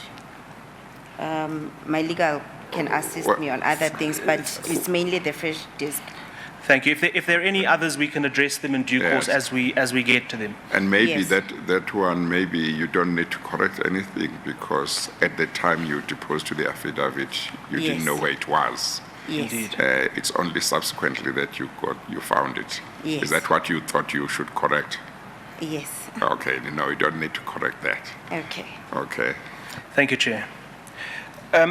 Ms. Sambo, at various points in your affidavit, you speak about the difficulties that you have remembering the exact sequence of some of the events that you speak about.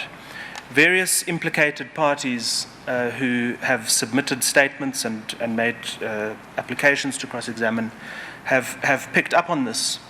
And on the basis of that, they say that you should not be believed.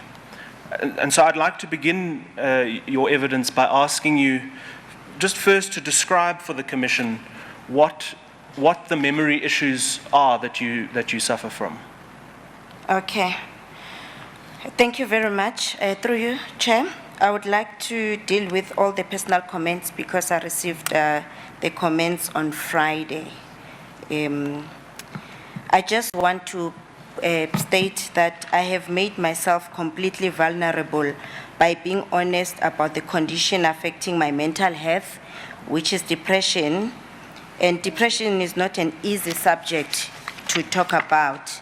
And it's not depression that I've always suffered from, but this particular case with AAR and SAT has driven me to this condition. I have made the disclosure so that the Zondo Commission and parties reading my statement would understand my struggle to come to terms with it. I don't expect to be ridiculed by the medical condition. The depression stated when I was dealing with these things that were beyond my control, with people more powerful and influential than myself, being the people mentioned in my statement. I was the young entrepreneur wanting to succeed as a black female-owned business. I was overwhelmed by people I met who sat in positions of power. The betrayal by women in those positions of power went to the core of my being. That betrayal sent me to this dark hole of depression that has seen me in different hospitals in and out for the last 4 years. The allegations made that my loss of memory is selective and convenient shows a lack of understanding and compassion for people suffering with depression. When this case was happening, I realized that I'm a small player. I'm a black-owned startup company wanting to break into the industry, a very difficult industry of aviation. I looked up to people of power for real empowerment and not corruption. I was enthusiastic. I was a naive businesswoman. I trusted the verbal agreement that it would materialize. When I went to SAT, I would completely trust the people that I've met at SAT. I wanted to be their friend because I believed that they would guide me and assist me in what I wanted to achieve as an entrepreneur. And my information has been very consistent with other investigations such as the Ernst & Young and Open Waters. I was struggling to enforce the contract with AAR, and the details thereof will be discussed later. And that is what I'm putting forward to the Commission. Thank you. Thank you. Ms. Sambo, can you clarify for me what the memory issues are that you do suffer from? Do you forget events, or is it the detail, or is it the sequence?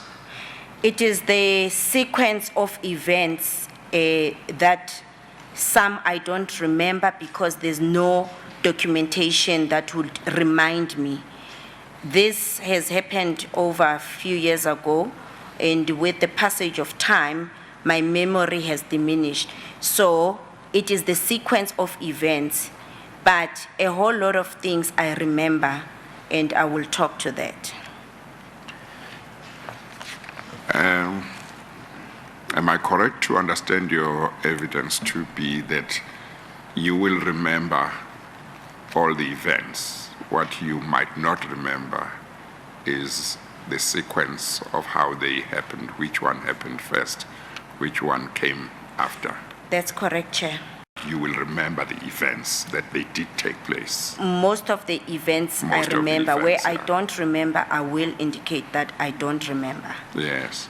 Yes. But are you saying you are able to say, even with regard to the sequence, are you able to say that's because of the depression, and it's not simply because it's been a few years since these things happened? The passage of time and the depression. A combination of both? A combination. Okay. Thank you, Chair. Ms. Sambo, can we pick it up then in your affidavit from paragraph 2, where you begin to talk about your qualifications? Can you take us through what qualifications you have? I hold a Bachelor of Administration from the University of Zululand, a Bachelor of Administration Honours from UNISA, an advanced program in organizational development from UNISA, a marketing certificate from Institute of Marketing Management, a mining executive preparation program from WITS. I also completed an international executive development program with Gibbs and Rollins College in the United States of America. I'm currently registered for my master's degree with Gibbs. Thank you. And Ms. Sambo, how did you get into aviation? I started SRS Aviation in 2004. I'm a human resources practitioner by profession. However, I have always loved aeroplanes. The love for aeroplanes have never left my mind. I come from Bushbuck Ridge in Mpumalanga, and my mother took me to boarding school in KwaZulu-Natal in Under Seminary. And I remember back then, I used to force my parents to book me a flight from Durban to Nelspruit once in a while, threatening that I will fail if they don't. And that's how much I really loved aviation. So later on, I applied to become an air hostess, now called cabin crew. I was never successful because I've always been below the height that they required. And then I joined Human Resources Department because of the qualifications I've already indicated, worked for various companies. But post-1994, when we were encouraged to start businesses, for me it was a no-brainer, but to go for what lies within my soul, which is the love for aviation. And in 2004, that's when I registered SRS Aviation, SRS being my initials, Sibongile Rejoice Sambo. I tendered for various businesses in the industry, and my first contract was working with the military in peacekeeping mission operations using those large IL-76 aeroplanes. That's how I began my company. Just out of curiosity, did you threat to your parents' work? My mom is here, she can attest to that. When you said yes, they didn't book you a flight, you would fail. They did. I did fly once in a while to Nelspruit. Yes. And so tell us a little bit about what SRS Aviation does. Okay. SRS Aviation is the first 100% black female-owned aviation company in South Africa that provides private jets and helicopters, fully licensed by the South African Civil Aviation Authority. We've got a license on Part 135. Those are medium-sized to large aeroplanes. Part 127, which is the helicopter operations, single operations, and we are licensed to fly both locally and abroad. So we've got domestic and international licenses. And recently we've added the drones on our licenses.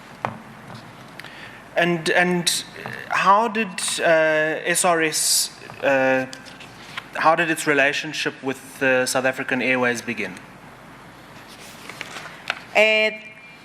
In 2009, when there was an economic meltdown, as SRS Aviation, we decided that we wanted to explore other business opportunities within the aviation industry. Most companies were not flying enough with the private jets. They had gone back to flying through airlines. So we decided to diversify, and our diversification strategy was to supply fuel and also to supply aircraft parts and components. So we went to South African Airways to go and request for an enterprise development so that we can see if we can do business with them. The agreement was at a very arm's length because they said they could only offer us offices at SAA Airways Park. So our offices were based there, but in terms of business, we needed to follow all procurement processes. So going from SAA to SAA Technical, it was the interest now of supplying these aircraft parts and components, and we introduced SRS Aviation on the database, where on a daily basis we receive quotations to supply aircraft parts and components. then I will talk later about the other parts of the components. You mentioned an enterprise development agreement. What did that provide for? The enterprise development contract that we signed then with SAA provided only the office space. I brought in my own furniture. We couldn't have access to their telephone, so we used our own mobile phones, we used our own internet. So the only thing that they provided was office space, and they will claim their BE enterprise development points on their BE scorecard. And I think your evidence is that the included with the office space was access to boardroom facilities. Yes, we had access to boardroom facilities. Ms. Sambo, can you tell us about this delegation that you went on? You went on a delegation to the United States. On the 24th to the 28th of October 2011, I was part of the South African delegation. The invitation came from Ms. Nomvume Magaqa, who was the South African ambassador, who inaugurated the US South Africa Women Business Forum that was to be held in Chicago, in the United States of America. SRS Aviation was invited as one of the companies that accompanied then Honorable Ms. Lulu Xingwane and other honorable deputy ministers to Chicago for this trip. Part of the invitation, when the DTI invite you into a mission, they give you where the mission is going and what they expect to achieve from the mission. And they give us time to indicate which companies are we interested to be introduced to, where the mission is going to. And for me, one of the companies was AAR Corporation in Chicago. I want to get to that in a moment, but just tell me how you came to be involved in the delegation. How were you selected, or did you apply? No, at that time, the DTI already had SRS Aviation on their database as an entrepreneur in the aerospace sector, and we normally just received invitations. And sometimes they send an invitation, but you must still fill in an application form to participate on that mission, because the Department of Trade and Industry had or still have an EMEA scheme, which will then take care of all the costs involved, the flights, the accommodation, the stipend whilst we are away. So we were invited and we followed all the necessary processes to participate on the missions.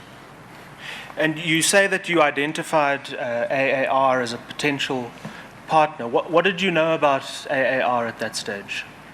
What I read on the internet from their website, what they provide, that they are a very big company. They're not only in Chicago, and because I wanted to diversify into that space, it made sense for me that whilst we are in Chicago, where their headquarters are, it will make sense for me to be introduced and see if we can forge a working relationship.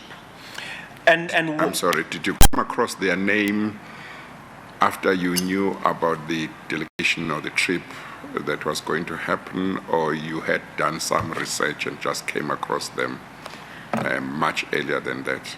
No, it was around that same time. It was connected with knowing yes, because I was looking for a company that supply aircraft parts in Chicago.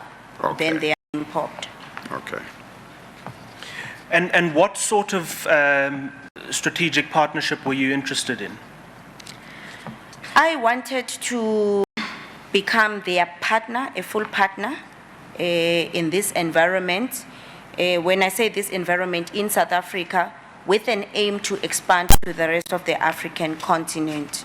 So when I went to them, I wanted to invite them to explore business opportunities in Africa with SRS Aviation as their partner. And as part of this delegation, did you have the opportunity to meet with people at AAR? Yes, on the second day of the activities, we were transported to the different companies that we wanted to see, and I went straight to AAR with some members from the Department of Trade and Industry in Chicago, the trade division. So yes, I was introduced to Ms. Cheryl Jackson and some of her managers at AAR. And you say in your affidavit that you shared a strategy with them about potentially collaborating to secure business with SAA Technical. Can you just tell us a bit about SAA Technical? What does it do? South African Airways Technical, they provide technical services to SAA and other third parties, other airlines like Angolan Airline, it used to be the clients, Zimbabwean Airlines, and a whole lot of international airlines. So SAA Technical would provide what you call C checks and B checks. That is very technical. I think it's, I don't know. Give us an idea what it is. It's like when you take your car to service, whether it's a major service or a minor service. So SAA Technical would provides that kind of service in regard to an aeroplane. Yes, and what was profound about SAA Technical is that at that time they had a lot of third-party clients. So with my strategy to enter this market using SAA Technical, it would be easier to get access to the airlines that they've already signed up to service their aeroplanes. And what role did you see AAR playing in that partnership? I'm not a technical person. SRS Aviation at that time did not have any experience on the technical services, and I expected AAR to come with technical expertise. You mentioned Ms. Jackson as a person that you met. What was her position? I think you say it at paragraph 9 of your affidavit.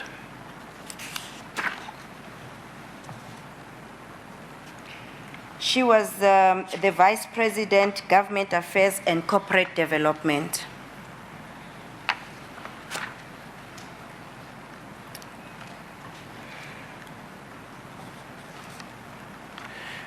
Can we then go to paragraph 11, where you say AAR is not interested in an agency agreement? Well, before she does that, I think earlier on you interrupted her before she could say what story she presented to Ms. Jackson. I apologize. Yes. So tell us what happened when you met Ms. Jackson. What did you say to her, and what was her response to your proposal or request or suggestion? I introduced SRS Aviation as an air charter company in South Africa that is currently, or that wants to diversify, and one of the diversification areas is to provide technical services to the industry. And given the fact that we didn't have technical expertise and have never provided such a service, we wanted to partner with them as AAR Corporation. And we proposed various ways in which we could partner. And one of them is that they sign an agency agreement with SRS Aviation. If they signed such an agency agreement, what would that have entailed in terms of the relationship or the partnership? It would have given us at a practical level. it would have given us a solid, what do I call it? I could be able to go and market AAR confidently that they are my partner.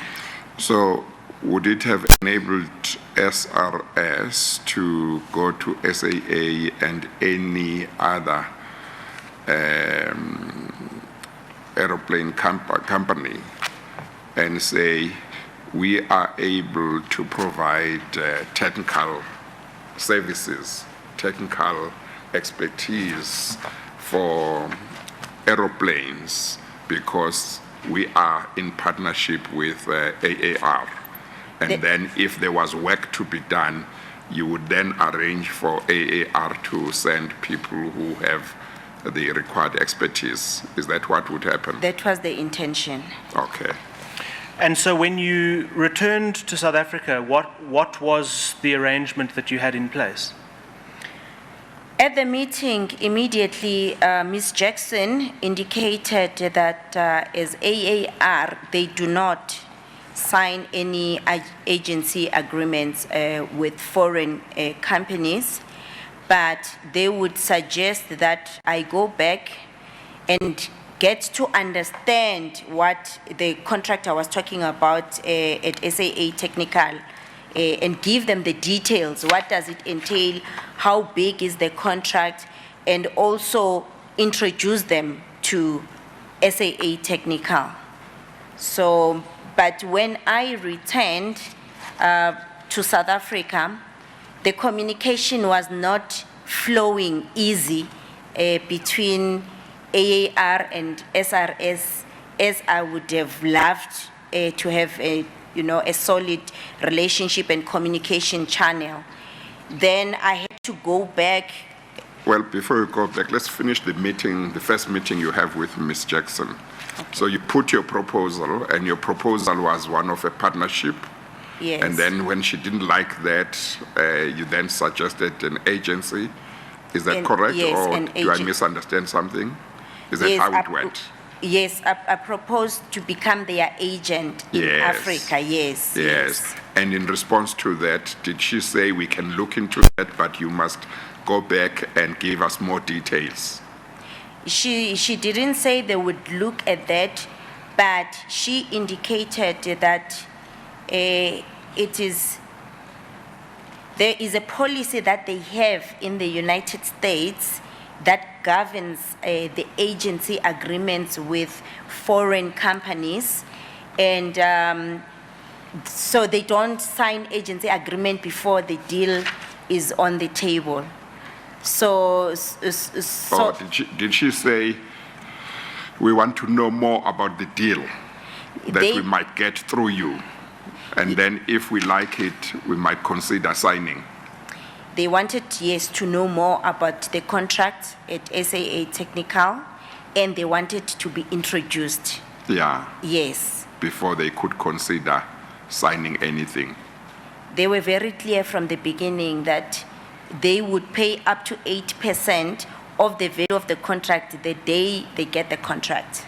So there was they didn't promise me that in between they will sign an agency agreement. Yes. So it was a verbal agreement, and it was up to me to say then I stop, I don't do anything, or as an entrepreneur, I go and run around and get information and go back to them so that they can trust and believe what I'm saying. Would it be correct to say that you parted with Ms. Jackson on the basis that her attitude was that in principle there was a possibility that they could sign an agreement with you, but they needed more information and something more would need to be done before they could consider that? Would that be a fair summary of her attitude, or not really? At the meeting, they did indicate that as a company, they also took a strategy to explore the African continent. Mm-hmm. So I came at the right time to talk to them. Mm-hmm. However, they were very clear that they would not sign an agency agreement with SRS Aviation, but only when the day we get that contract, they will pay up to 8% of the value of that contract to SRS as a commission for the work done, and also partner with us as their BEE partner, because then I had to explain that they need what you call black economic empowerment, and yes. So is the position therefore that they said, one, we can't sign a partnership agreement with you. Yes. Two, we can't sign an agency agreement with you. But three, if you go back home and get more details and introduce us to SA Technical, and we sign an agreement with SAA Technical, one, we can pay you 8%, two, we can have you as a BEE partner. Would that be a fair summary of what they said? Correct. Okay, all right. Thank you, Chair. I'm grateful for that. Chair, I see we've gone past 4:30. That this would be an appropriate time within the evidence to adjourn it. To adjourn. Okay, all right. We are going to adjourn then, and then tomorrow, should we start at 10? How long are we likely to be with her, and should we start early? Chair, I anticipate we'll take most of the day with Ms. Sambo. We don't need to start early. I don't anticipate that we need to start early. We don't have another witness scheduled for tomorrow. It's only Ms. Sambo. And I'm confident we'll finish her within the time. Okay, no, that's fine. We'll adjourn Ms. Sambo and resume tomorrow at 10 o'clock, so you will come back tomorrow at 10. We then adjourn. All rise.